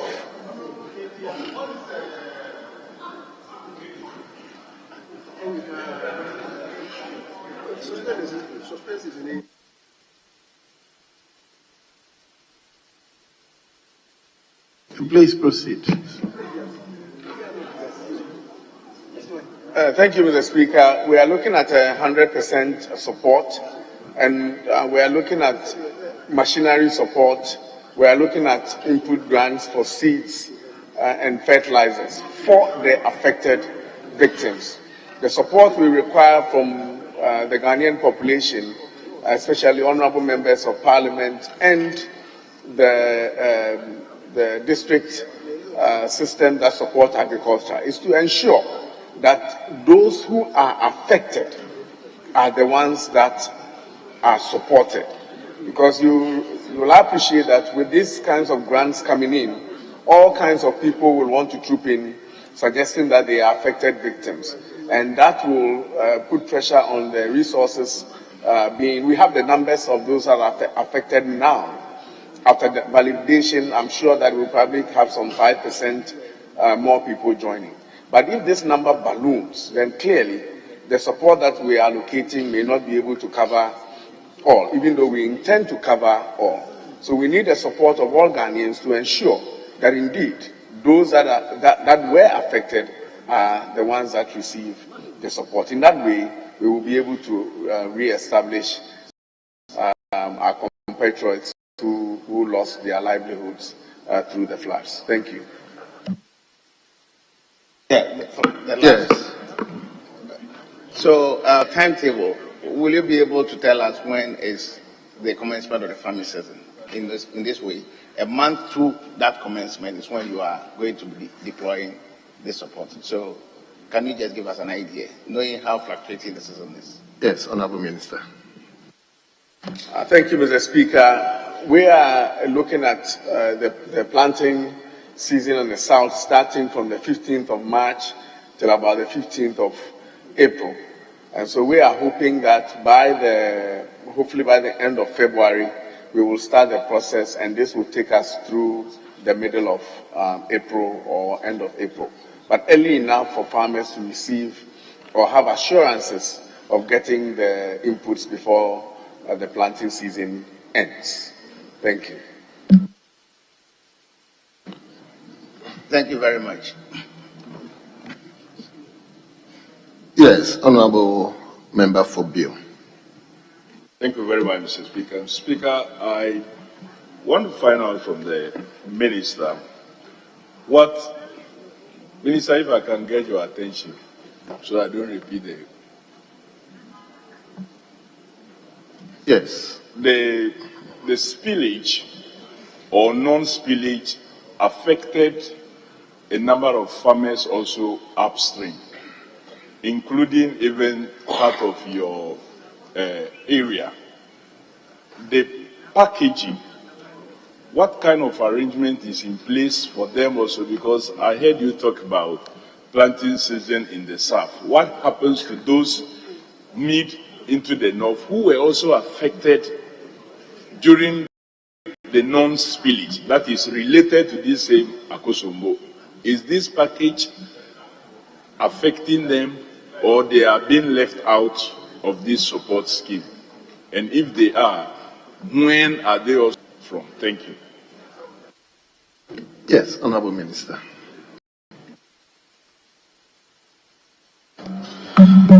Thank you, Mr. Speaker. Mr. Speaker, the answer is in relation to where we had flooding throughout the country, not specific to Akosombo. Indeed, Mr. Speaker, in Ashanti region, we have Secretary Central and Secretary Afram Plains. In the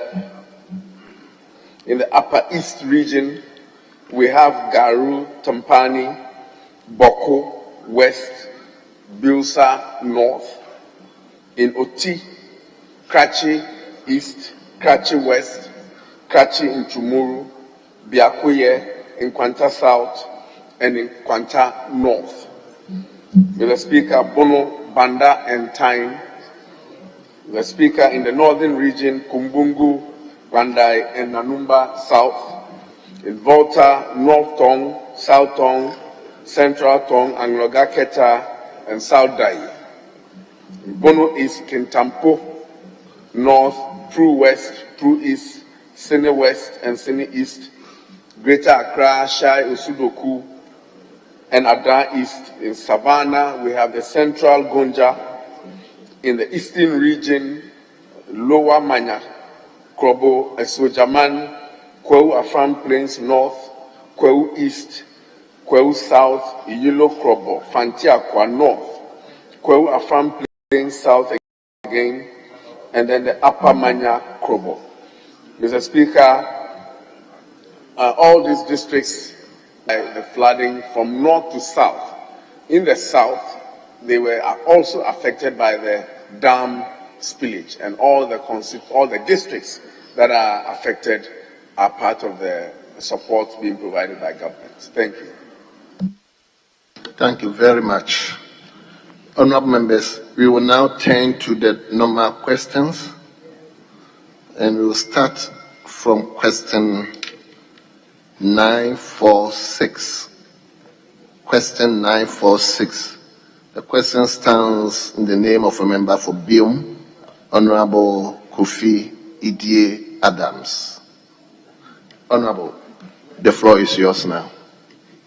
Thank you very much, Speaker. Speaker, I rise to ask the Minister for Food and Agriculture the formula used in distributing the 90 units of rice millets imported by government, the beneficiaries, and the exact location of the rice millets. Thank you. Yes, Honorable Minister.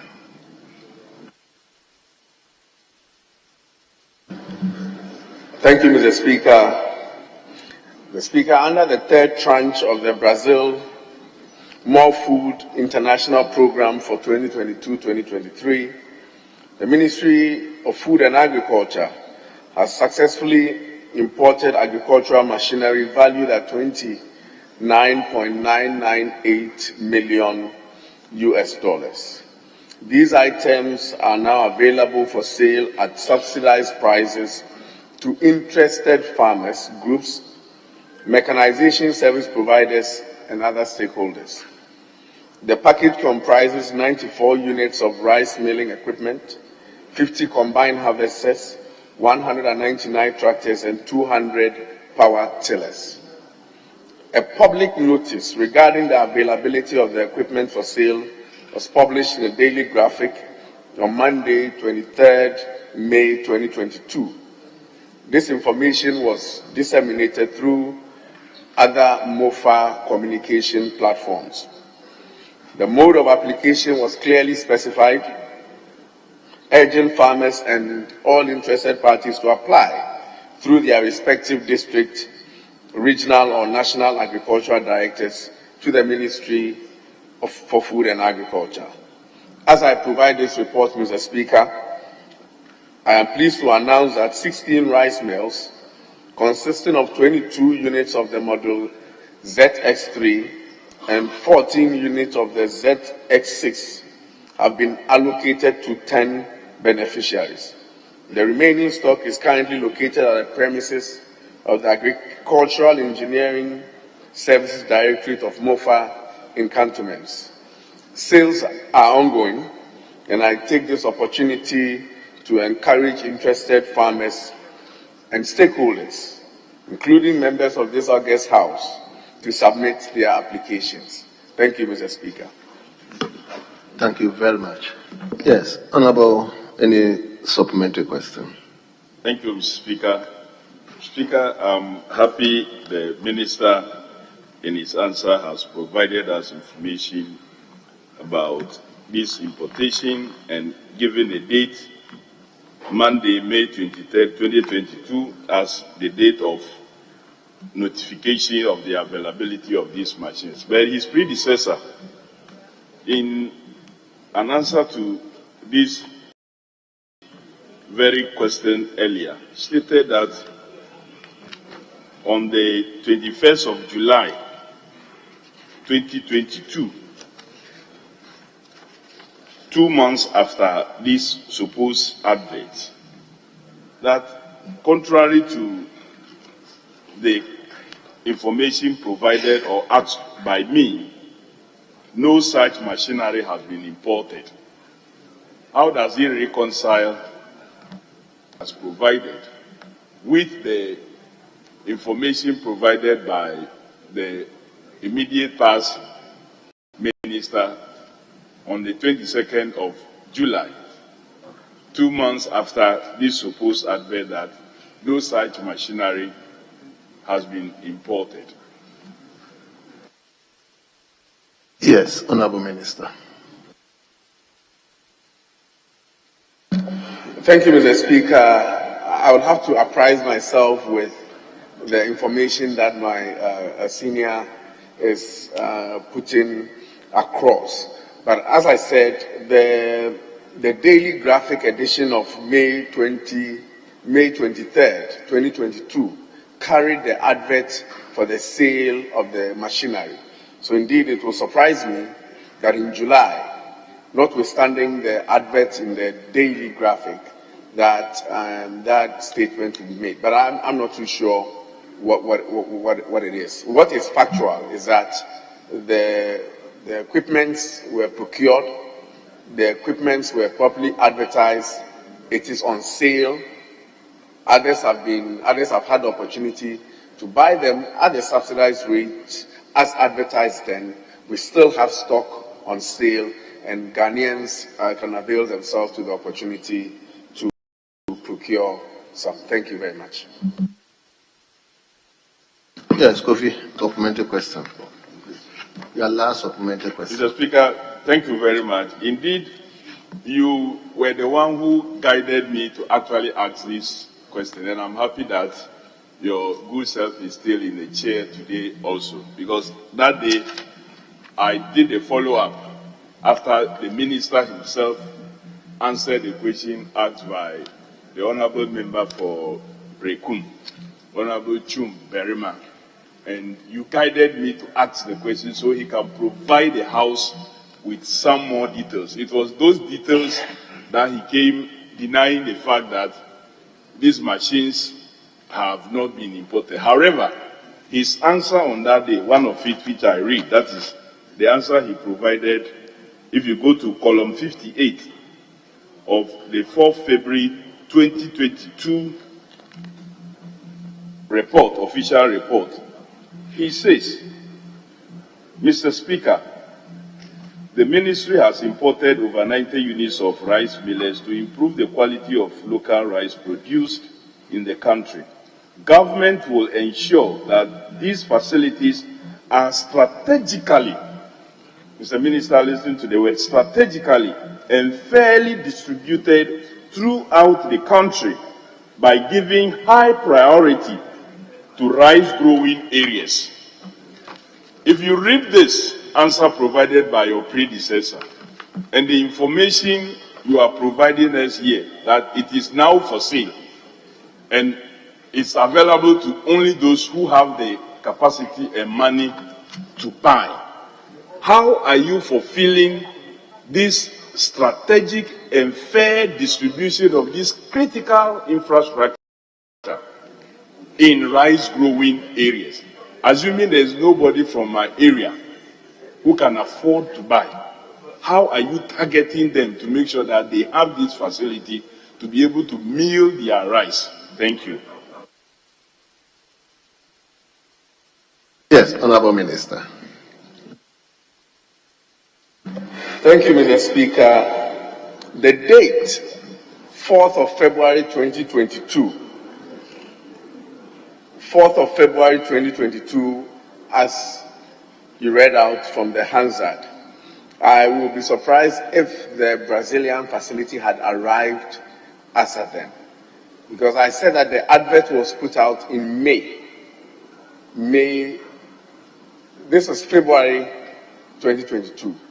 They commenced the sale of the tractors in May 2022. So I'm sure that at the time the tractors had not arrived. But honorable member, realize that once we talk about distribution of equipment, then it means that government is indeed giving out some free equipment to certain stakeholders. The equipment is a loan and we're supposed to recover and pay back. And therefore, the equipments are for sale. They are not for distribution. They are for sale. And therefore, we are asking those who are planting maize or rice to go to the agric extension offices or any district office across the country and review the prices. If they are interested, procure. Honorable member, it is not every farmer in this country that can afford agric machinery equipment. That is just not possible.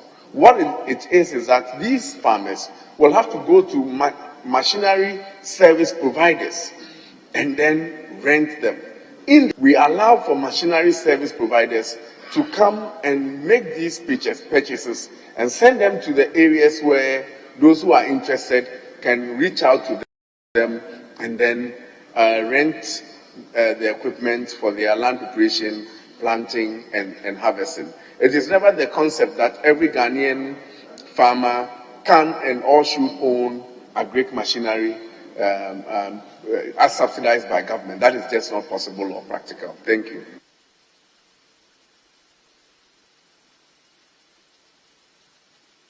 Kofi, you have so many questions today, please. Okay. What did you say? I've asked only two, but I'm entitled to three. You are not entitled to three. Okay. It is the subject. Yes. So just ask the question. Thank you so much. May you live long. Speaker, I did not quote from a newspaper publication. I quoted from the official report, the Hansard of this House, of information that the Minister for Food and Agriculture provided, not in a follow-up question, in his own written answers that he read first, about distribution of this machinery strategically. So those of us coming from rice growing areas are being asked questions. How we are getting this machinery to them? Is the minister indicating that the answer provided by the predecessor is not correct, and therefore those of us from rice growing areas who have been asked to demand from the ministry when they would also get this machinery to help them should stop? Yes, Honorable Minister. Thank you, Mr. Speaker. Mr. Speaker, I don't seek to contradict what my predecessor said on the floor of Parliament. But what I know, and what my senior colleague also knows, is that government is not distributing equipment to farmers across the country. That is what is a fact. What I also know is that farmers in your constituency, if they are interested in buying the machinery, can go to the district Directorate of Agriculture and see inspect the products and prices, and if they can afford, they can procure. There is no program in this country where government has procured machinery, agric machinery, and distributing to districts throughout the country. That is a fact, and that is what pertains now. Thank you.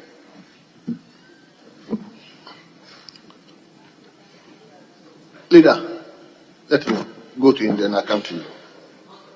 Or Speaker, I needed your guidance on the order 891. Order 891.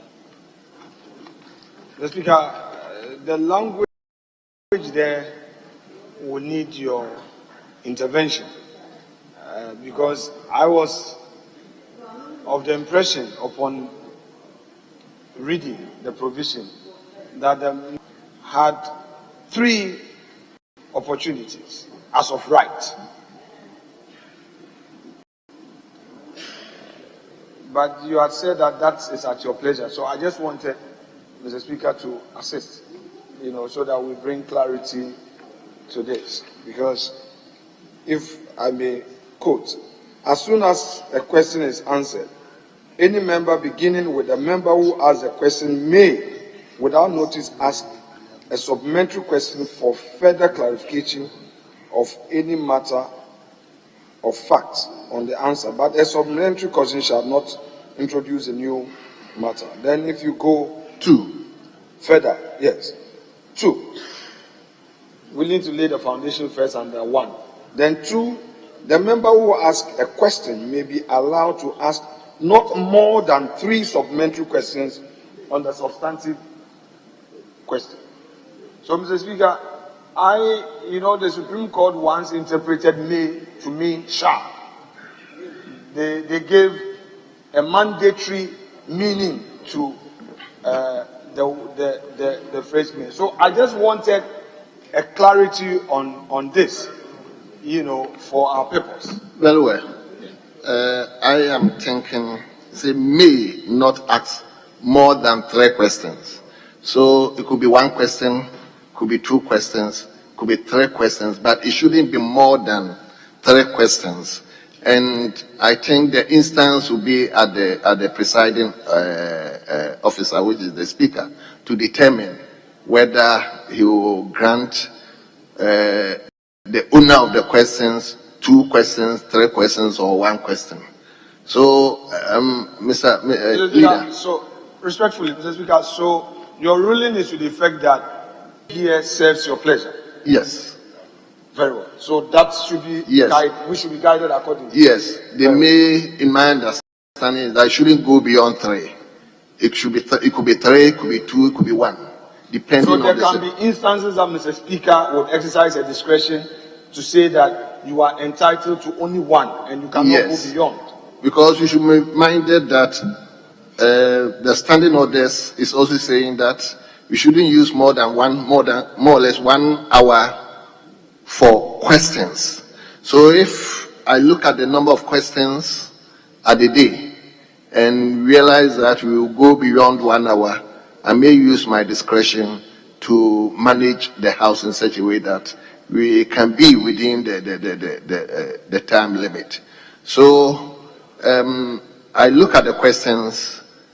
He said he's entitled to, but I think I have to manage the time in such a way that if I give you 3 questions supplementary, it will go beyond the 1 hour, then I'll use my discretion. So, Leader, I think I get where you are coming from, but I'm using my discretion, and if I see the time allocated will be more than 1 hour, then I can manage the House in such a way that I wouldn't give the owner of the questions more than yes. Mr. Speaker, you are absolutely right. By practice, the chair gets support from leadership to sometimes, if required, determine how many supplementary questions you have. And there's ample evidence that in this House, sometimes we even say that you can only have 1 supplementary question. There's a very good reason for that. But Mr. Speaker, the standing orders also say that the 1 hour question time is also under your discretion. If you feel continue beyond 1 hour, you still have that discretion as well. And I think it's appropriate. Mr. Speaker, I just want to ask, I thank you for the opportunity. I want to thank our colleague, the Minister responsible for Agriculture, for attending upon the House to answer this question. My question is this. He's provided details of the intervention by government to support farmers. And he clarified that the support in equipment is rather subsidized rather than being given out free. In fact, I don't remember the House actually approving a loan for equipment to be given out free. It was always a supplement. But he said we can go to the district assemblies to check the prices and other things. I would encourage him. Members of Parliament, we are 175. We come from every district. Will you consider providing details of the equipment you have and their respective prices to members so that we can actually support those who can afford from within our jurisdiction in terms of those who want to buy at subsidized rates? Because I have bought one before, a tractor in the name of Adaklu Senior High School, and obviously slightly cheaper than what's on the open market. So if you can provide details of the equipment you have and the prices you are selling and the terms and conditions of payment, that will help us also be your ambassadors of taking this information to our constituencies and districts to help in the distribution of this equipment.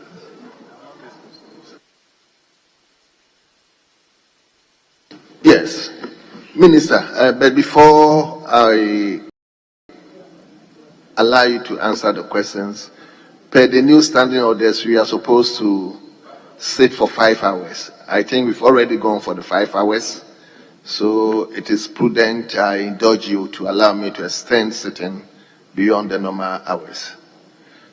Minister, you may now respond to. Thank you, Mr. Speaker. Absolutely, the honourable member from Adaklu is right that the information should be readily available at all times to the Ghanaian public, including members of Parliament who are interested in championing the cause of farmers. I shall tomorrow provide the information first to the clerk and then to the various leaderships of the House to be given to members. Thank you very much, Mr. Speaker. So you are using the operating word "shall." Very well. So, honourable members, let's turn to question 1109. Question 1109. The question stands in the name of a member for Daku, Honourable Kwame Govins Abuja. Honourable Leader, you have the floor now. Thank you, Right Honourable Speaker, for the opportunity to ask our colleague, the Minister responsible for Agriculture, what the total value of cocoa roads contracts currently ongoing and how much has the ministry budgeted to pay cocoa road contractors in 2022. I must admit this question was asked in 2022, so but I'm happy at least it's turned up to answer almost the 2-year-old question. Yes, Honorable Minister. Thank you, Mr. Speaker. Mr. Speaker, indeed, the question is almost a 2-year-old question, and the answers provided are also 2 years old. But I've seen that. And therefore, Mr. Speaker, I will plead with my honorable colleague to amend the question to current so that I can provide the most current information to him and to the Ghanaian public. Putting out this information now will be very, very misleading. So I plead with him, if you can ask the question again and make it current within the shortest possible time, I will apprise, and I really want to apprise the population of the current Cocoa Roads program. Thank you, Mr. Speaker. Thank you very much for being sincere to the House. I think you're okay with his. Mr. Speaker, I appreciate the offer from my colleague to rather answer the question in currency, yes, so that we don't put out information which is no longer applicable. So I would have insisted, since I published it, I would have insisted, but let's start the new year with a new offer to work together. So I would ask the question. The only thing I would say is, this question is 2 years old. I am hoping, when I ask my new question, in fact, you only have 9 months anyway. You will not refuse to answer until another minister in another government answers the question. So I'll ask the question tomorrow, hoping, no, surely it will not be Baumia government. It will surely be President John Evans. Hey. I would, hold on, it will surely be John Dramani Mahama government, and I'm sure, Mr. Speaker, and I believe that it will not be the turn of our current minister to answer that question. It will surely be the turn of a minister from this side to answer that question. Yes, Honorable Leader.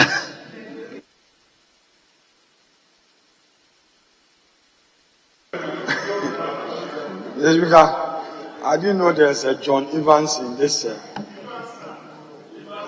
Oh, you mean Atamose's son?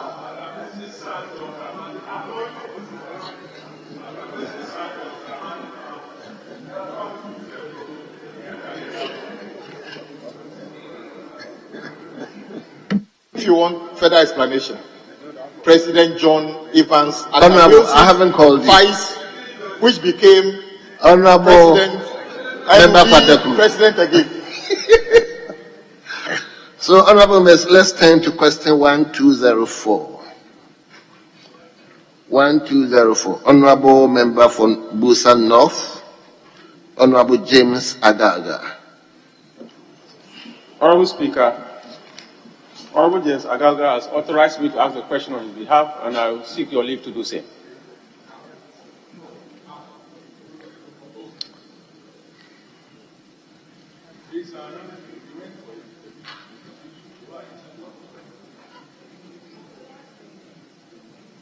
Mr. Speaker, he should invoke the rules well. If you say he authorized you, so you are proceeding. No, but use the appropriate phrase to seek Mr. Speaker's leave. That's why your seniors are here. Engage them to guide you. That's why the chief whip is here. That's his job. That is the job of the chief whip. No, but you can. This is a house of procedure. So use your chief whip to guide you. That is all I seek to do. If you need my assistance, I'm here. Yes, Honorable Peter, your application is granted. You may ask the question.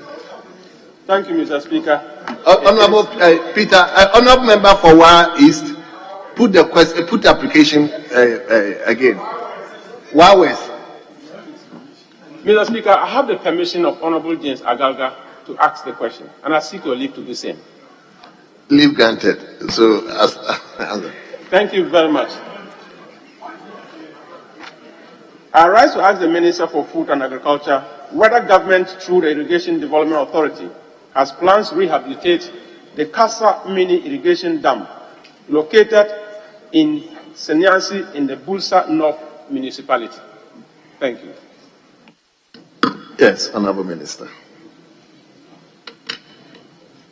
Thank you, Mr. Speaker. The Kasa irrigation project is among the dams earmarked for rehabilitation in the 2023-24 season. We just got approval from the Central Tender Board to proceed with the final stages of the procurement, and we are hoping to finalize that by the end of the month. When that is concluded, I'm sure the contractor will go to site and complete the works for the all-important Kasa Mini Irrigation Project. Thank you, Mr. Speaker. Thank you very much. Was the application included with supplementary questions? Mr. Speaker, that is right. Mr. Speaker, I want to ask the Minister for Agri. The people of Bulsa North are so excited watching you now, and they want some assurance. This is a 2023-2024 project. How can you assure them that this project will actually be executed within the year 2024? Thank you. Yes, Honorable Minister. Thank you, Mr. Speaker. This project is not only for the good people of Bulsa North, but the benefit is for all of Ghana. And that is a priority that we are also giving to the irrigation project. Bulsa North produces one of the best, and I keep saying it everywhere, the best maize in the whole world. And therefore we know how far the irrigation scheme will support the efforts of farmers in the Bulsa North catchment area. I assure you that by the end of this month, the procurement processes will be completed, and the contractor that wins with his effort will go to site. I'm not too sure how long the construction process will take, but you can be sure that in the month of March, the contractors will be on site to start the Kasa Mini Irrigation project. And we'll make sure that they stick to the time as allocated them in the contract documents to complete the project for the people of Ghana and the people who are directly cropping the irrigation scheme in the Bulsa North area. Thank you very much. Yes. No further supplementary questions. Thank you very much. Honorable members, let's now move to question 1315.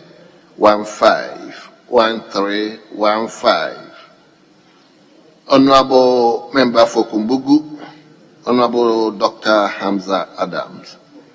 Yes, Honorable. Thank you, Mr. Speaker, for the opportunity to ask the Minister for Food and Agriculture a question.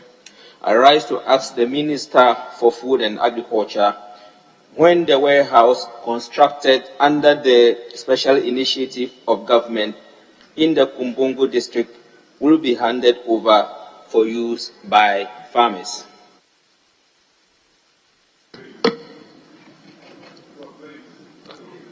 Yes, Honorable Minister.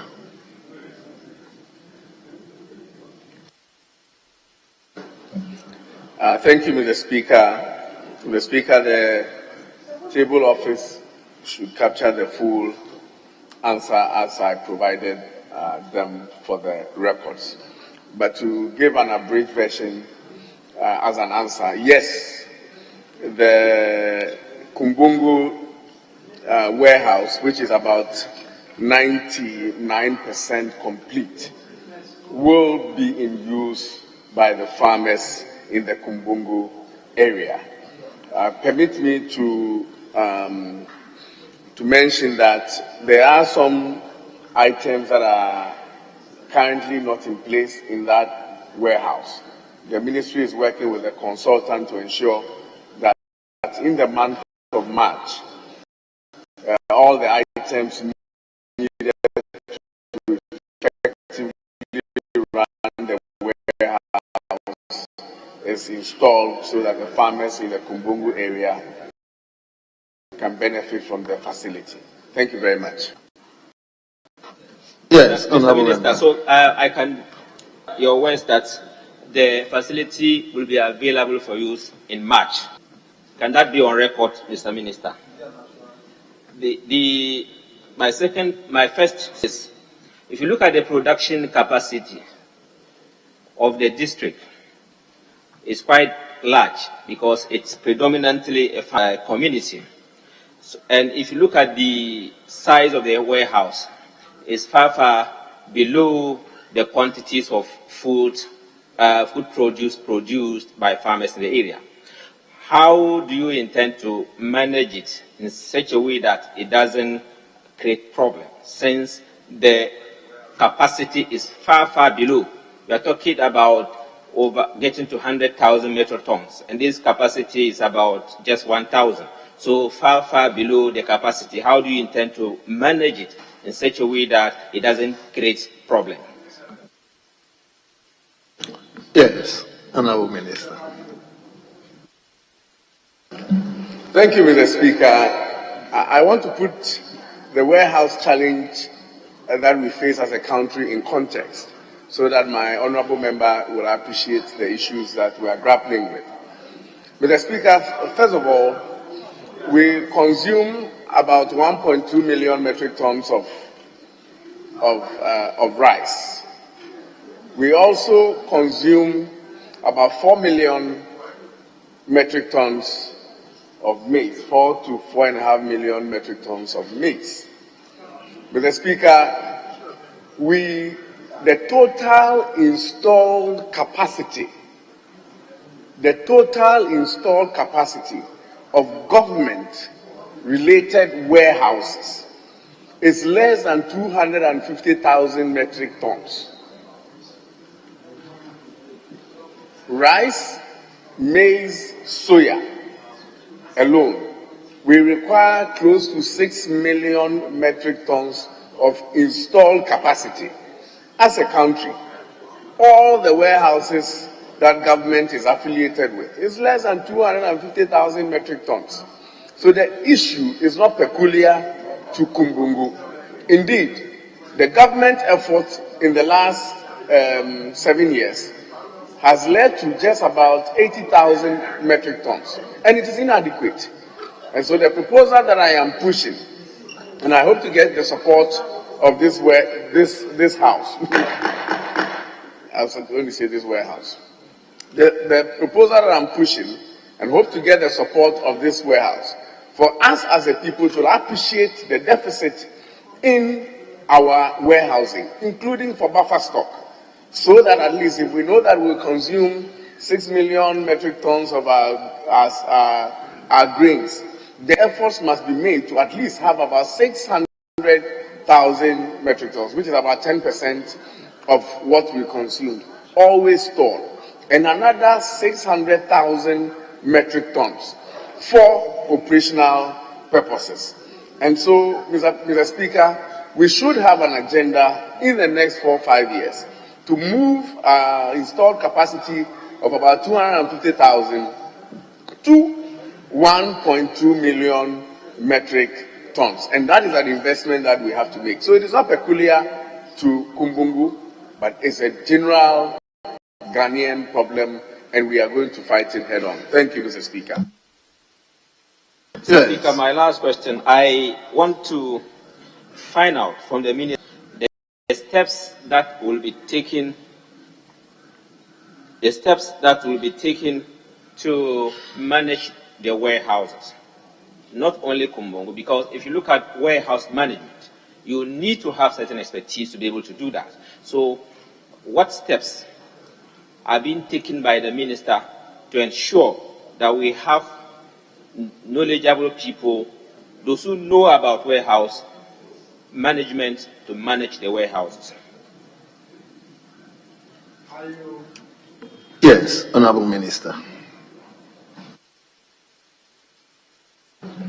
Thank you very much. Mr. Speaker, I am tabling before Cabinet and the next Cabinet to outsource all the warehouses. Next Cabinet meeting. Thank you.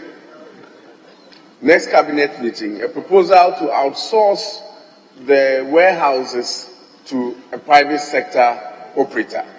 Definitely, with the little that I have seen, the warehouses that we've asked the assemblies to manage, it is nothing to write home about. So we want to ensure that the warehouses are managed properly so that they can serve the people in the catchment area that it's situated. And therefore, the best person that we can have do this is a private sector person. So I'm tabling before the next Cabinet a proposal to find a private sector warehouse operator and then hand over the warehouses to them for them to manage.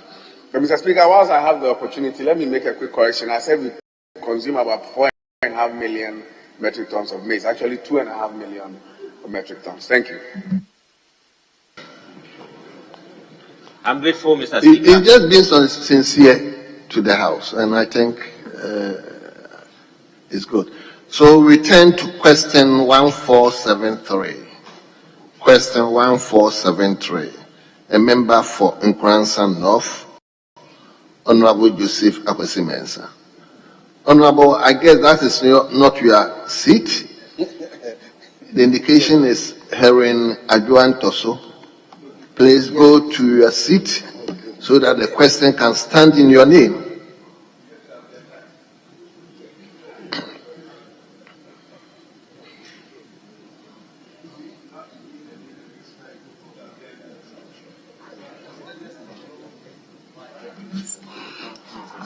Thank you, Mr. Speaker. Very well.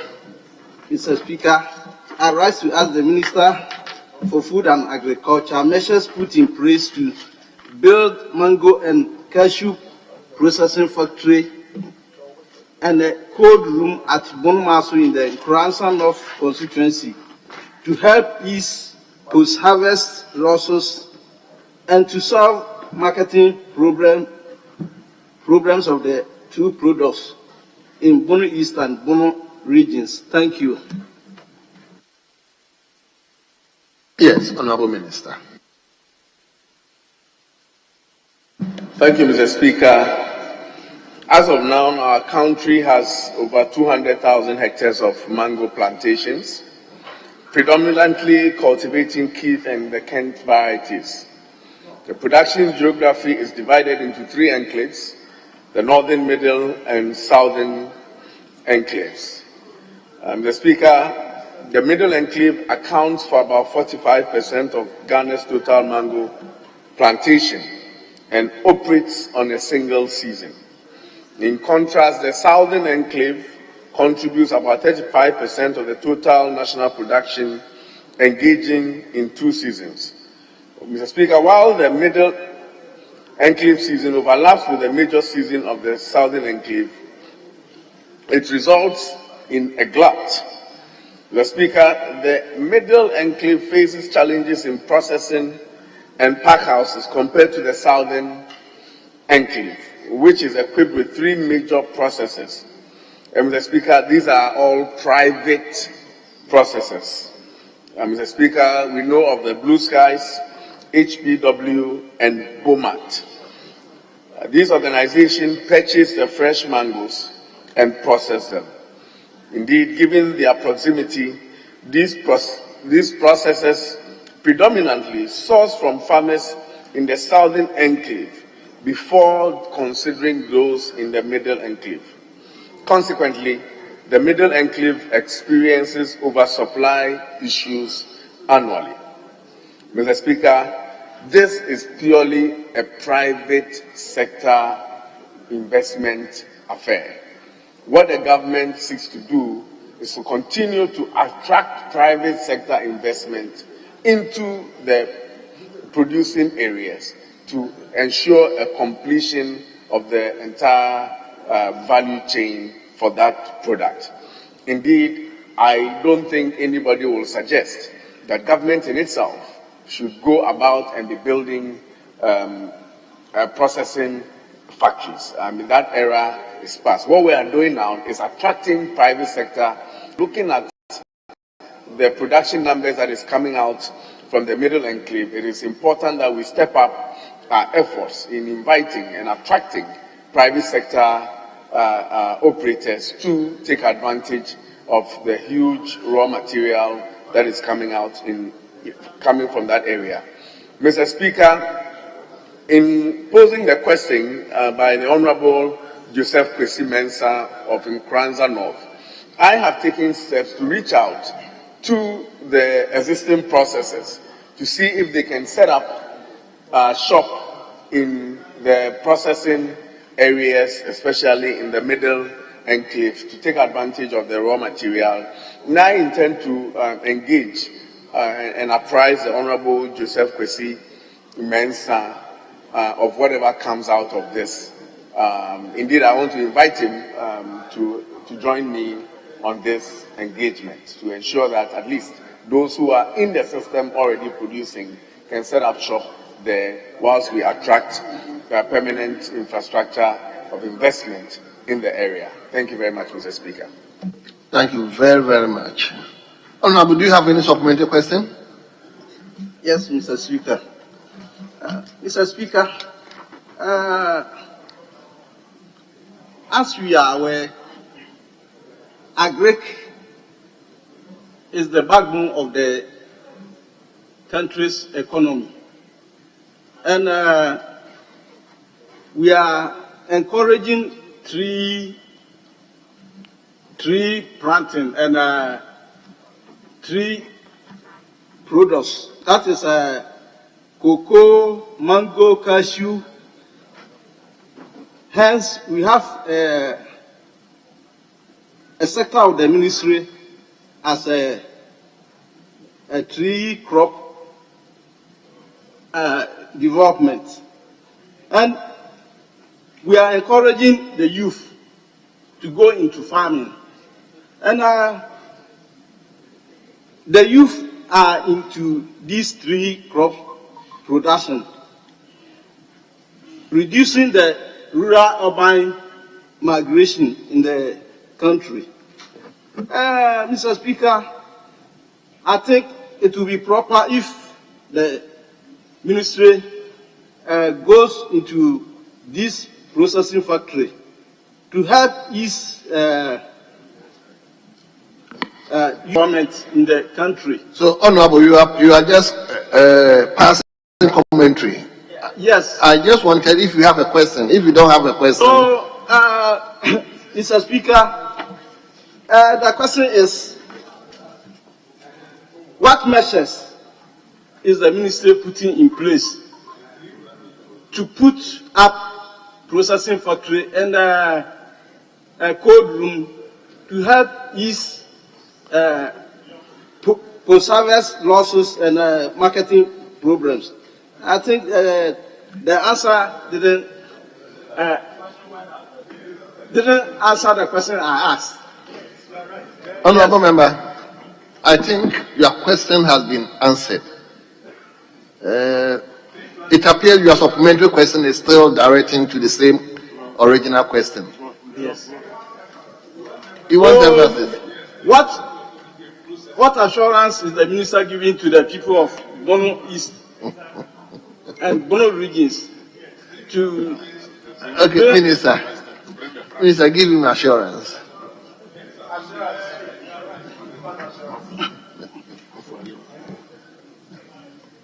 Mr. Speaker, he's fully assured. But to add to the assurance, I had to be emphatic on the assurance, and then I can follow up from there. Mr. Speaker, this House approved $200 million for tree crops development in this country. and the program is about to take off. Mango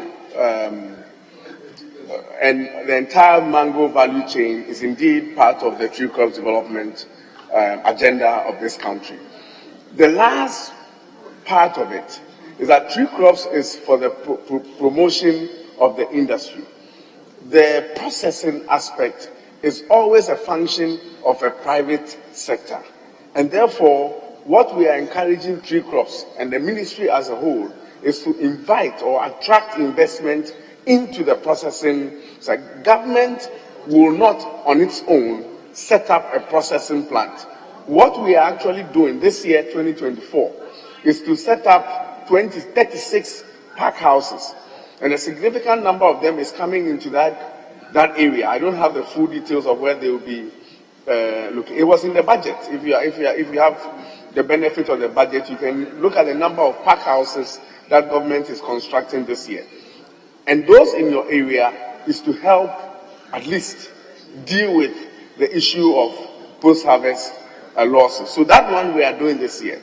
But I am just specific on the issue of processing. And that is what I'm saying, that government is going to attract private sector investment in the area. But whilst we do that, there are existing processes already functioning in the country. We have started talking to them. And I ask that I want to even invite you as a beneficiary to help engage in this conversation to see if these people can set up shop the area of the mango production so that they can pick up the raw materials. But you are assured that at least the pack houses that government is building in 2024 in Kranza North will be fully covered for the mango processing. Thank you. Thank you very much, Honorable Minister. So, honorable members, we turn to question 1474. 1474.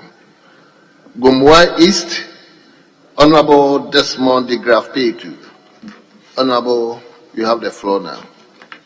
Thank you, Mr. Speaker. Mr. Speaker, I rise to ask the Minister for Food and Agriculture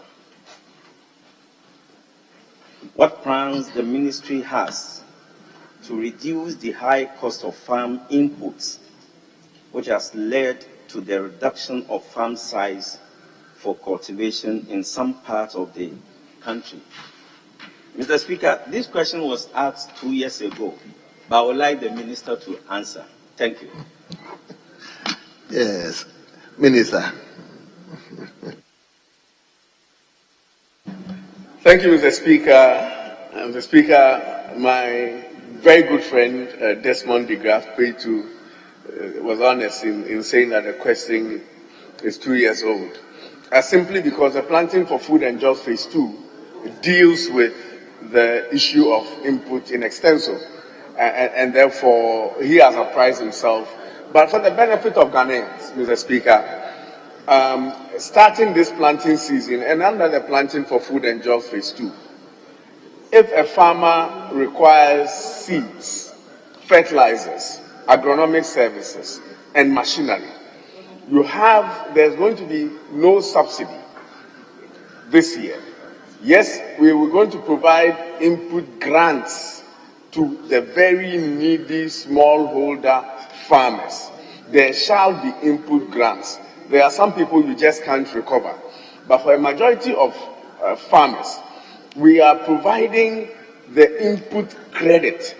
Previously, if the item costs 1,000 Ghana cedis, we will give you an input subsidy of 15%. And therefore, you will buy the item for 850 Ghana cedis. That is the input subsidy that we're giving. You still have to go and borrow the 850 Ghana cedis. You still have to go and borrow at commercial interest rates. And for most farmers, Mr. Speaker, they don't even have the benefit of going to the banks to get interest at banks' commercial interest rates, which is about 30%. And so they go to those people that you and I know, and the interest rates there are mostly over 60%. And therefore, at the end of the farming season, the farmers get nothing. Under the input credit system, Mr. Speaker, unlike the input subsidy, we are going to give the seeds, the fertilizer, and the machinery services to the farmers, initially at no cost. And therefore, if it is 1,000 Ghana cedis as originally exampled, it will still be 1,000 Ghana cedis to them. The beauty of the scheme here is that that interest element, that hitherto they will go to the bank or their financial institutions, whatever they are, to borrow. That is what impliedly we are taking that cost. That burden is no longer on the farmer. And we have enough digital tools to be able to track the farmers and make and pay the suppliers that we are backstopping to give this produce to farmers. So starting this planting season, we believe that farmers will take advantage of the planting for food and jobs and pick up the agric machinery services, pick up the seeds, pick up the fertilizers, crop, under the supervision of the extension agents, either private or the government. And hopefully they are true to the system that we have set up planting season. Whatever has been invested in them, that they will permit for the recovery of sale in produce so that the cycle can continue.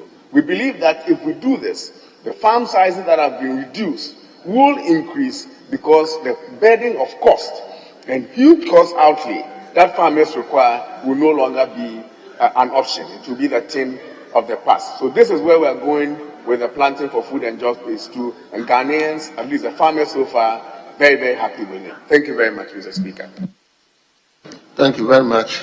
So we will turn to Honorable. I think he said your question. Speaker, just give me one supplementary and I'll be okay with it. Please. Very well. Thank you very much. Minister, I would like to find out, you talk about the beneficiaries, but I want to know, in order not to politicizing it, do we have a separation or categorization for farmers who will receive such grants? Thank you. Yes, Minister. The Speaker, tomato on the market is not colored. So is maize, so is beans. The produce on our markets are not colored. Distribution or the benefit of the inputs that we are providing Ghanaian farmers is not and shall not be colored.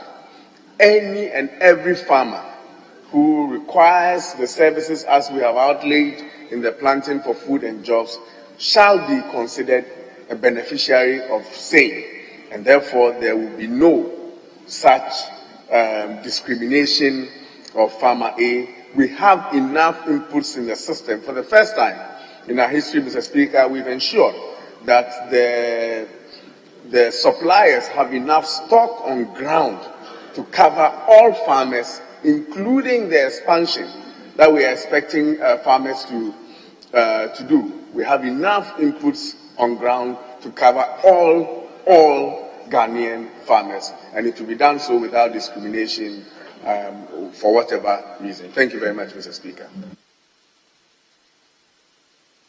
Yes. Thank you very much, Honorable Speaker, for the opportunity.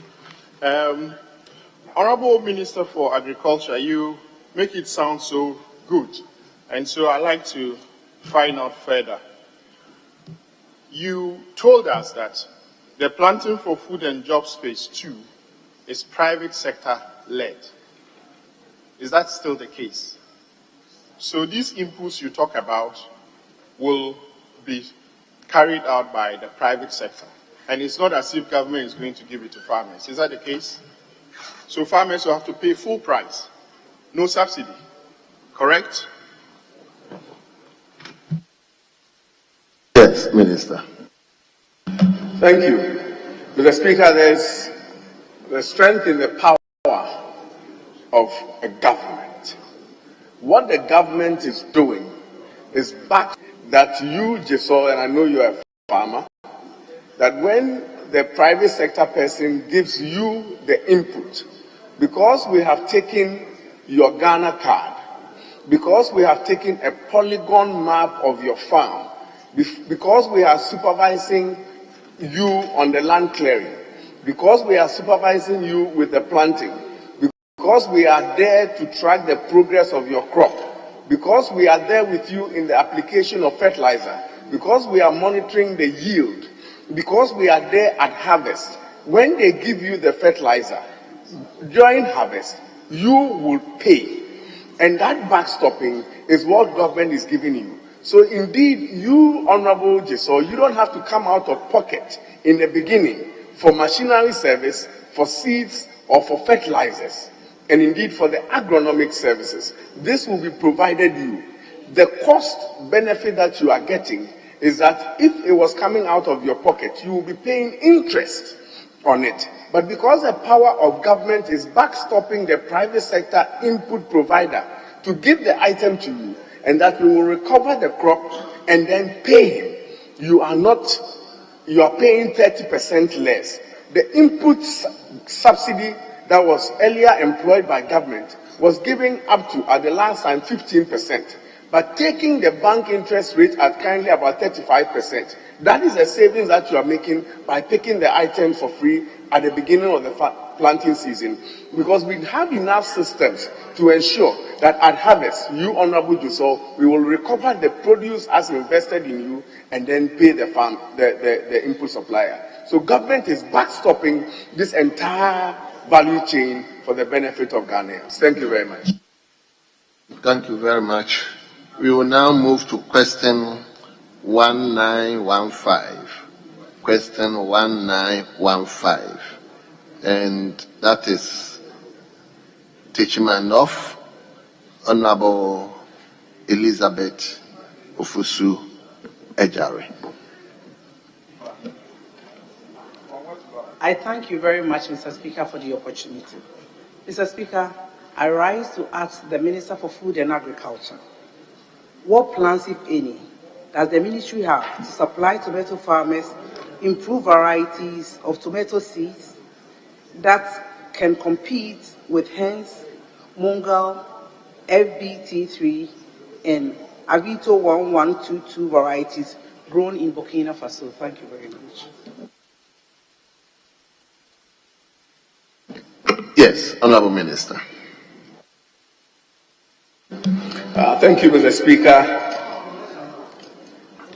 The Honorable Elizabeth Ofosu Ejare, MP Techiman North, is very much concerned about seed varieties for the good people of Techiman North, and indeed for Ghanaians, farmers, and therefore has been asking these questions even on the sidelines of my office, been to my office a few times because of the care that he has for the farmers in his area.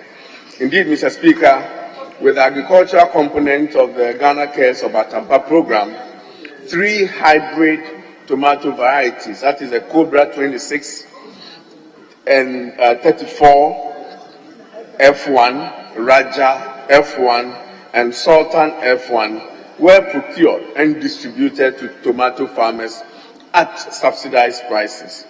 The quality of these varieties is comparable, cultivated in Burkina, and indeed those that the Honorable Member asked, mentioned, which is the Heinz, Mongal, FB3, and others. Under the Planting for Food and Jobs Initiative, and then the Food Systems Resilience Program, research institutions, including the CSIR, Crops Research Institute, and then the West African Center for Crop Improvement, that is WACI, will receive support to continue multiplying generation seeds, that is a breeder and foundation, of the 5 newly released tomato varieties. Indeed, the Kwabna tomato variety, the Copia, the Antidede, the Tomato Queen, and Legon tomatoes across the various agroecological zones. Mr. Speaker, this is very, very, very important. We have 5 newly released tomato varieties, Kwabena, Copia, Antidede, Tomato Queen, and Legon Tomato will be promoted across the various agroecological zones. Mr. Speaker, recognizing the need to fully unlock our potential for quality tomato production, research institutions will also be assisted in developing varieties suitable for the Guinea Savannah agroecological zone. We are very much particular about solving the tomato problem, and we ensure, and we've made a commitment that within 2 years, Ghana should get out of the embarrassing situation of importing tomatoes from the sub-region. We have enough lands, we have the seeds, we have the inputs to be able to grow and feed ourselves when it comes to tomato. We are committed to working with you, Honorable, and the farmers of Techima North to ensure that they have the varieties that they need to feed the population. Thank you, Honorable, for the concern and question. Thank you very much. Yes, Honorable, any supplementary question? Thank you, Mr. Speaker, for the opportunity. With this kind of assurance, especially with the assurance that we are going to work together to ensure that the good people of Techima North get the desired variety of tomatoes, I think I will not ask any further questions. Thank you very much. Mr. Speaker, I was paying attention to what he was saying. I wanted to know under what rules he was making those comments. The minister assured him, and he said based on that assurance, he doesn't think it's necessary to even ask any supplementary question.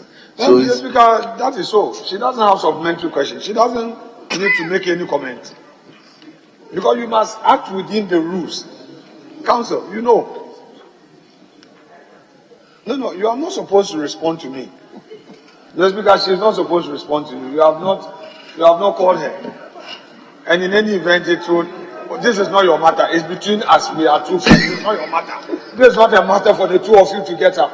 Elise and I have our own matter. Oh, Mr. Speaker, this is a friendship, a Futu Techima. We came from Techima, and we have gotten to a Futu. What has that got to do with the front bench? Oh, Mr. Speaker, I think I have your permission to respond appropriately to the Deputy Minority Leader. I want to see which rule that I have sinned against by making a comment that I don't have any supplementary question, and then I can come properly to address it. I thank you for the opportunity. You haven't sinned against any rule. So we will turn to question 1942. Oh, leader, take some of these things lightly. Just a comment so that our respected deputy leader. For the record, I've just noticed consistently he's been harassing backbenchers whenever they get up. And I think that we should be helping him do these things in a peaceful atmosphere. I think he's probably overexcited or depressed. It could be only one. So he should just allow the thing to yes. Depressed. Yes. Leader. I know the list that this morning. You were expecting your name somewhere. It didn't come. Leader. It's not too late. It's not too late. You are struggling to solve the end problem.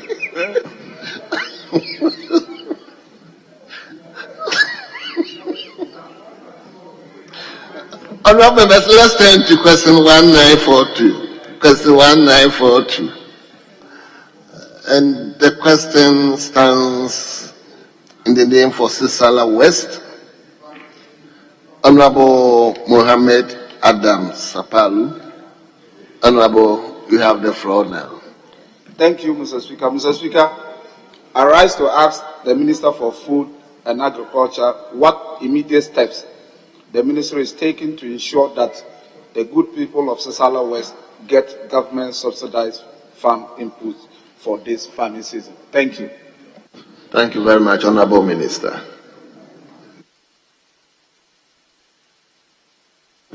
Thank you, Mr. Speaker.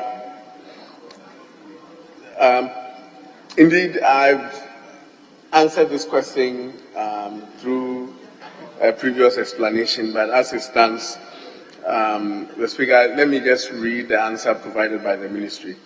Prior to the 2023, farmers in Sisala West District were recipients of direct input subsidies in the form of seeds and fertilizers through the government's flagship program, Planting for Food and Jobs. However, with the introduction of the second phase of the program, phase 2, there has been a shift in government policy.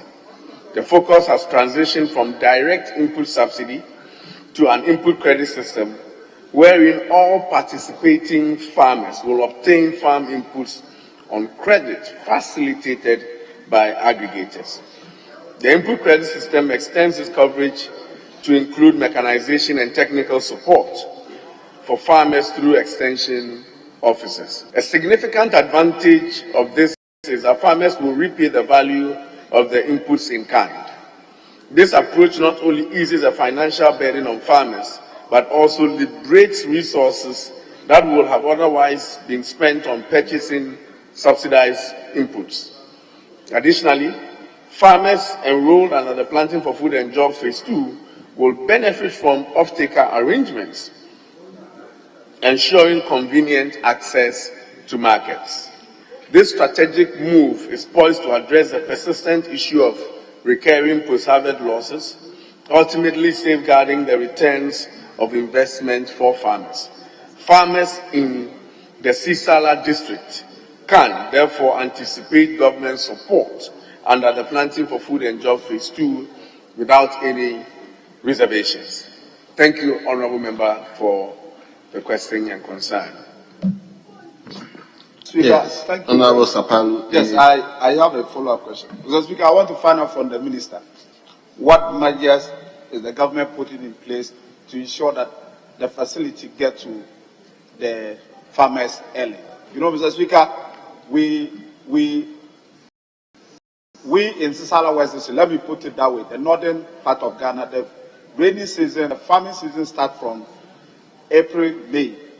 And so if the inputs are not available at the time that they are supposed to get the inputs, and you make it available somewhere July, August, it will be waste of time. So I just want to find out from him the measures put in place to ensure that this credit facility actually gets to the aggregators as he rightly stated earlier. Thank you, Mr. Speaker. Yes, Minister. Thank you, Mr. Speaker. Indeed, it will be irresponsible to organize a program that delivers inputs after the planting season. We have reversed the process to ensure that at least farmers get inputs 2 clear weeks before the start of the planting season. 2 clear weeks. And that is going to be the process. Indeed, there are input dealers in Sisala, and they will let you know how the process. Both the input dealers, the district agric office, will convey to you the time that the inputs will be delivered in Sisala. Mr. Speaker, I initially mentioned Brusa corn. The maize that comes from Brusa has been the #1 in the world. Brusa is #2. #1 maize quality that we have in the whole world is from Sisala, not Brusa as I initially mentioned. Brusa is #2, Sisala maize. And the Honourable Member, in addition to the question, should once in a while bring some maize from Sisala for the Honourable members to have a taste of what they are missing. Nobody in this world, planet Earth, produces better grains of maize than that produced in Sisala. And this is known by those who deal in maize. Thank you, Soparu, for what your people are doing for the Republic of Ghana. Thank you. Speaker, I would again want to find out from the Minister, how can the farmers get fair treatment from the aggregators? Because, for instance, Mr. Speaker, if you are talking about aggregators, it depends on who the aggregator is. I decide who becomes part of my farmers. And so how can an ordinary person living in Kandia and Sisala West get access to an aggregator? how are you going to ensure that there will not be discriminating against the vulnerables, farmer, at the rural force? At the rural communities. Thank you, Mr. Speaker. Yes, Honorable Minister. Thank you, Mr. Speaker. I think a couple of months ago, the ministry advertised for the private sector organizations to apply to be aggregators. The aggregators that you know is only an aggregators in name. The new concept of an aggregator that we are employing is not what you have currently running across the country. We are going to appoint one aggregator for Sisala West. And that aggregator is going to deal with all farmers in Sisala West. Be assured that there will be no discrimination. We have a food deficit that we are trying to fix, and we need all to come on board to help us fix our food security challenge. And this is not a time that we are going to discriminate farmer X, farmer Y. Indeed, under the planning for food and jobs phase 2, there is no room for that. If a farmer wants an input, you go to the aggregator designated for your area, you get your input, and then you get all the support that you require to produce the maize or whatever you are cropping for the country. So, Honorable Member, be assured, it is the output that we are looking for, not the people that are producing the output. And we want to employ everybody, all Ghanaians, to take advantage of the program and the processes so established to take advantage of the inputs and crop for Mother Ghana. Thank you. Very well. We move to question 1987. 1987. Honorable Peter Yao Kwache Aka for Amenfi Central.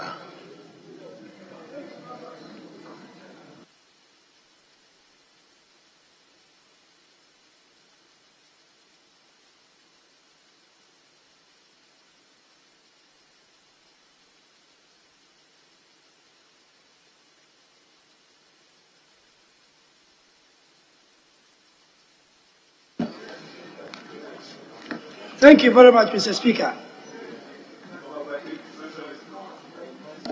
I rise to ask the Minister for Food and Agriculture what environmentally friendly and innovative measures have been put in place for cultivation of cocoa seedlings by Cocoa Board. Thank you, Mr. Speaker. Yes, Honorable Minister. Thank you, Mr. Speaker. Cocoa Board is undergoing a gradual transition from the utilization of topsoils, which has led to adverse environmental effects, to the adoption of soilless in cocoa seedling production. The use of soilless mediums such as cocoa peat has demonstrated an improvement in the germination and survival rates of transplanted seedlings. In response to this development, Cocoa Board has chosen cocoa peat as an alternative rooting medium for raising cocoa seedlings in 2023-24 crop year. Mr. Speaker, I hope this continues in the coming years. Mr. Speaker, this gradual shift to soilless media signifies a commitment to protect and preserve the environment. The conventional method involving polythene bags and topsoil for cocoa seedling germination and cultivation raises environmental concerns and is financially burdensome. Annually, Cocoa Board requires 53,000 tons of topsoil to produce the necessary seedlings for the board's rehabilitation program. This imperative is to execute this program with minimal environmental impact. Currently, significant degradation at the seed production division nursery sites has reached alarming levels, and this poses a threat to Cocoa Board's image, particularly in the light of the EU regulation on deforestation-free EUDR.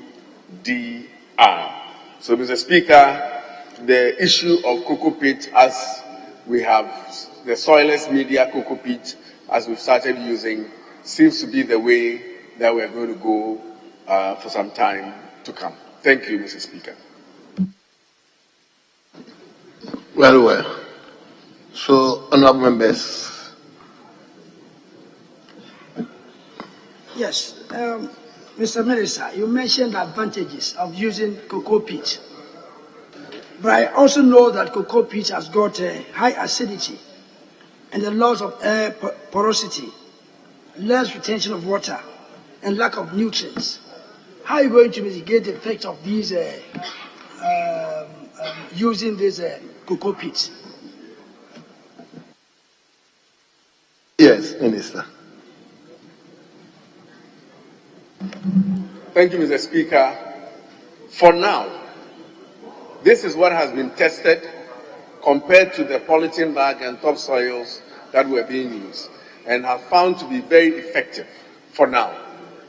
Until we have been able to come up with an alternate, I think we will ride on what is better than the polythene bag and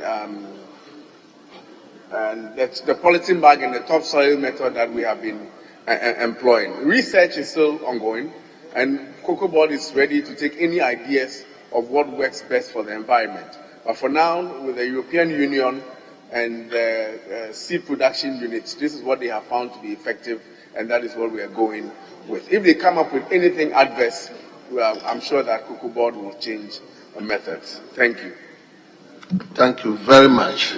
And then, I'm not finished yet, Mr. Speaker. How do you guarantee the quality of the cocoa being produced by the cocoa pit? How do you guarantee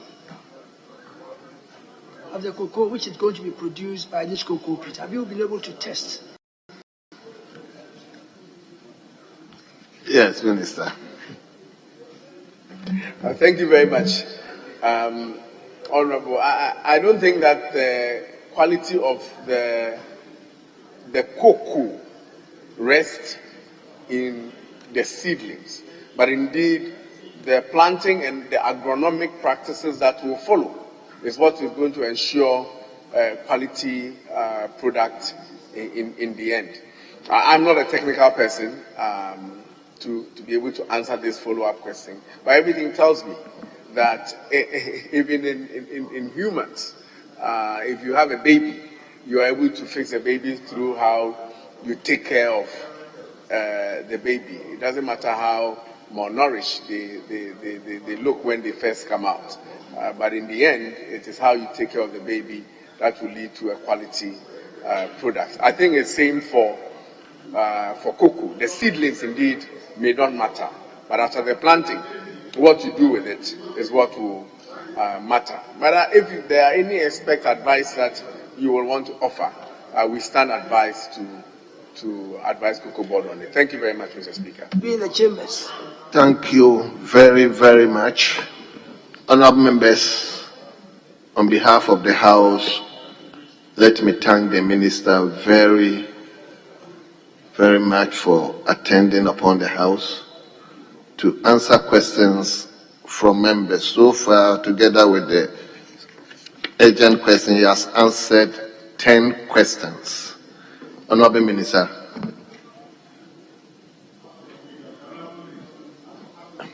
We thank you, and you are hereby discharged. Yes. Mr. Speaker, I think a lot have been done today. And the other questions with regards to 1188 and then 2001. Mr. Speaker, the Minister responsible for environment was here earlier on this morning. But as we were still talking about the black stars and other things, he said he was not feeling too well. So he left earlier on. And if these questions, Mr. Speaker, with Is it the Minister for Environment? Yes, he was here earlier on. Huh? Environment. Yes, Minister responsible for environment. With regards to... Yes, he is not well. So, Speaker, with your leave, if these questions can be arranged to another day so that you appear before the House. The record will show that he was here earlier on. Until there is a minister designate for that. Until that minister is vetted, approved by this House, and sworn by the President, this one is still the minister. But you see, Speaker, I understand the letter the Speaker read. The Speaker said with immediate effect. So it is now left to the guidance of the House whether we should wait until the minister designate is approved to come and answer the question. That's what I'm saying, that we should rearrange. We should rearrange. Well. Honorable Deputy Whip, this morning I myself was asking the first Deputy Speaker with respect to question 1188, 2001 and 2046 as to whose honorable member. I was asking the minister who is actually going to answer these particular questions. So if the minister is not here and the one designate is not yet ready, let's hold on with the questions. Mr. Speaker, I think that the information that will be given that the minister was here, and obviously after the announcement, he felt sick. It's understandable. And so we will wait for the right minister to come. Our sick colleague, a speedy recovery.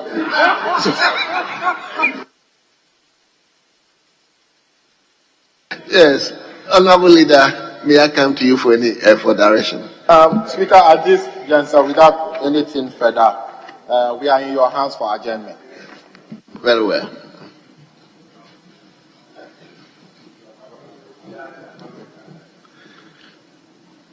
Very well. So, honorable members, the time has gone beyond the normal stipulated time, so I will proceed to adjourn the House to tomorrow 10 o'clock in the forenoon.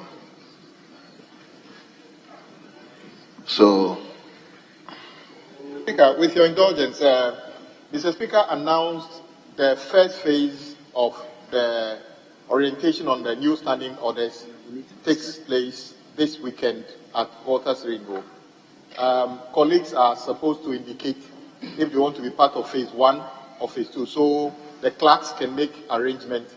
Ideally, at least half of our colleagues should volunteer to be part of phase 1 and the other half as part of phase 2. So if the Deputy Whip can ensure that we get the full complement of those who will be at home so that the clerk... But I think the arrangement is squarely within the hands of the whips.